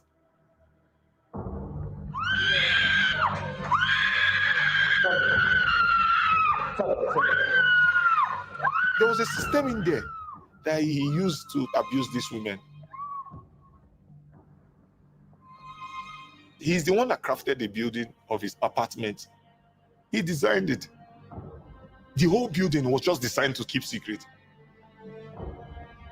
Multiple doors, multiple entries and exits. The staircase you can use to get to his 5-story was like 4. I call a lady, Prophet wants to see you. He will tell you the specific staircase that this person should come. He would always tell you which entrance to take, which door to get into. You can ask the ladies to come through any of the door, so people don't see them. He would always ask you, when you come, did anybody see you? You'll be like, no, sir. Then he would rape me again. It was a process, a very nasty cycle. We couldn't see it right under our nose. He designed a system for deceiving all of us disciples. A lot of women were being abused by this man. I had no idea. I thought I was the only one. I didn't know that that thing had happened to anybody else. They were all in the same system. This is a system whereby you have nobody to talk to. And there was nothing I could do. We, the 5-story builders, are the ones covering him. These are children of 16, 17 years. He kept all of us in slavery. Total, absolute slavery. Almost every day, TB Joshua have girls in his room. If I'm going to count in a week, seeing these things like 4 to 5 times in a week. Every week? Yes, every week. Rape became like a normal, terrifying thing that he would do. It's like you are an animal being slaughtered. He would be calling girls in one after the other. I stayed there almost 14 years. They will be in thousands. Watch your screen. Watch your screen. You are going to deliver a baby boy. In the mighty name of Jesus. We used to film women giving birth live. Somebody used to paint a picture that he loves children, but behind the closed doors, it's a nightmare. It's a nightmare. I had 3 abortions at the synagogue. And from speaking to other women, I'm not the only one. If any of us got pregnant, he said, you cannot betray the man of God. We have to do something about it. Women that he rapes, he forces them into abortion. I never had a choice whether I could keep a potential child or not. I felt like I didn't own my body. You know it. You skip your first period, you skip your second period, and you have to talk. It would all done in secrecy. You'd be taken by one of these elder moms to this clinic of his. I witnessed a lot of abortions. Lots of abortions. It can't be counted. They started doing it inside the synagogue. There's a place they call medical department. We went out through the back door of his office. We went downstairs. There's an area that visitors would never see. You're given a concoction to drink, you get sick, or they put these metal pieces in your vagina and they extract whatever, and you don't know whether they're pulling out your womb or something's going wrong. She was squeezing my stomach and I had to push all those things. He was saying, out, out, out. Sometimes things go wrong. One of them almost died inside the synagogue.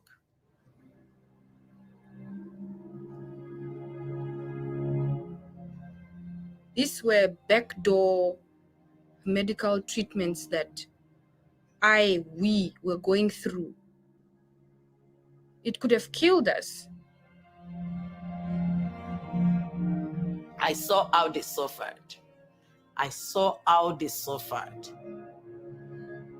There were times I would go to the penthouse.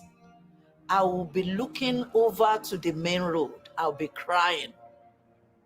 I was crying. I was crying for them. Sometimes you'd find yourself singing on stage at church, and people will think you're crying because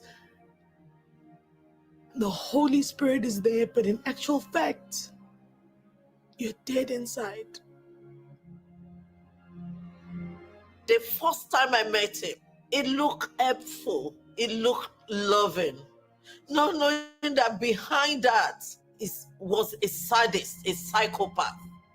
And I wanted to be connected to God. That's why I stayed there. That's why I keep trying my very best.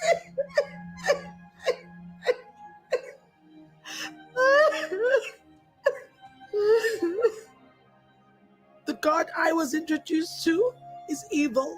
He's diabolic because this is the same God that would sleep with us. This is the same God that would beat us up. This is the same God that would manipulate us. You have no idea of what I went through.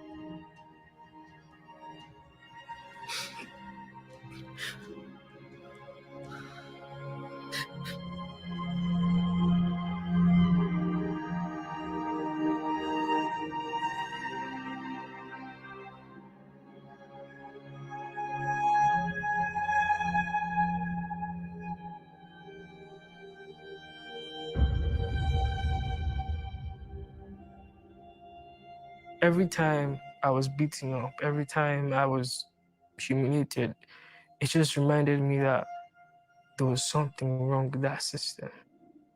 I saw female disciples going up to his room. They were away, they were going away for hours. I was hearing things, oh, this happened to me. Oh, he tried sleeping with me. So many people were saying the same thing. Accounts, first-hand of people who had experienced sexual abuse.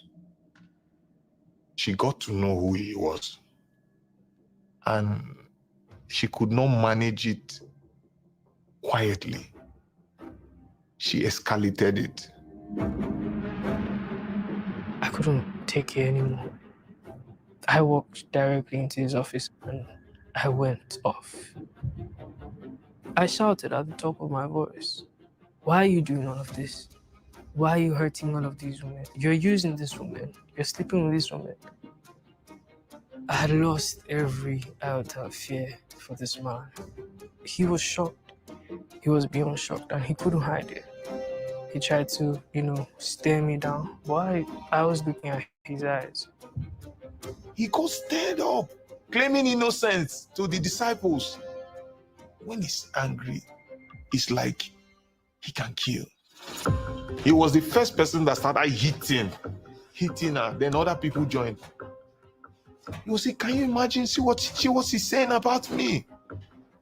Even as much as they were hitting her, beating her, she was still saying the same thing she was saying. If you are having an affair with all these women here, she said it plainly to him. Disciples dragged me out of the office. I was put in a room totally isolated from the rest of the church. He would lock her up in a room for months. I'm not telling you weeks, so months. I wonder how I lived through that time because they were hitting me with belts, chains. I couldn't even stand up for days after this beating. I couldn't take a shower. He was trying so hard to stop people from listening to me. It just felt threatened by the fact that I knew the things that was happening. Ajoke was bold enough to confront him in front of his disciples. I see her as a hero. To look at him and tell him who he is. She was brave.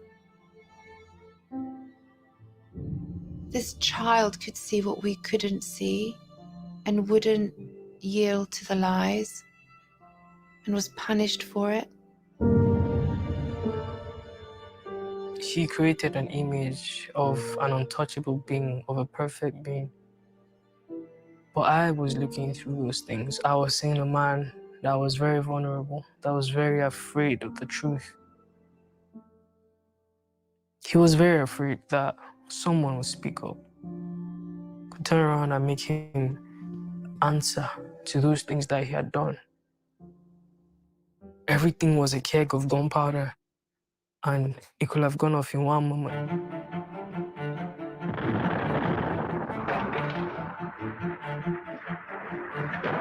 The families were lied to. He bought the whole system. How do you stand up to a man who has got a list of presidents in his pocket? Just continue to watch Emmanuel TV. TV Joshua preaches forgiveness, he doesn't forgive. They shot at the back of the vehicle.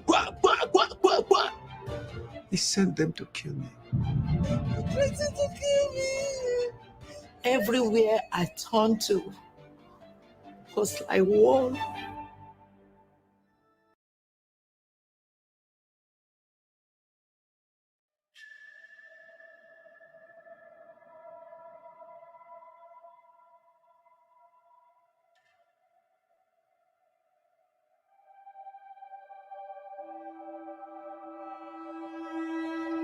If this man had not disguised himself, everybody would have known this truth so quick. The Bible made me to understand that the devil will disguise himself like an angel of light. He will come as a wolf in sheep clothing. Very, very innocent, very, very subtle. But it is until you come very close to them, you know that they are wicked.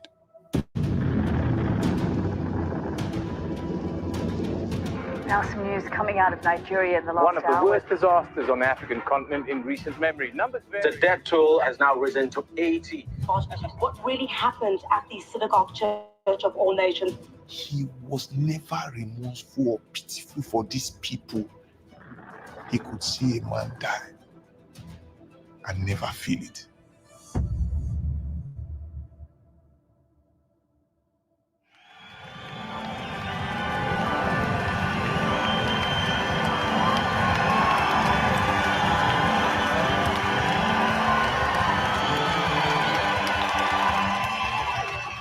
Viewers all over the world, open your lips, share your testimony to those who care to listen. By this point, Joshua's miracles had gained him an international following, and he was a household name. I welcome you in the name of Jesus Christ. He had huge resources, huge amounts of influence, not just in Nigeria, throughout Africa, Israel, Mexico, Singapore. His reputation globally was enormous. He was a god. He was the deputy Jesus. Everybody wanted to be close to the prophet. A lot of Dominicans with dreams in their hearts for miracles have gathered here to witness the momentous arrivals of Prophet T.B. Joshua. Right from airport, you will see convoy, army, police, expert riders in front and back by the side. His private jet was very fancy. So inside, all the leather interior, and it was very posh, as you would call it. Moments ago, Prophet T.B. Joshua landed and was welcomed by the president and the entire cabinet. TB Joshua was creating an empire of these dignitaries and presidents that could give him credibility. He would display these world leaders on the stage to show everybody how powerful he was. Man of God, I want to thank you. Don't miss a day without watching Emmanuel TV. This is somebody then in the end who became like a father. He believed he was more valuable than the president. People should pay to come and see him. They should be prepared to pay their life savings in essence. And that is what happened. Would you like to visit the Synagogue Church of All Nations, Lagos, Nigeria? These foreign visitors would come from all across the world. It was the greatest tourist attraction for Nigeria. There was not enough space, and he's somebody who loved money. So he built a guest house. He would send people and say, go and see what they charge at a 5-star hotel in America. Like, I'm worth that. Like, they can't come here and expect God to give them something for nothing. People were also desperate for healing. They would pay this ridiculous amount. Money is a good thing, but the love of it is bad. We take the balance sheets to him in his office. TB Joshua would stand from his chair and started laughing. Owode, owode, owode, meaning that money has come. The guest house was a huge business industry. There were tour groups going up from South Africa in quite large numbers who came to stay in the compound.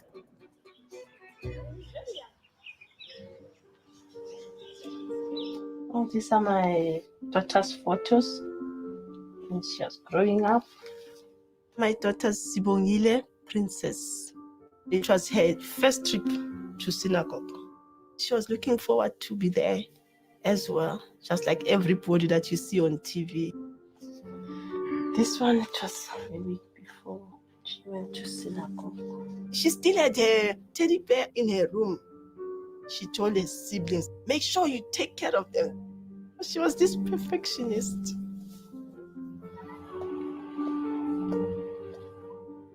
My sister, Pumzile, she is a golden child of the family. She was injured. She had a back problem at work. She couldn't get any assistance. Somebody referred her to this church in Nigeria, promising all these miracles or whatever. Hallelujah! You see the miracles every day on television, and you go like, this can only be the hand of God.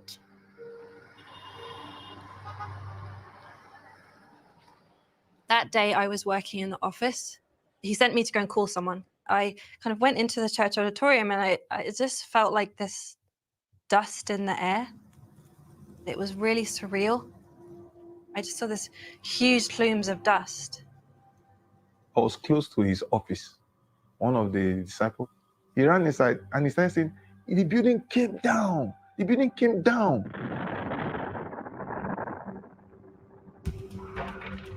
I remember running towards there, and it's just complete chaos. No one really understands what's actually happened. I saw that the whole building had turned to rubbles that collapsed.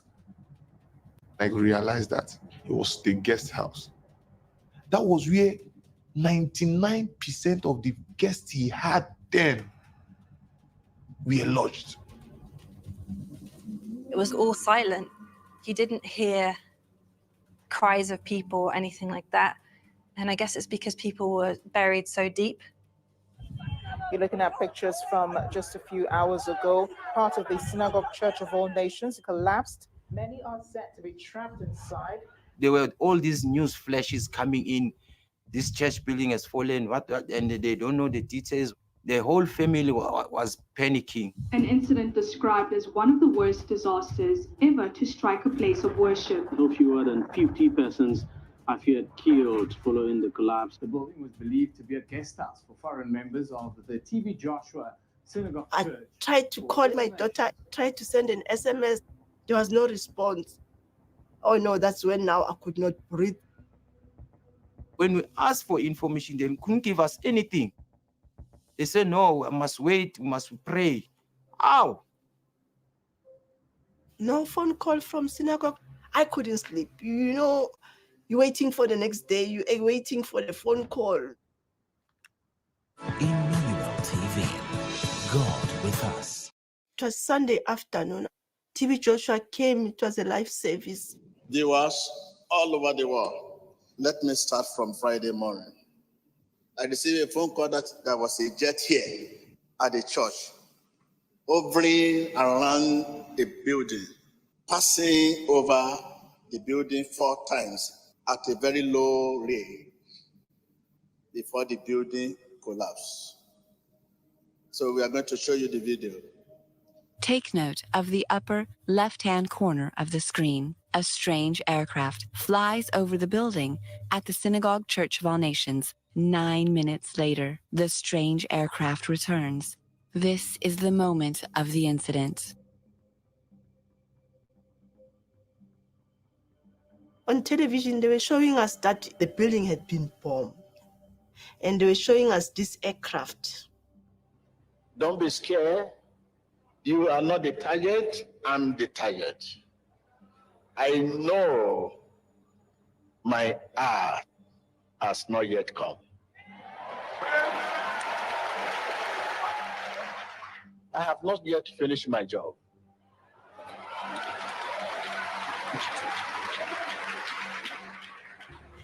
The president's helicopter touched down on the grounds of the Synagogue Church, waiting to receive him, Prophet TB Joshua. My personal condolences and that of the federal government to the church, but primarily my coming here is to express condolences to Prophet Joshua. I heard from school when, after 5 days, they said, we are afraid your daughter did not make it.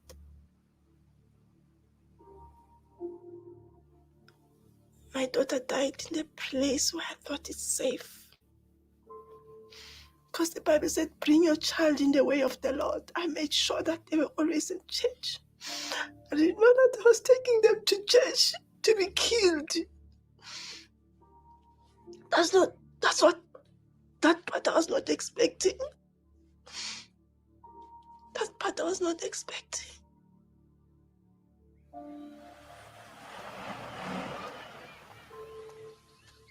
A delegation from this Nigerian church, they came, they pronounced my sister as passed on. I didn't have a chance to say goodbye to her.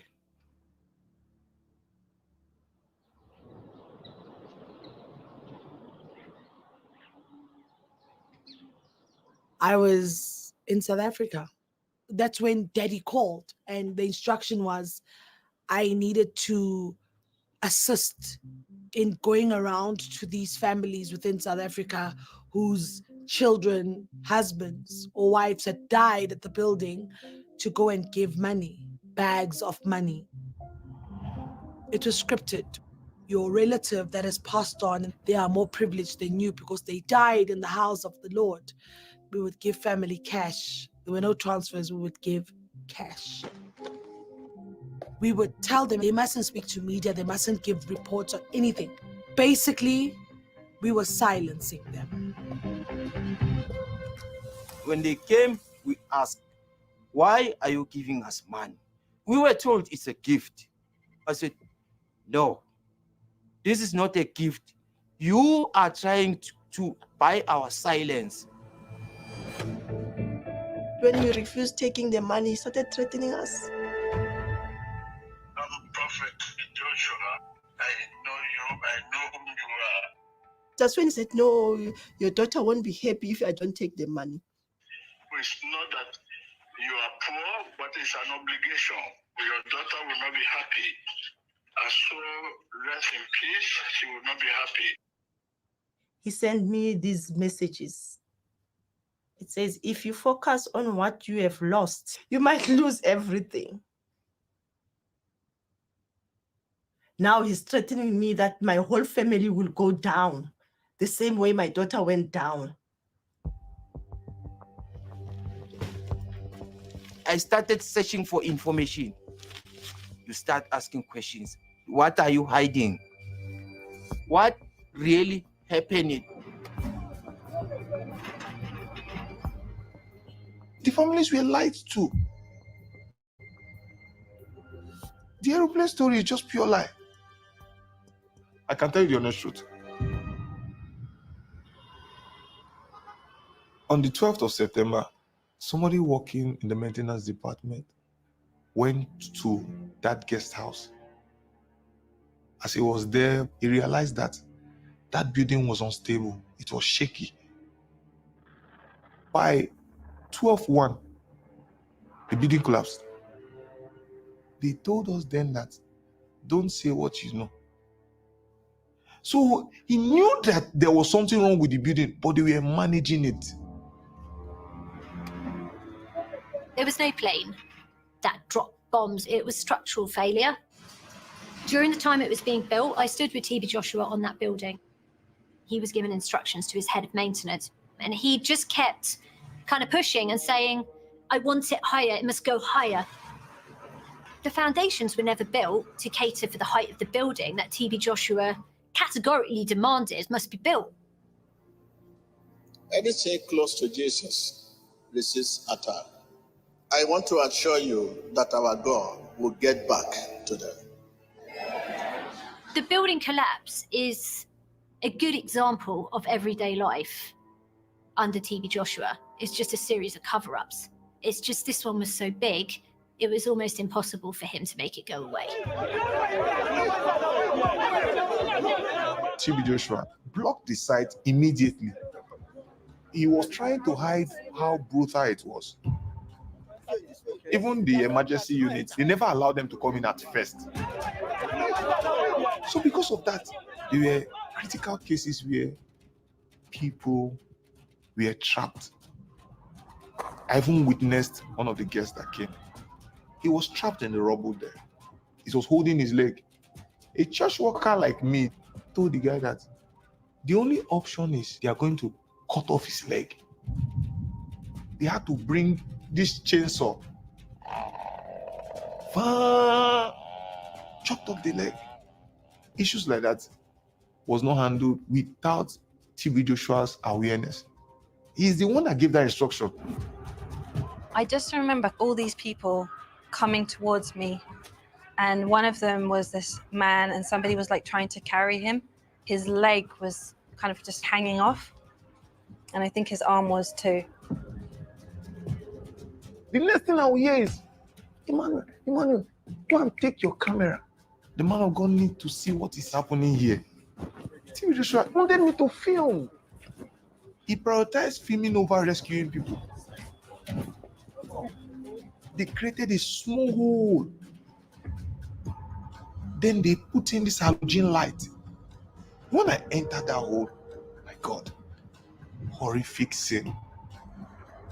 You could hear people help me, help me. And their voices are fainting. You don't know what they are going through, but you are assuming that these people are dying off. Quite quickly after it happened, we all were designated like our roles, and I was in charge of press. Initially, the press weren't allowed to go in, but after a while, tried to get things organized. The church was pulling out people, showing to the external media team that they are saving people. Telling them to wait there and say, thank you, Jesus, thank you, Jesus. Then they hid the dead bodies. So when it was 8:30 to 9 p.m., they asked everybody to leave. That was when the real work was done. All the hands, the legs, the heads, scattered bodies. Oh my God. At night, that was when we were doing the recordings of the dead people as we were putting them into body bags. The body bags were being put in our own church ambulances. We were stacking bodies. I can't count the bodies that was brought out. There were bags and bags and bags. And I never knew the final destination. We got into a bus, and there was like the smell. Someone told me that this bus is full of dead bodies, and we're transporting them at night so that the press can't see during the day. The whole system was just to protect the image of the church and him and TV Joshua. When this happened, I thought he would come and see the site straight away. He didn't even go. He just stayed in his office. And I was just like, why is he not coming to see this tragedy? When I left the scene, I have to go and give him my report. He watched those tapes, and I can tell you, I never saw an atom of compassion. He could see a man die and never feel it.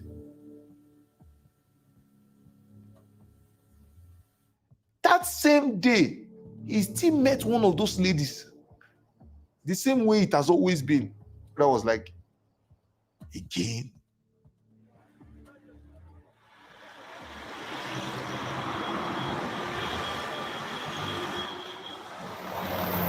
Over the years, the abuse, the rape was just too much.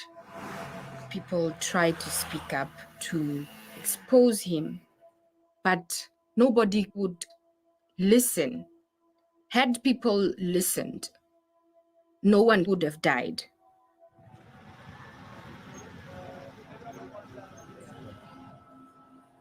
To live as part of the synagogue community is really difficult. Sometimes cracks begin to appear in your own head. Years and years of lack of sleep. You're so exhausted. I had a tap when I was in bed asleep. Daddy's calling you. And my heart sank. I walked up the stairs and I remember thinking, no. He ushered for me to take all my clothes off. And he was angry and it was forceful. The most horrendous, terrifying experience I have ever been through. I remember walking down the stairs crying. I thought, I have to talk to somebody. And I said to one female disciple, from a human point of view, the relationship I have with Daddy is wrong. And she immediately bent forward and buried her head in her hands and said, I know what you're talking about. He does it to me too. And I was, oh my goodness. And I remembered all those young girls going up and down stairs. I'm not the only one. We're not the only ones. It was like I had a blindfold on, and in that one moment, suddenly, I was like, whoa, he's not a holy man. The way he hits people, the way he shouts at people, the way we don't have any sleep, the reporting. I was petrified because at this point I knew exactly what I was a part of. I realized I've got to escape. There is no fence to sit on. There's no in between. You're in or you're out. And that was partly why it was such a huge, big deal to leave, to escape. You have to make a choice. There's no neutral kingdom. If you left, you were leaving salvation. You were going to die and go to hell. And you really believed this. This was terrifying. The fear was physical. I was shaking. If I could have, I would have ran through that airport. I was doing the unthinkable. I was doing a sin.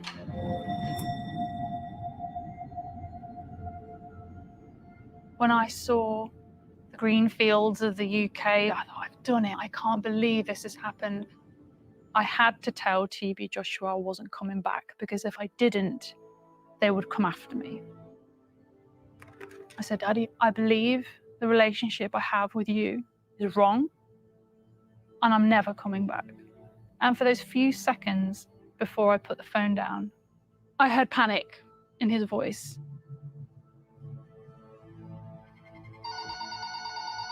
I received a phone call. I was asked if I knew anything about Annika leaving, and I said, no, I didn't. Joshua said she left because she says that I was lying on top of her. It just made me think, oh my gosh, I didn't think that that was happening to her. He had said that sort of thing only happens to me. Joshua started crying and saying, you know, I've said whatever I do to you is just for your salvation. I've not done this to anybody else. Whatever Annika is saying is not true.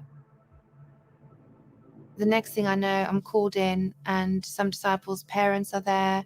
And he said, you need to tell them that what she is saying isn't true. I remember that meeting because I had to lie, yet knowing what happened to me. It's just horrible how you go through so much pain and then you cover for the person that is causing this. Emmanuel, thank you for joining us here. I was very good at looking happy, but I was dead for a long time inside. I decided I'm out. I can't take this at all. When I left, I went back to confront him because I wanted abuse to stop. Can you come here and meet? I want to see. I was filming this on my phone in case something bad happened. We'd obviously seen the security manhandle people before. Let me get out. Let me get out. Don't hold me. Why can't he come here? What? Is it so early? He cannot come here. When he has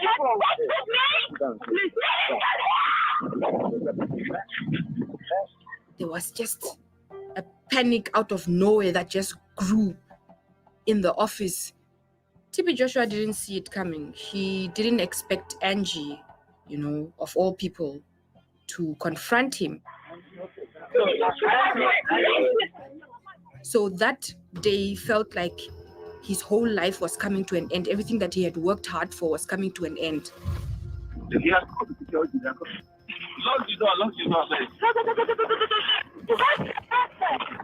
And the taxi driver said, okay, look, I can't drive fast. They're going to shoot my tires out.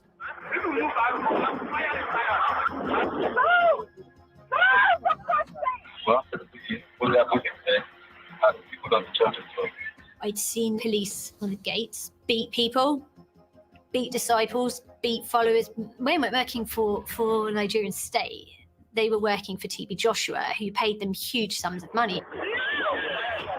2 security guards there, they held me, but I just wrestled my way free. There happened to be an Okada that came past and I just hopped on And we just said, go to the airport. You're in and out of traffic, right side of the road, wrong side of the road. Just get on that plane.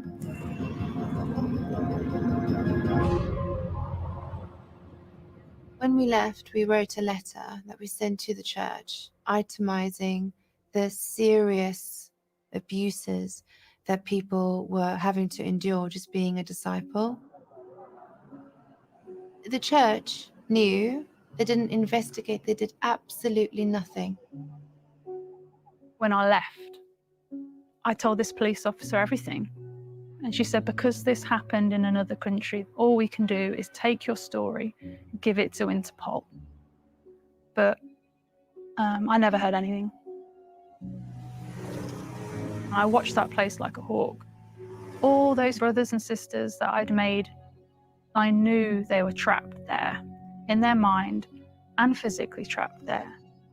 Now, as Christians, our life is not our own. Years and years I watched to see who would come out, who was the next person to leave. Write it. There will be betrayal among my workers. But greater is he that is in me. I was there almost 14 years of my life. All these beatings, sexual abuse, it was too much. I was traumatized because what I witnessed, I couldn't live with it. I had the kind of guilty conscience of what we did there. When I left, I wrote a 13-page petition against him to the police. They couldn't do anything. TB Joshua said, if people leave, they will die. All right, before I die, let me tell the whole world. We teamed up and did that video. I wanted people to know the truth. All true believers need to be aware of the man TB Joshua. It was a concentration camp. People were being tortured, suffering and smiling. After Bissela left, TB Joshua said she was being a betrayer against the ministry, saying lots of lies. He spoke about that usually he lets God speak for him, but this time he has to defend himself. I was called to go and run a voiceover. I was given a script to read targeting Bissela Johnson. She was a liar. We have to make her look like a complete nutcase. We have to discredit her. He'd clearly taken footage of times she had been forced to confess things. What is the problem you have with your brain? I always have a terrible headache. And anytime it happens, I always misbehave. I always behave irrationally. Is this the behavior of somebody in their right mind? Is this the kind of person who we should believe? Bissela was disgraced and humiliated. Paula Gomor, yeah, he did the same thing. Would you put your trust in a man like this? This thing went all over YouTube. It's still there today. It was sent all around the world. That was a warning to everybody. If you leave, if you speak about the things you've seen and heard, and we all held secrets individually, that this could be you. Oh, God, please. Please help me. It was all about silencing opposition. Well, to go with the TB Joshua. Fìjà fún àwọn tó bá TB Joshua jà. Bí àṣàpátá mú kejì dìde fún ìrànlọ́wọ́ TB Joshua. When Sister Bisola and Prophet Agomo, when they left, TB Joshua came to the mountain, said they are now rebel against us. TB Joshua said I should curse them. Sister Bisola picture, Agomo picture, inside it inside that tree. The assignment given to me is for them to die. He didn't tell us the meaning. Either it's God or it's juju. But I know God is forgiving God. Life was turning around against me. I left my house around 10 o'clock in the morning. This when I saw these three men. They beat me blue black. I'm not a Muslim, but I have to put on hijab in order to cover my identity. TB Joshua continues sending different people to threaten my life. I ran from Lagos to Abuja, from Abuja to Cotonou, from Cotonou to Ghana. This is terrible. Everywhere I turned to was like war.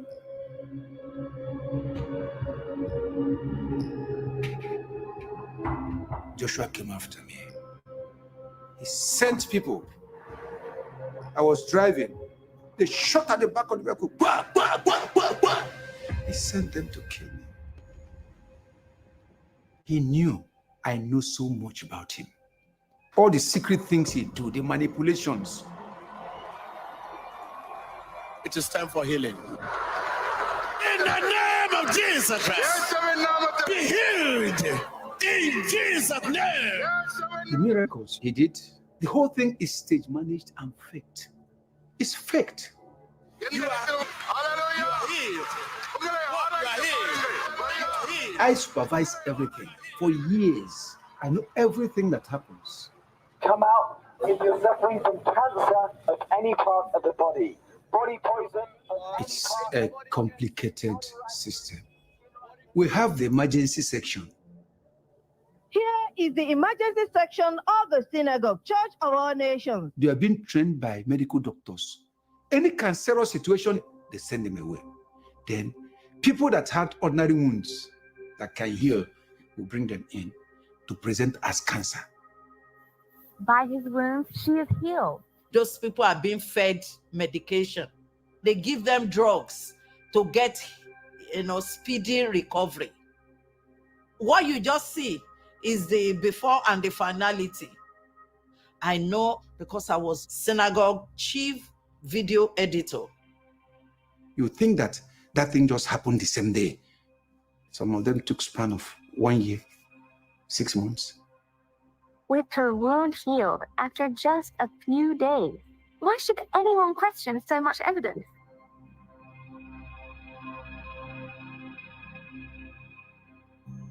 The emergency department were responsible for making miracles look real. They would be the ones responsible for writing and approving the placards. The names of their ailments are written boldly on their placards. Someone would come and say, I've got a headache, and it would be written down as some other exaggerated condition. Some people who say, I'm having pains in my leg and waist, we are telling him that, look, if you come out there and walk with your leg, Papa will not pray for you. You must shout, man of God, help me. Man of God, help me. I cannot walk. Man of God, help me. I have difficulty in working. Man of God, help me. I cannot walk. Man of God, help me. Man of God, help me. The people themselves are clearly being manipulated. They would be told, exaggerate their problems so that God can heal you, and exaggerate your healing so that God could perfect your healing. To God be the glory. Thank you, Jesus. Oh my God. To be candid, I've never seen any crippled person that was healed in synagogue church. TB Joshua was the one who masterminded the manipulation from the beginning to the end. It's very difficult when you begin to dissect the fact that these miracles were staged, because then you have to start understanding that people died who didn't have to. Dr. Trish got healed. TB Joshua advised people after praying for them not to take their drugs. If you cannot trust in God with your medicine, you cannot trust in God without your medicine. People stop taking their medication. They stop taking their pills. I want to throw this away. A wasted husband. You are dying in their droves. So many of them. I know people died because they didn't take their medicine. And it's difficult to live with that. Some people will ask, you know all this. Why were you still there? It's difficult to explain. TB Joshua told me, don't worry. We use this thing to build people's faith in Christ. I wasn't having in mind that I was actually doing something wrong. I thought I was doing something that will help to build the faith of people in the church. This miracle has gone a long way to build your faith and restore the agony that he was going through. I think everybody that came from that place has guilt. What's so desperately painful and sad is we thought we were doing the right thing. Rejoicing right now, for the Lord God Almighty has set them free. It's difficult for me to put my hands on the number of people that lost their lives. He has a lot of blood in his hands. The death of people doesn't mean anything to him. Today marks exactly a year since the church guest house collapsed. 116 people, including 85 South Africans, were killed. TB Joshua had claimed his building was destroyed by a terror strike, but the coroner has ruled the building wasn't built properly. Families suffered a huge injustice because it came out later that actually floors were added without permission. So it was obviously a structural error. The coroner found that TB Joshua must be criminally liable for whatever happened there. He kept on skipping court. The whole case was postponed over and over again. It's like he's been protected by who, I don't know. Politicians were coming visiting him. He was giving them money. He would give me money. Me personally, he said, drop it in this person's car. There was a time he signed $9,000. He bought the whole system.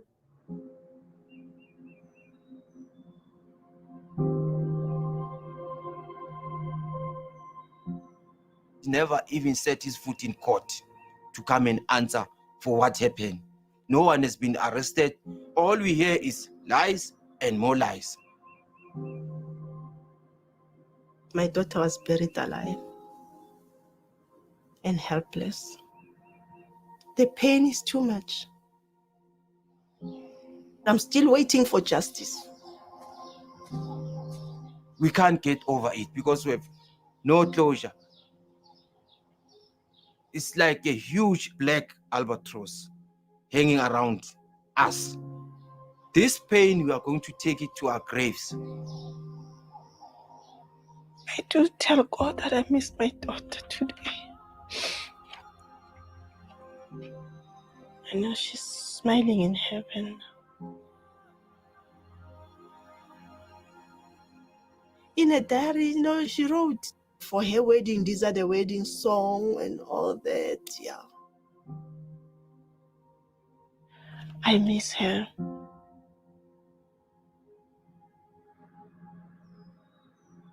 That blood that was spilled there is crying for justice. But to TB Joshua, it's business as usual.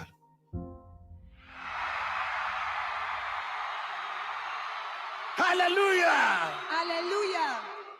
Everyone here in the stadium say, I love Jesus. Te amo, Jesús. Every knee shall bow. Less than a year after the building collapse, Joshua was back on the world stage. It was as if the building collapse had never even happened. What matters to him was his reputation. Everything was just for camera footage, to please crowd, to raise his name high. And he's ready to sacrifice anyone just to keep that name, even his own daughter. My existence as a child from another mother undermined everything he claimed to stand for. He felt threatened by the fact that I had the boldness to confront him. He locked her in a room for months. She was treated like a prisoner.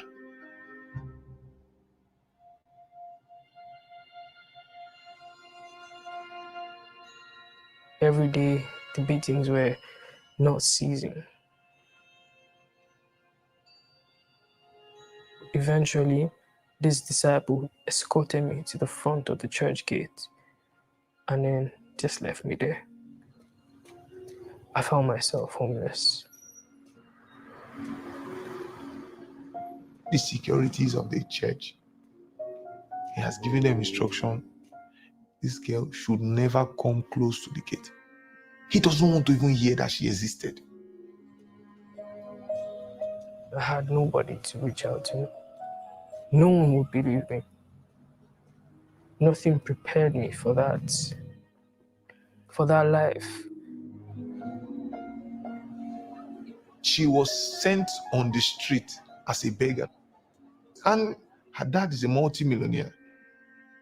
And this is the same person that will come out on TV doing charity, giving people a bag of rice. You know how it is to survive in the street of Lagos?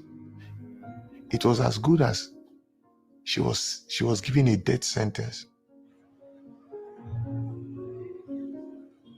He never loved people. He never cared for people. He was just an opportunist feeding on vulnerable young people. Amen. The exact moment that Prophet TB Joshua touched the photograph, we saw a wonderful example of God's power on the scene. I had worked for him for years. I've sacrificed my life for this man, and yet still I was not free from the problem that I'd gone there with, which was that I was gay. All the blame was placed on me. It was my lack of faith. He used to say that isolation was the best way to receive Jesus. I spent 2 years in the compound, isolated. I wasn't in a room, but no one was allowed to speak to me. There were like buildings that were under construction. And I used to go there and smash my head against the wall. I had a complete mental breakdown and I tried to commit suicide. He knew how I felt, but he didn't care. I began to realize that he wasn't who he said he was. That was when I was able to face myself for the first time at 33 years old and look in the mirror and say, you're gay, accept it, deal with it yourself, this man can't help you.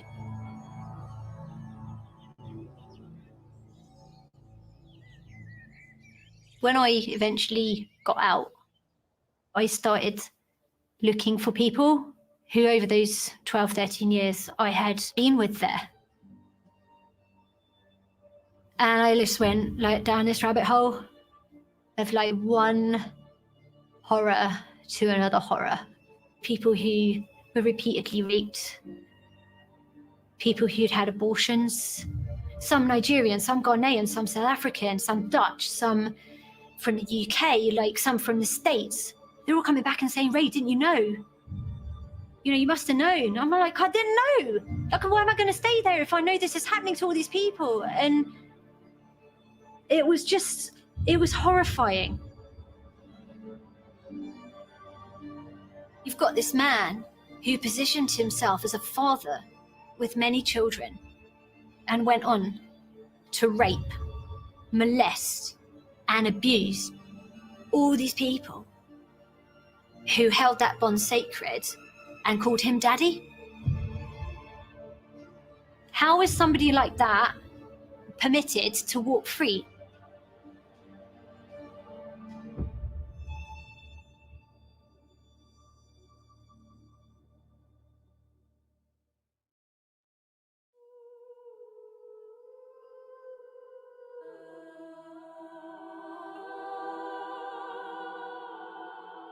Founder of the Synagogue Church of All Nations, TB Joshua, has died.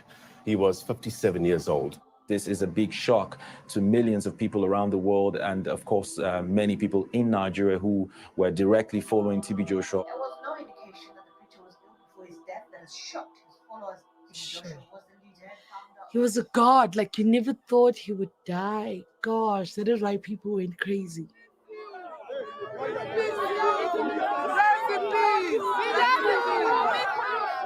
I don't know what to do.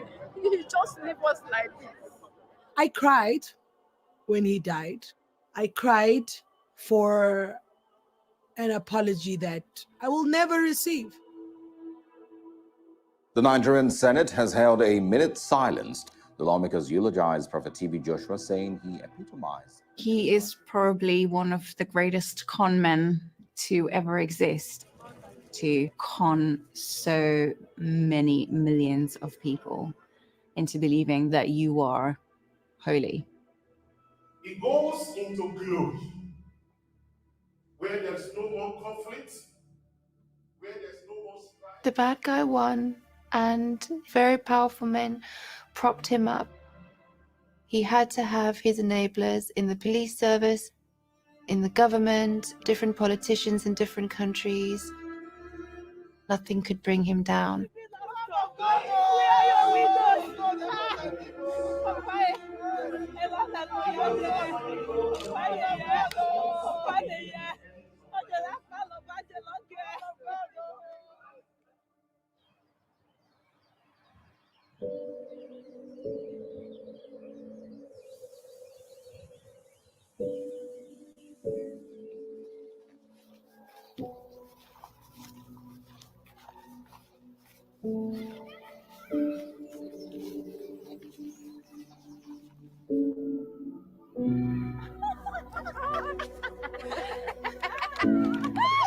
I want to tell my story to say that, look, it's not easy, but you'll be okay. You can come out of this and you can heal and you can find life again after.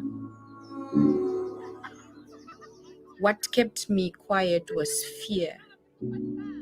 And fear is an illusion. I'm proud of myself for having the courage to tell the truth about who this man really was. He's my son. The fact that I have 2 kids is a miracle because of the trauma I experienced. It's not been easy, but despite all the crying and being upset about friends and family still there, I'm so grateful to be out. I'm so grateful just to be free.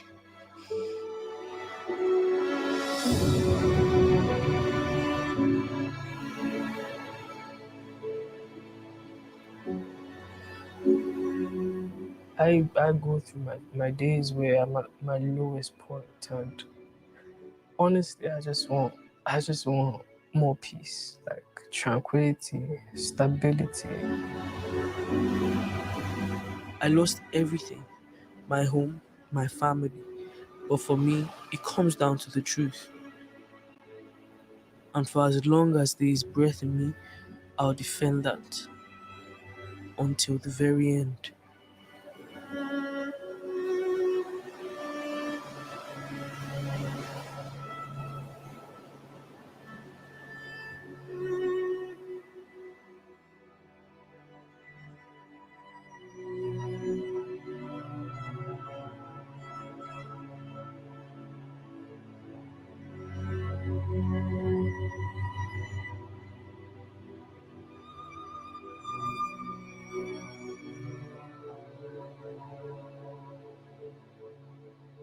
Good morning, viewers all over the world.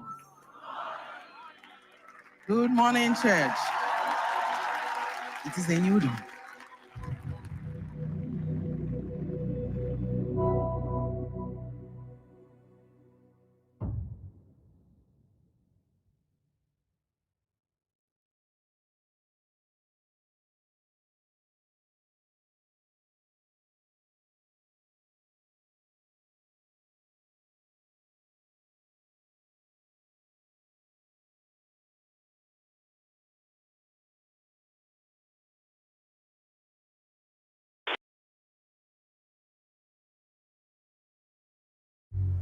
عم بتصل فيك مشان الشغاله المحطوط على الانترنت عندك. للامانه الشهاده ما اساسها بيه زينه، ولو دقعتها الساعه 5 الفجر ما تكشف نفسها وزينه. فينا نشوفها؟ انت وجه الاسئله. هذه شوفي الناس اللي انا قاعد اقول. In the Gulf, women employed as domestic workers are being sold online via apps provided by Google and Apple. انا والله باقي على هذا حمله واتساب، تبيها تعطيني ابوك. It's been called an online slave market. شو بشأنه؟ شخص عنده صورته هون for sale. كيف حالك؟ BBC News Arabic goes undercover in Kuwait to expose this shocking and disturbing online trade. بما اني دفعت مبلغ عشان استخدم هذا الشخص معناته هذا الشخص ملك لي. هذه الفكرة اللي لازم نمحيها. This is child labor, child trafficking. It's sad and disgusting. It's an unregulated black market depriving women and children of their basic human rights, leaving them at risk of exploitation and abuse. When I stay with my madam,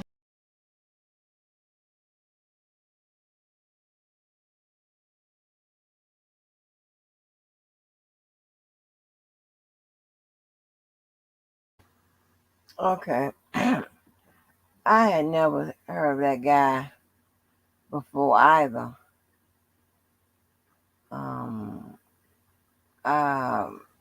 It was crazy.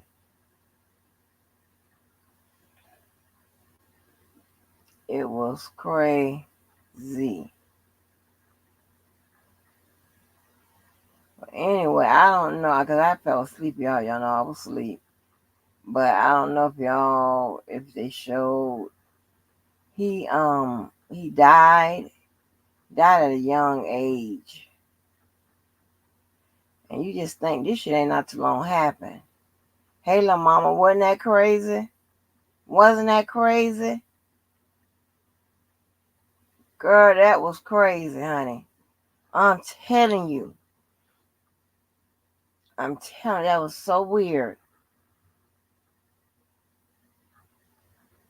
Yeah, and I was like, what kind of, like, I couldn't believe it. I could not believe it.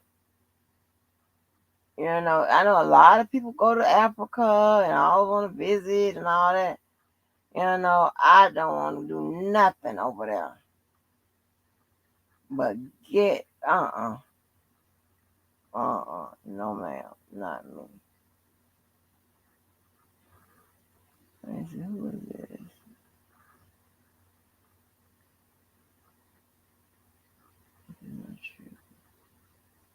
I was looking at these different ones.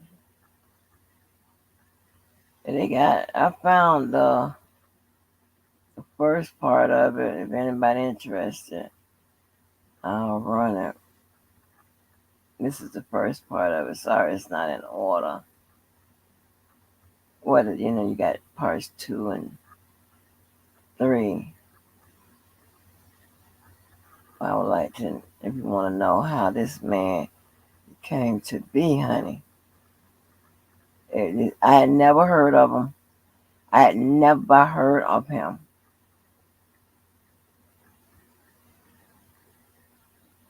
I was just tripping when they had that man hit people and they fall down. And then it was another little documentary I seen, but it was like about 30 minutes. They were saying like he had a lot of his people fake like he healed them and all of that. They had a section that they would go to in the church. When they go to church, and they'll sit up there and fake like he done healed them and stuff like that. All kind of craziness. I'm like, you got to be kidding me. I mean, he died and they don't know what he died from or whatever. And I think he was real young. He was still young, like 59 or something like that. He's not old. He wasn't old. This stuff. And that house, that guest house, it collapsed on them damn people. And the other documentary I saw, it was 100 people that over 100 people that lost their lives. Yes, it's crazy. I didn't see part 1 over here. I want to see how this man came into power. This is cray.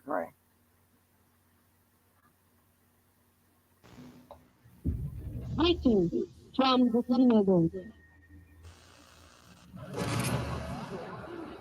Nobody would knowingly join a cult. It will just take you, and when it's grabbed a hold of you, it infiltrates your mind. My name is Rachel and I'm from the UK. And we are all here as evangelists in training under our Father in the Lord, Senior Prophet T.B. Joshua. Nightmare. What the man of God told us, that Satan is the author of killing, of stealing, and of destruction. I'm looking at myself and I don't even recognize myself.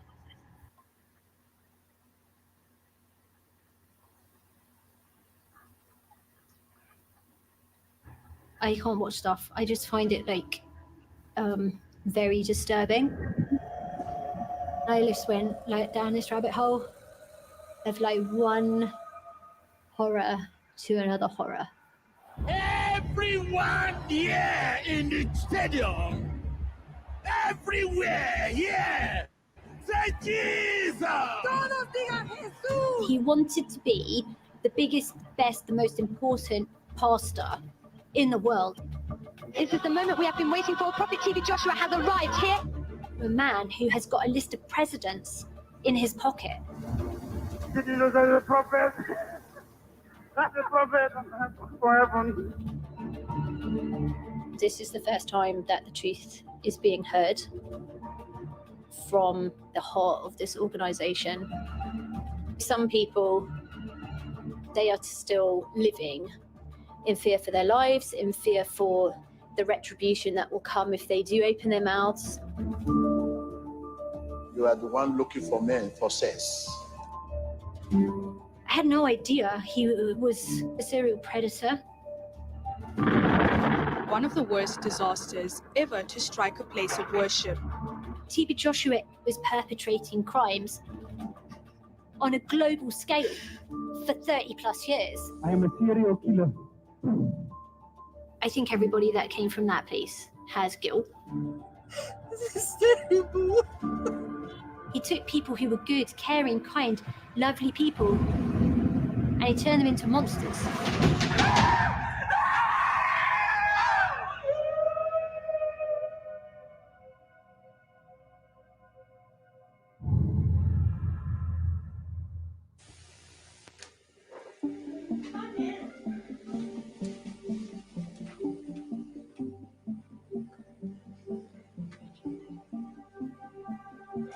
And I shall walk through just to see what's happening through here.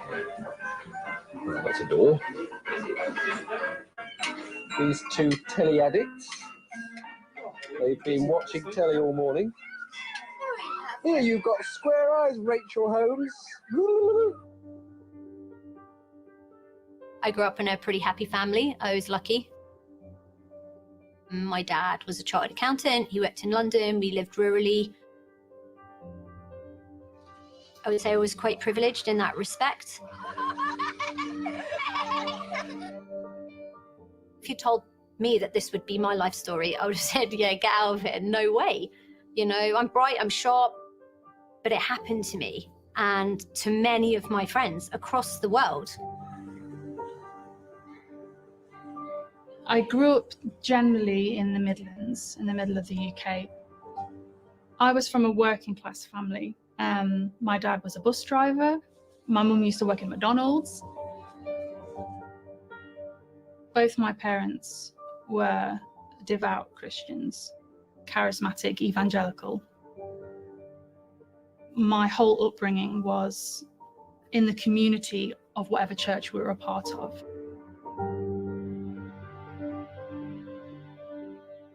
Around the age of 10, my mum was very sick.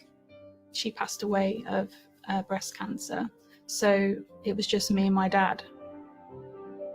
Seeing my mum go through that pain, I had a deep-rooted fear inside me watching my mum die of that disease.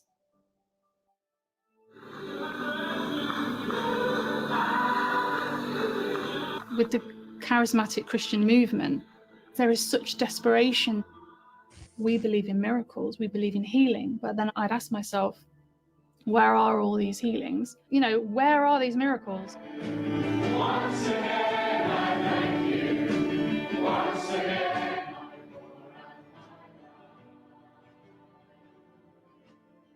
I went to evangelical church. I used to take life super seriously. I wasn't just following my parents to church. I decided at that stage that I wanted to live for God. I had a lot of things going on for me privately that I didn't feel I could speak about.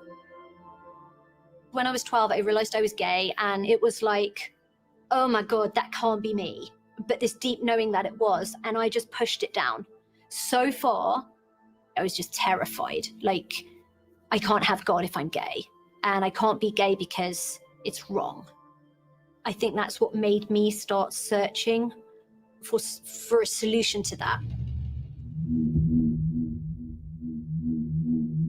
So the day that started it all was the day that I was shown videos from the Synagogue Church of All Nations.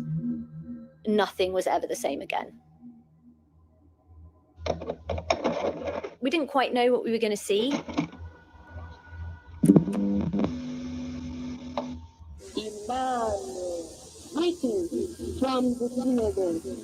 As soon as it started playing, it had a really profound effect on me. Look at the screen of your television right now.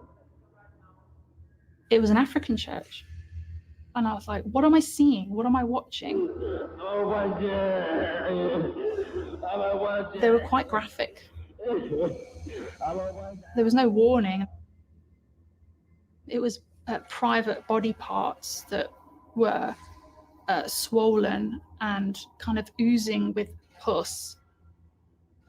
These people with cancers and growths just being vulnerable and desperate. It was shocking to see. I command them out in the name of Jesus. The church had documented basically very raw, very like rough cut productions of miracles. Help my brother! Help my brother, man of God! The people I saw on the videos, they were real. Their ailments, their sicknesses, their suffering was evidentially real. And then there were these incredible documented healings. I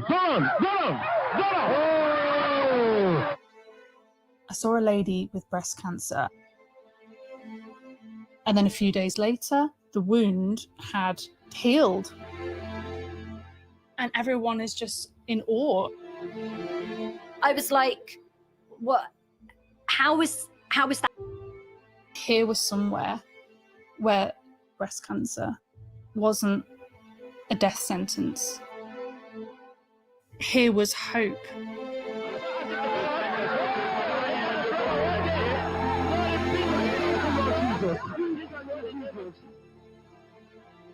And then slowly, I saw the man who was praying for all these people.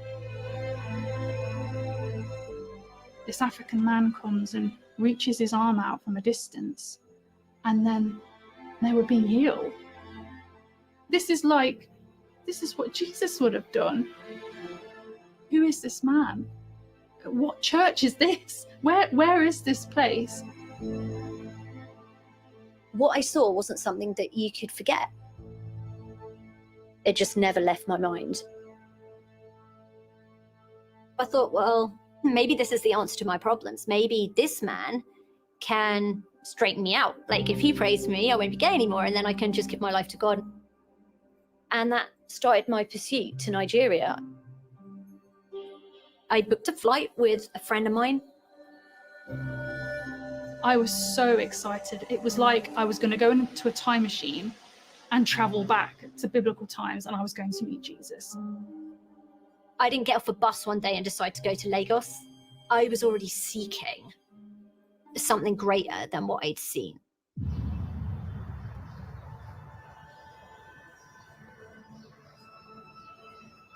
for Jesus.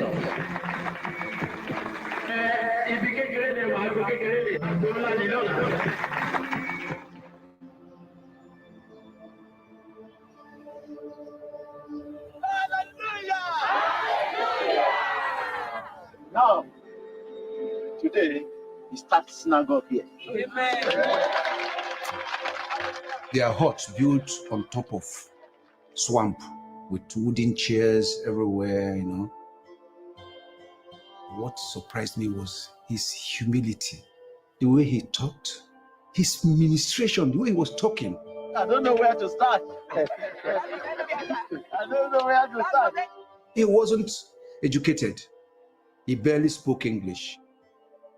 There's so much poverty in this land. He was selfless. Here is Prophet TB Joshua at the age of 32, cleaning the toilets of the church every day for 3 years. TB Joshua told us that his coming to the earth was prophesied some 100 years ago. He looked like someone who can solve your problem. Joshua invested more than 90% of what we got in VHS videos. The law he gives to cameramen is record everything. So many videos, so many.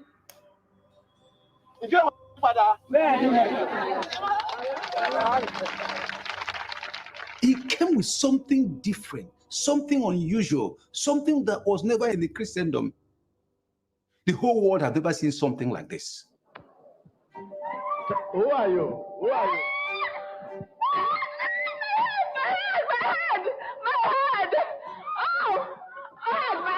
Who are you?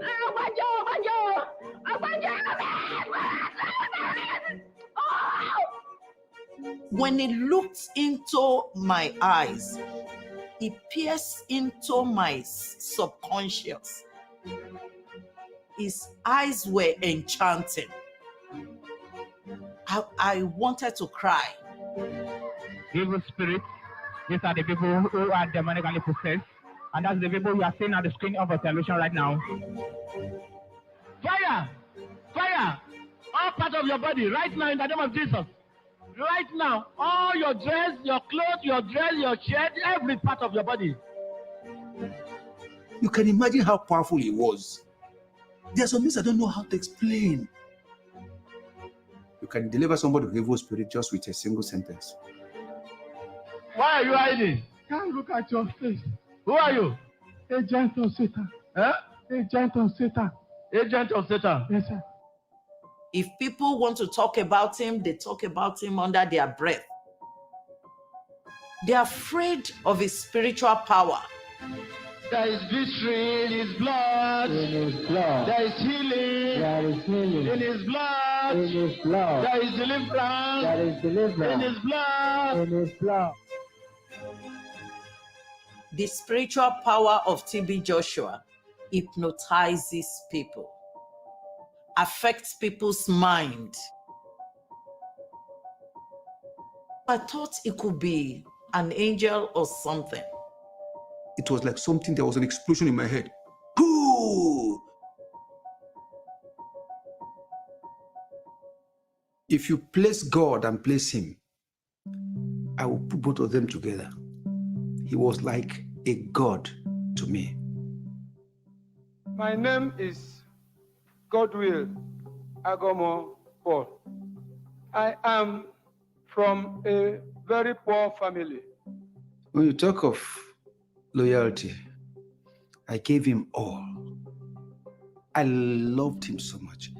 My relatives, my siblings, my father, my mother, everybody meant nothing to me.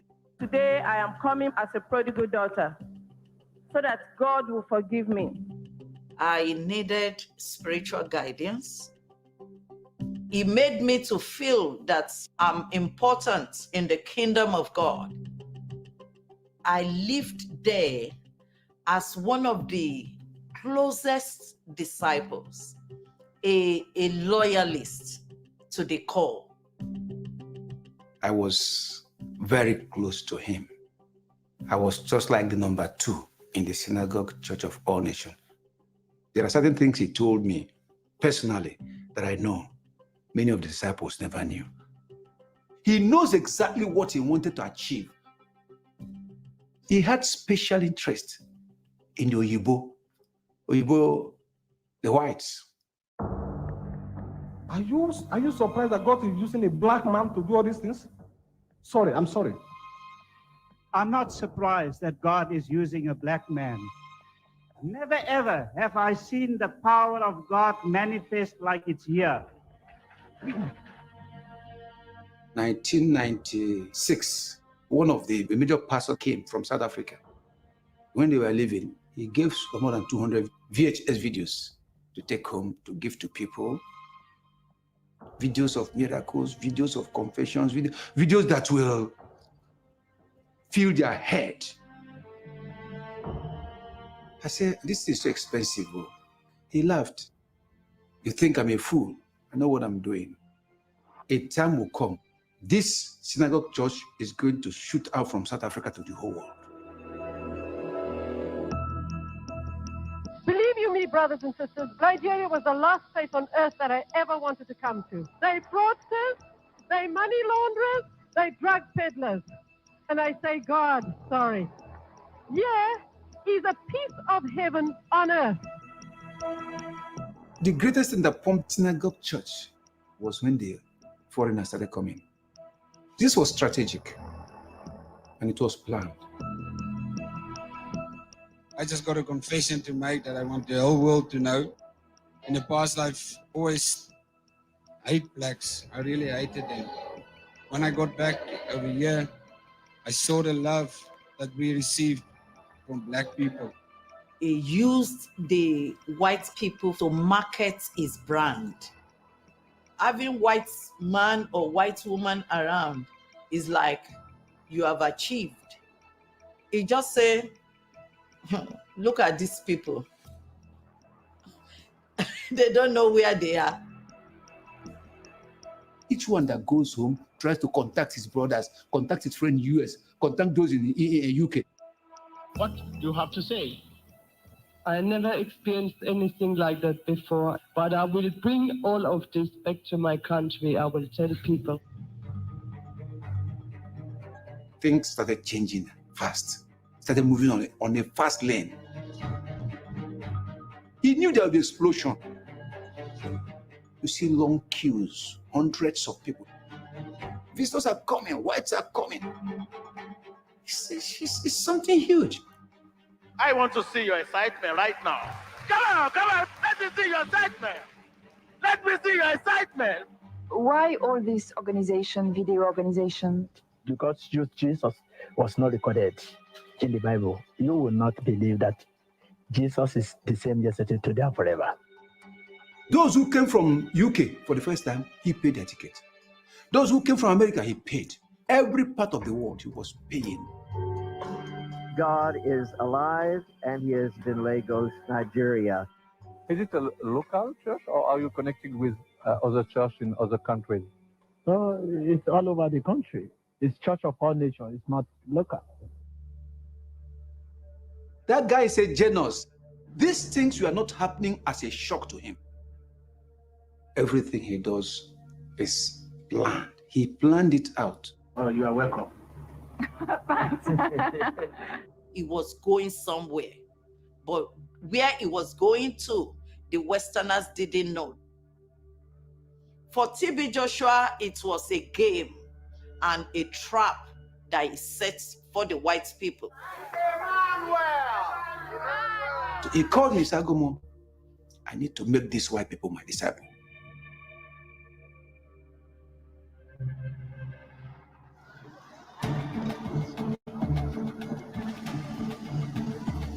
When I first got to Lagos Airport, we told them that we were going to the Synagogue Church of All Nations. Oh, go through. It was like a free pass entry to anything. It's just like, oh, go through. Of course. Oh, yeah, you're here. Yes, off you go. Right from the moment that I landed, I just got super emotional. I'd made a pact with God. I want to know the God of the Gospels. I want to see those miracles. And if I can't see them and they're not real. I'm out of here. I'd never seen a local African town before, and it was hustle and bustle and street sellers and food, and it was very colourful. I was just taking everything in.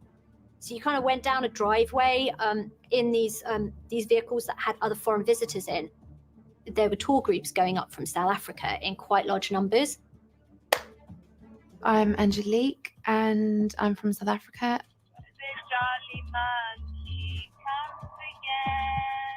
Even before I went, I had these VHS tapes that I'd watched and I'd seen the most incredible things.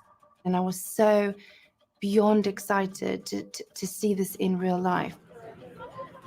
I was coordinator of international visitors. Anytime this visitor come, TB Joshua will call and say, go and meet your visitors. Nigerian disciples with these beautiful smiles welcome you. There's just people smiling. Everyone looks so happy. We make you feel like celebrating, that you are so important.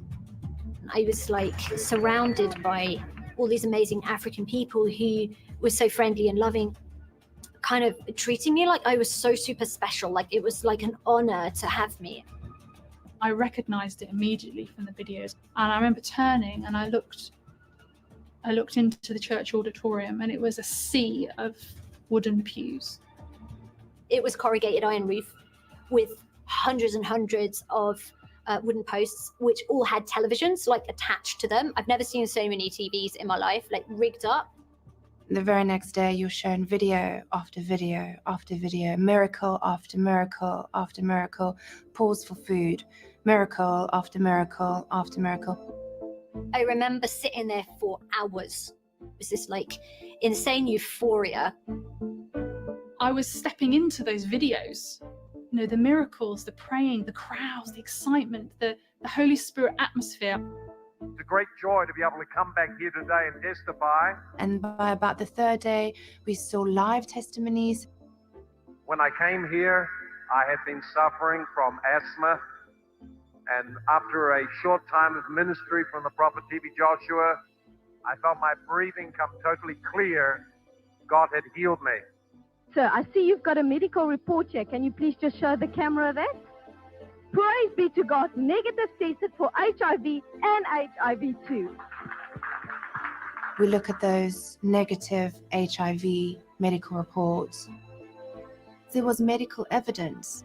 You were up close and personal, observing what was going on. On this long row are other HIV victims that have received healing in the synagogue of all nations. I'm a medical doctor. More than 100 AIDS patients are healed weekly. Quite a few doctors just said, look, in our medical profession, we can't explain this. I am a medical doctor of profession. As a child, I had a severe loss of hearing. Prophet Joshua put his hands on my ears. The next minute, my hearing came back.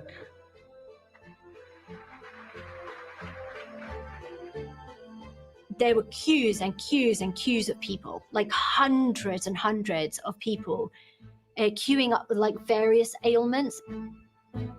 People are crying, people are begging for healing. There was absolute desperation, as if the church was the last and only point of call, the only place where they could receive help. Man of God, please help my brother. He cannot walk. He uses crutches to walk. Help my brother. Help my brother, man of God. It becomes not just their desperation for this to be true, but you are also desperate for this to be true for them. The anointed man of God has stretched forth his healing hand towards this brother, and you can see him shaking under the influence of the Holy Spirit. There was an electricity in the air. There was like 20 people behind the cameraman catching someone that's falling. They're standing up shouting, I'm healed, I'm healed. Thank you, Jesus!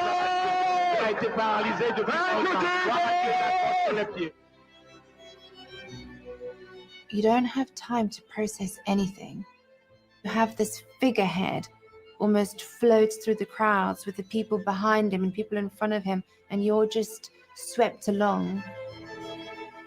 I can see! I can see! I can see! Oh God! I had a really involuntary reaction and I just broke down in floods of tears. I didn't cry from like a high place. I cried from like a deep place, like deep in my stomach. I stood there and then he came and I found myself being hurled backwards into the dirt in front of everybody, like a big kind of like thump, like boof to the ground, and you're up again and boof, you're down again.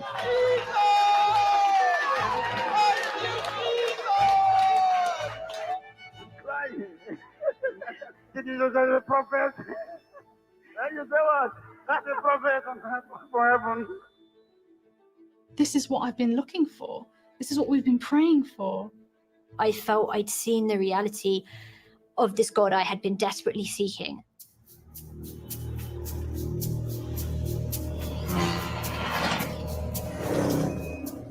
On the way to Calvary, Wait for me, Jesus, wait for The whites, they didn't come to become disciples.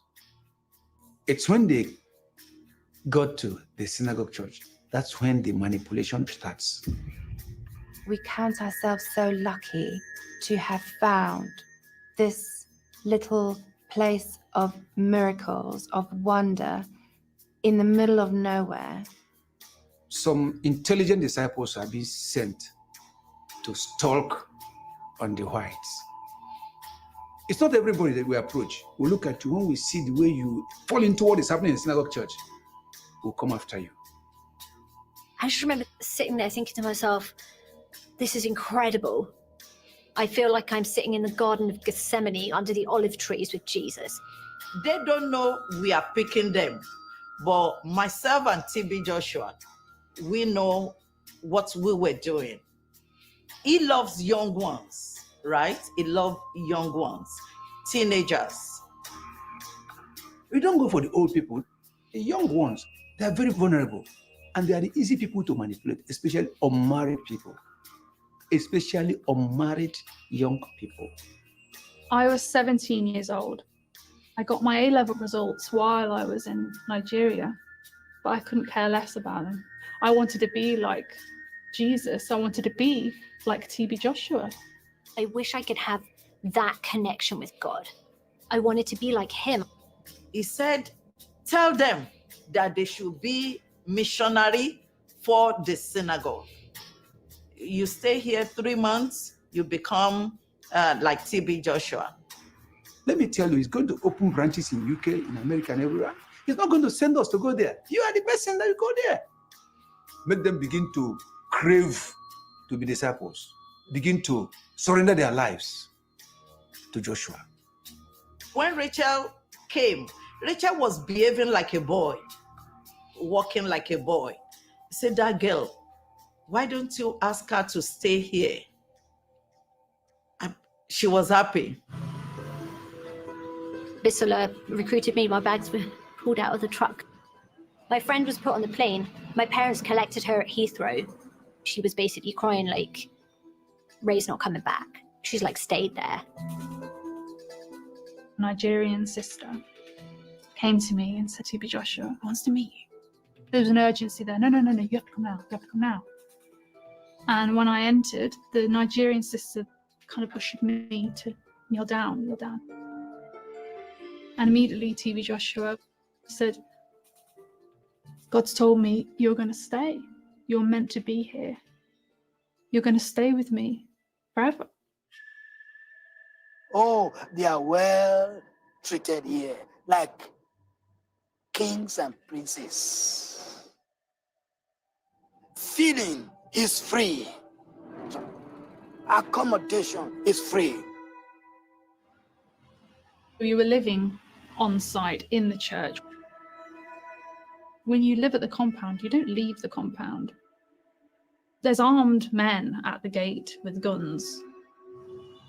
There's a wall, there's barbed fencing. The windows are blacked out. The stairs were concrete, the walls were concrete. It felt like a labyrinth. You're told never to leave. You could get killed, you could get attacked. The outside of the compound is terrifying. The disciples were a group of about 100 at a time, from Nigeria, from the UK, from America, and usually quite young people. When I had this opportunity, I was like, this is what I've been looking for. This is a prophet who has been called by God. God speaks to him directly. He'll be able to guide me in how I can live my life. There were a male dormitory and a female dormitory. There was a culture of like nakedness in the room. It was good to be body positive and not have my clothes on. Just being completely naked in the female dorm room, my mind instantly went to Adam and Eve. I immediately thought, yeah, there's nothing wrong with that. I got taken by 2 women and they stripped me naked and they pushed me in a shower and turned the water on. And I remember saying something along the lines of, I can do it. And they were like, no, we're your sisters now. We're here to do this for you. I didn't really know anyone's last name, really their age. I was Sister Kara. I was Sister Annika. That was immediately encouraged to see each other as family. You can be tempted by your friends, father, mother, sisters. The kind of friend you are having, they are the one leading you to do evil. We try to persuade them to willingly separate from their people, to willingly stop that constant communication with their homes. You couldn't contact anyone outside. I didn't have my own cell phone.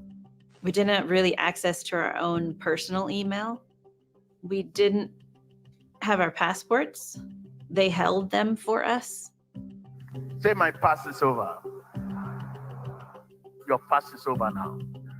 Every relationship you have in this world, you have to cut them off. He makes sure you do that. You have no other family. Your family is TB Joshua. Jesus used to say to his disciples, leave your father and mother and join me. That's what we had all done. We had left our families.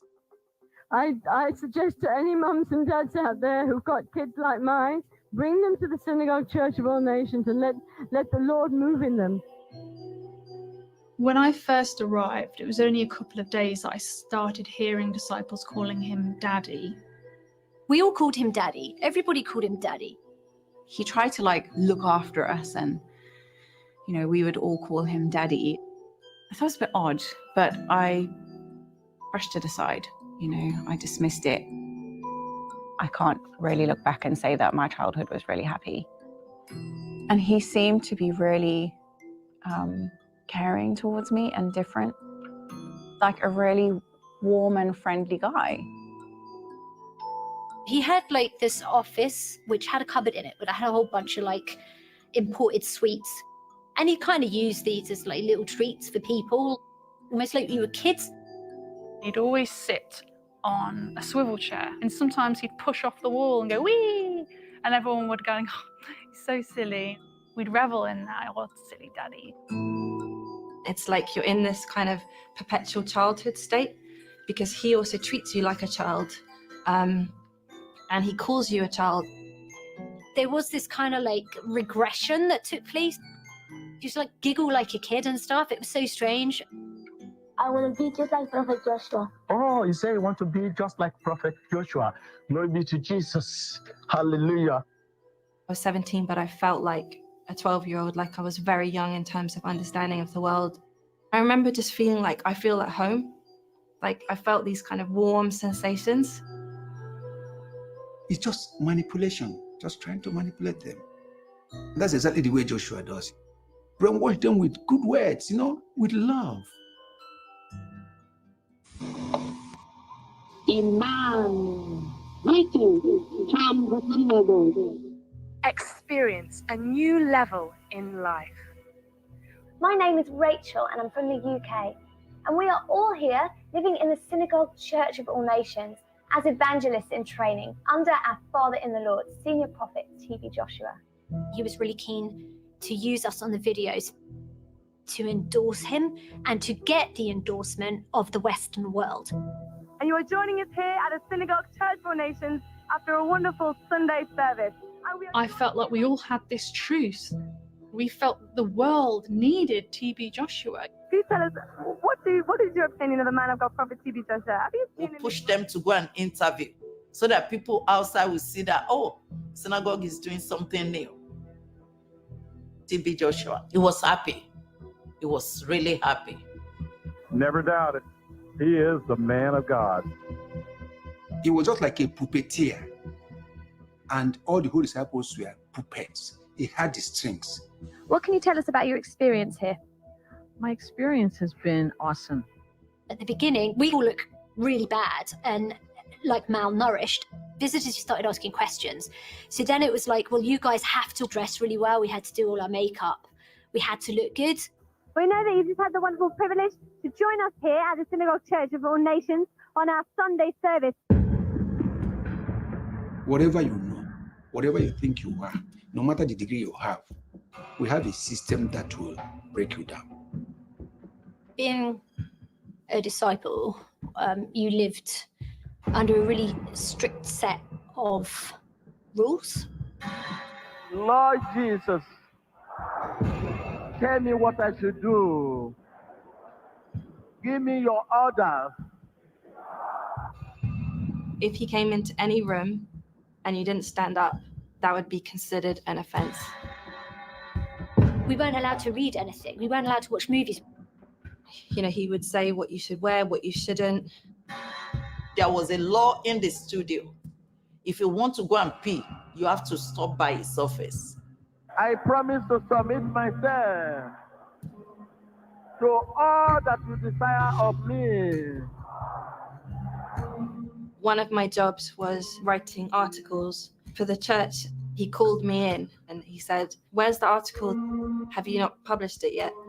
And I said, "Sorry, sir, I've not published it yet." And then he just slapped me. TB Joshua had a massive temper. You'd see people coming and they would be like, "He's hot, hey, he's hot. Daddy's hot." And you would literally see everybody just scatter. If you didn't run, you'd get an almighty big slap around the face. And I witnessed that regularly. You didn't see it as physical abuse. We were told it's an honor to get slapped by me because I'm next to Jesus. He wants to control everybody, everything. Our bathroom stalls had just like curtains on them. And if anyone thought you were doing anything, they could just, flip the curtain. Will bug you. Even your record while you're taking your shower in the bathroom, it's there. Everything is there.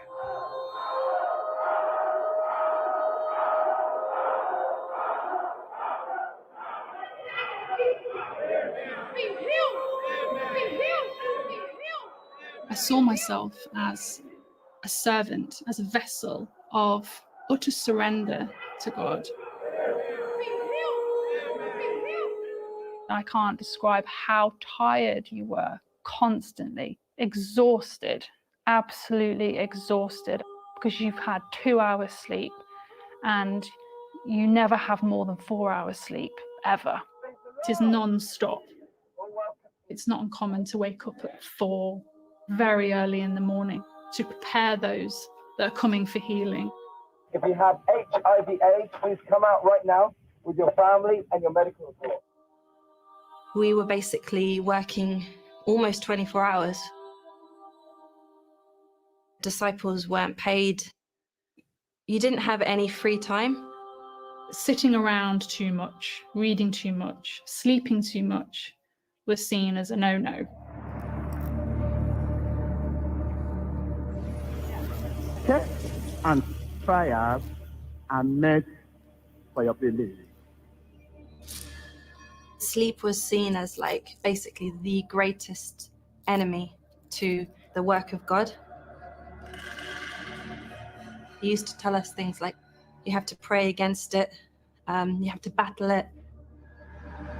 You dare not sleep when Joshua have not ordered you to sleep. There's cameras everywhere. We'll record you. We'll keep it as evidence.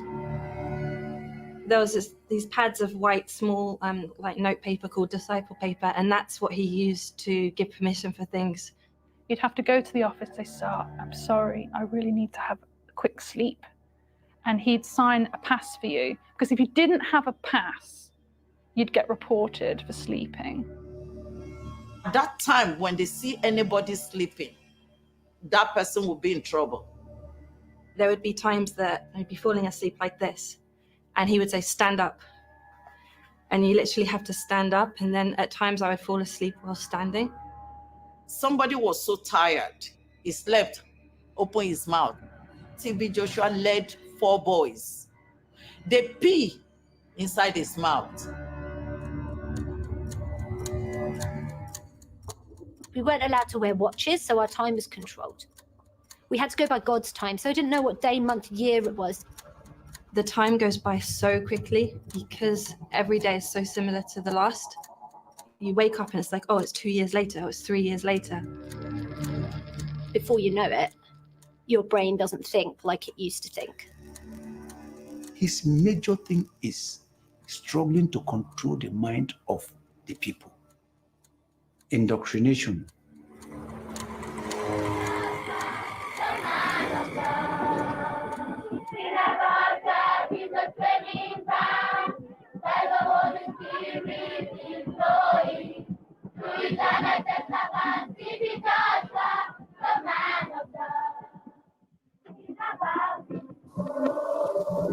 Synagogue church is a complicated system. Will clear everything in your head. Will make you believe that all the knowledge you had before was rubbish. You don't need it to live. All what you needed to live is to be like TB Joshua. We shall talk about faith. What is the power of faith? He would just speak for hours. One of my main jobs was writing down everything he said. This is almost like the Bible. It's the words that God has spoken to TB Joshua. You have put your faith in God's word. You are constantly thinking of the quotes of TB Joshua. You are encouraged to memorize them, to chant them. You are to embody those words, be the words, live the words. Whatever he said had to come from God and therefore had to be true. The closer you are to TB Joshua, the closer you are to the kingdom of God.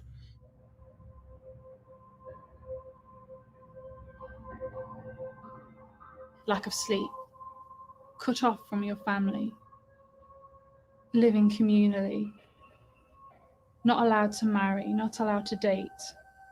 One high controlling leader who controls everything. Who are you? I'm a demon. You're a demon. Yes. I've got evil spirits in me. You got evil spirits in you? Yes.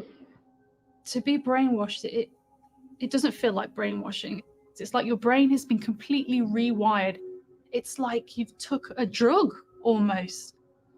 I will remove the demon in you quietly. Quietly.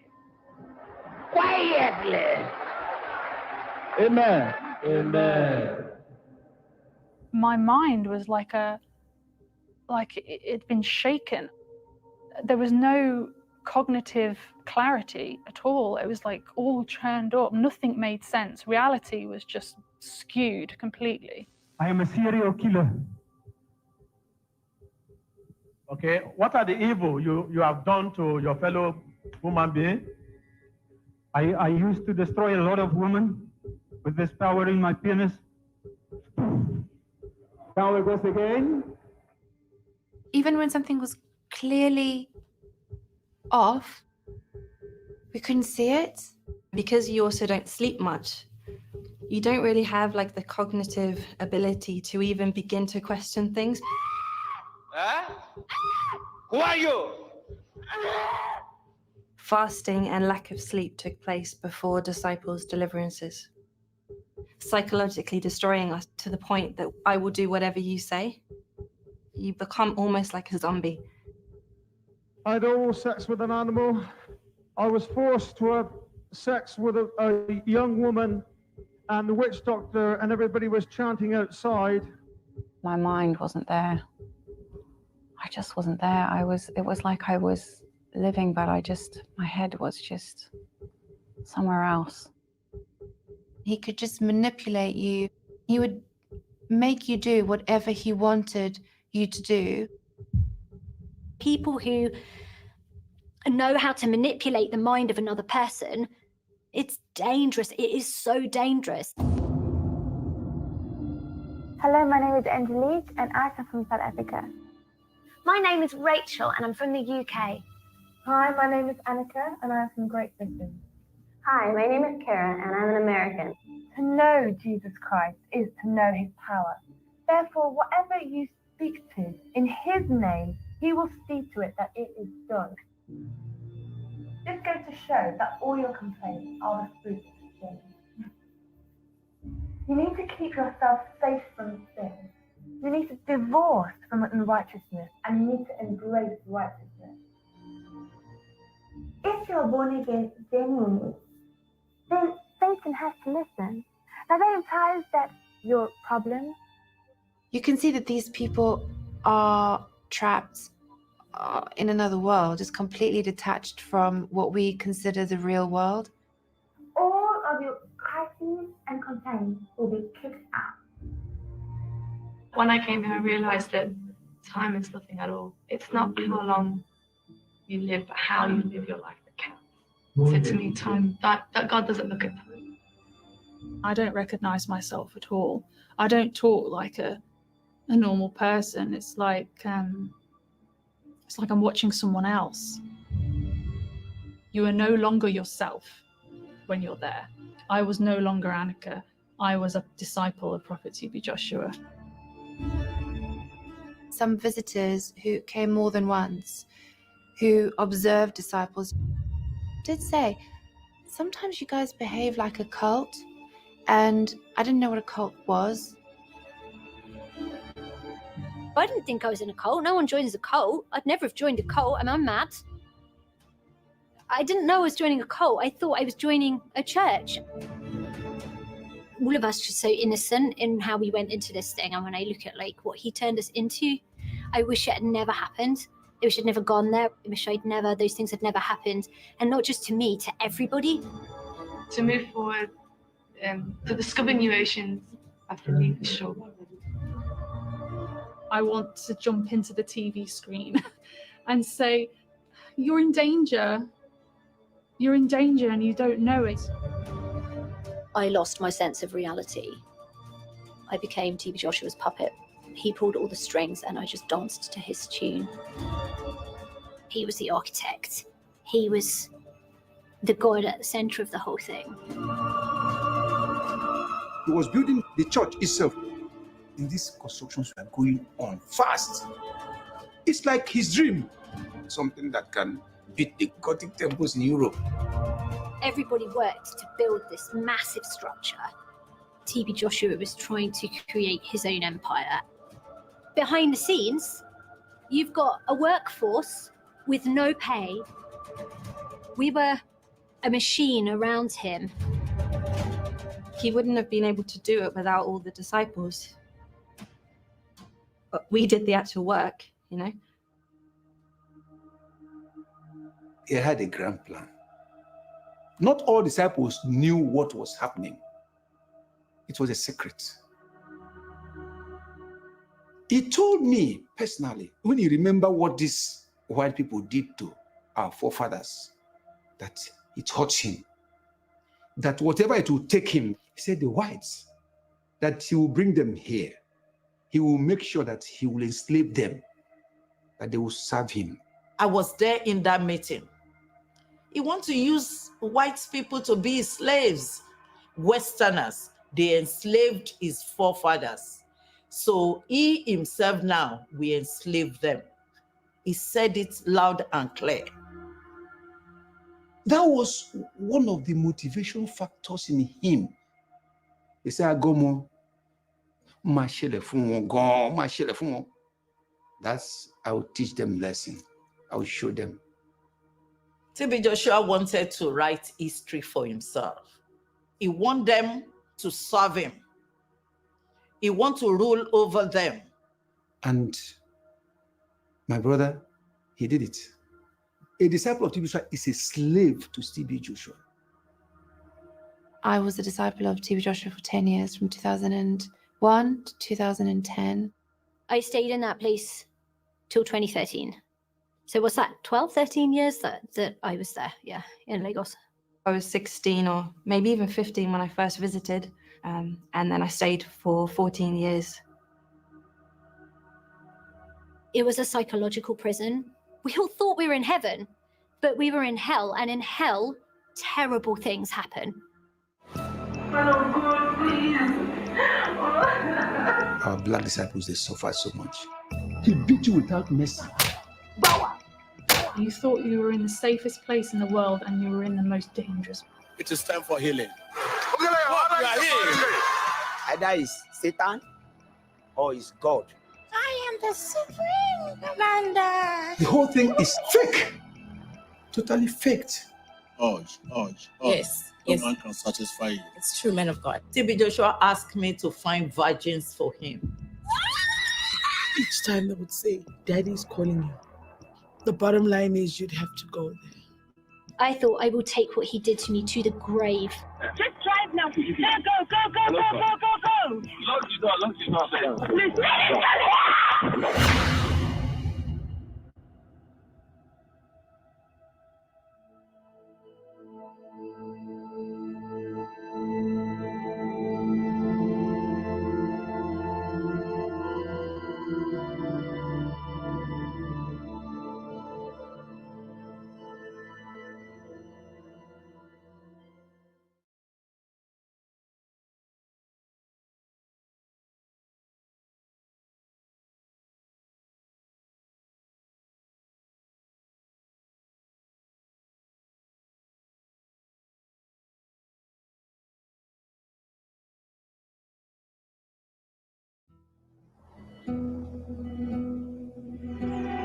Kenya, the home of tea production. The most popular drink in the world after water. A global industry worth $21 billion a year. It employs 1 in 10 Kenyans. Like thousands of others, this woman is going to a job interview for work on a tea farm. Hello? But the manager tells her to meet at a hotel. You really want to go? She finds herself trapped in a room at the mercy of a sexual predator.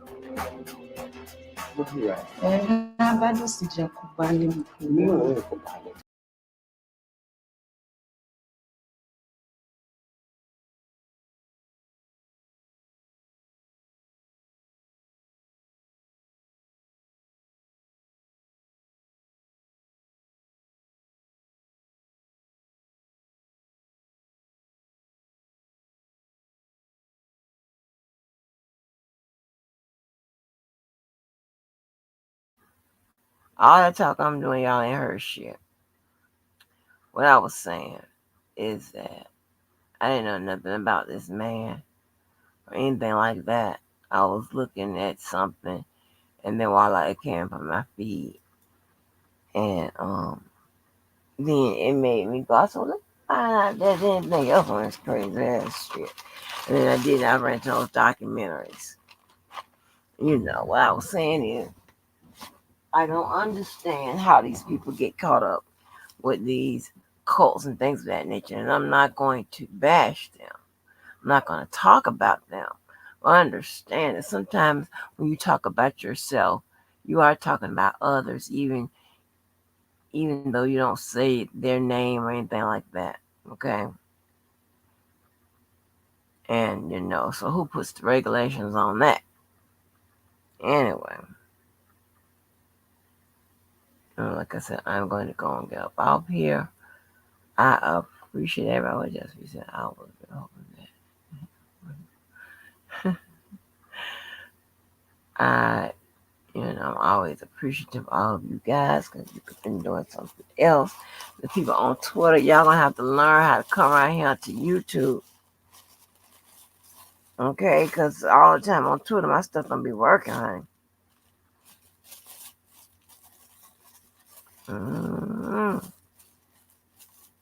I want you to really get your money's worth because you long distance and honey, you been prayed up on me and had me over there with a man that hit you. You know, heck no. But anyway, we get up off here. I love y'all. I need y'all to be safe. And till the next time, honey, peace. Be good.